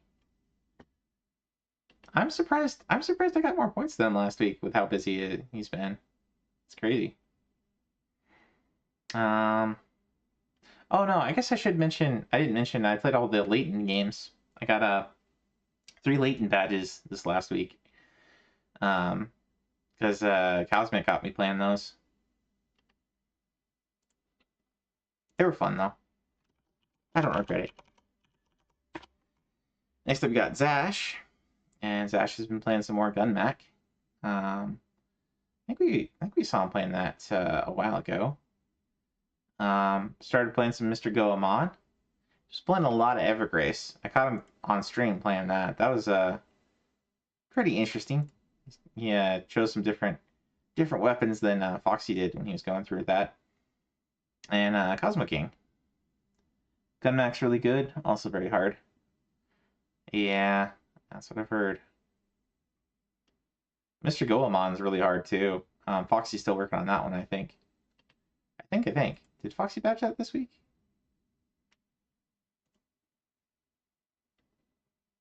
Nope. Still missing those 3.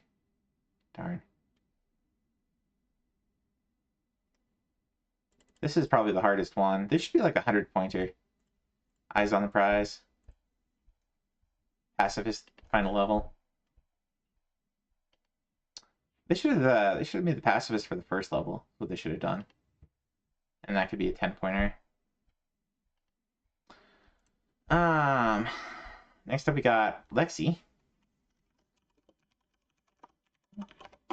Lexi's kind of our Sonic mascot girl. She plays a lot of Sonic games. She's been playing some Capcom vs. SNK, Sonic Delta, Subset, and I think she probably already had the badge for the Sonic the Hedgehog 2 on Genesis. Maybe doing like a revision or something. And then playing some of the shoot 'em up with Tails on the Game Gear. Next we got Blog, and Blog's name on Twitch has a bunch of numbers in it, so I can't do a shout out directly there. But he's been working on some Chrono Trigger. He did like a 13-hour stream, 14-hour stream of Chrono Trigger. So he's really enjoying that. That's cool. It's classic for a reason. He's also been playing some Russian Attack and got the beat on Turtles in Time recently. So very cool dude. I've been playing some baseball as well. Where are we at? Next up we got Suffa and Pulse. Is Pulse still going? Pulse is still going. He's playing some Super Adventure Island now.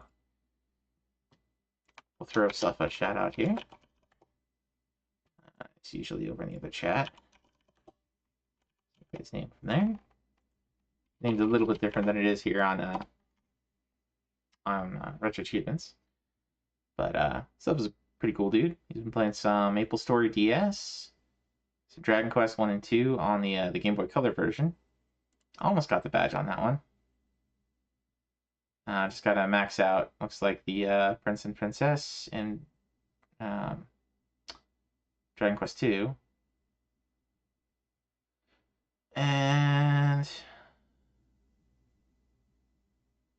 yeah, just a couple of the extras there he's missing. Probably get that pretty quick. Still working on some Phantasy Star Online, and he got the Super Adventure Island badge. GG's, sir. And then Mr. Pulse has been working on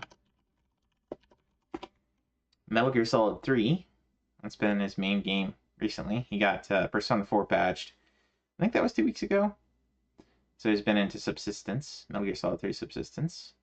And tonight he started playing some of the Super Adventure Island, which was the game that they picked for FBG podcast. So, cool dude. Highly recommend his stream. Next I've got Rev. Oops.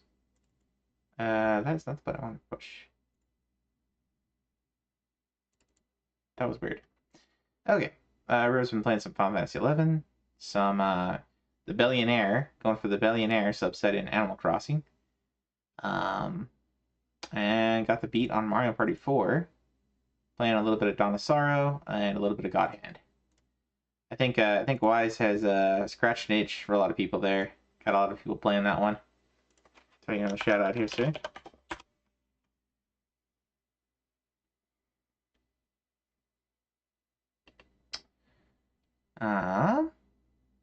Next I've got RVK. RVK hangs out with us over on just wanted to figure out the evade canceling. Yeah, RVK's been into Super Adventure Island, Death Jr. on PSP. I don't think I've heard of that one. It's a 3D platformer. That looks kind of cool. Let's check out that one real quick. Death Jr. PSP gameplay. You can stunlock enemies doing it, but why is he still refusing to practice?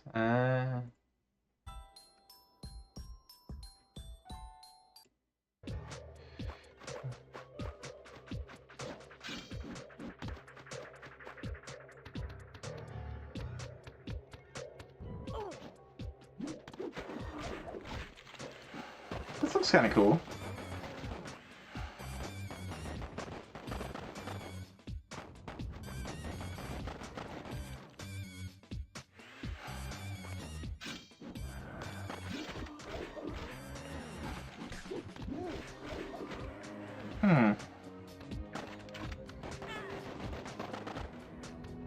So it's got you playing like this little gangster kind of death.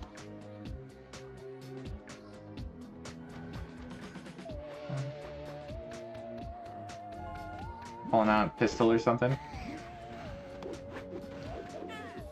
It's very, very 2000s. Interesting. Okay.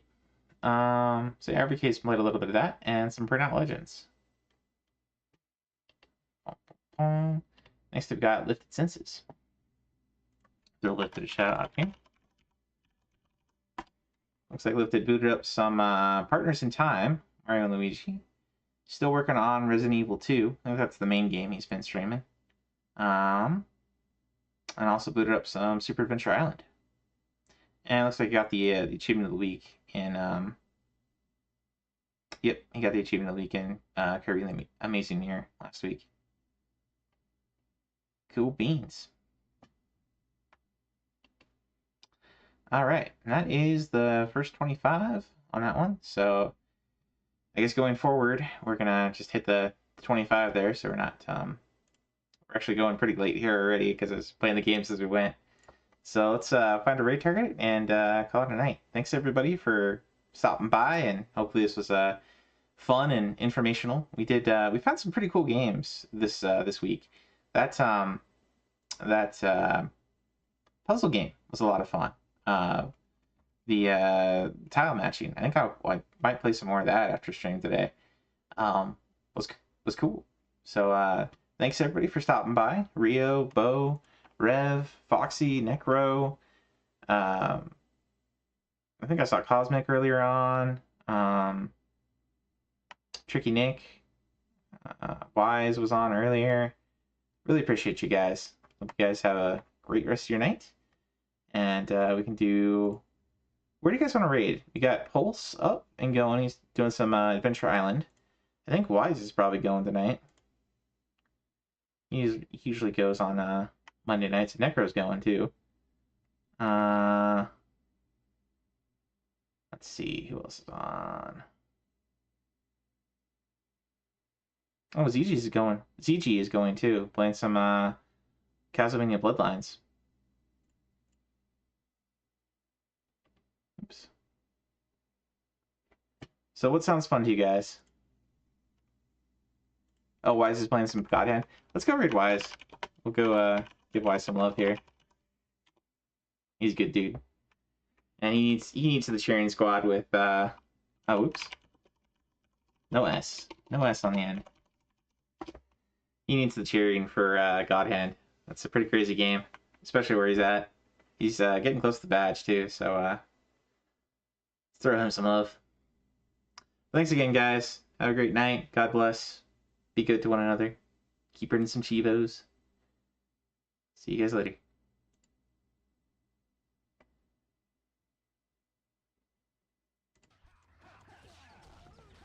And for folks watching on YouTube, thanks for stopping by. Have yourselves a wonderful evening as well.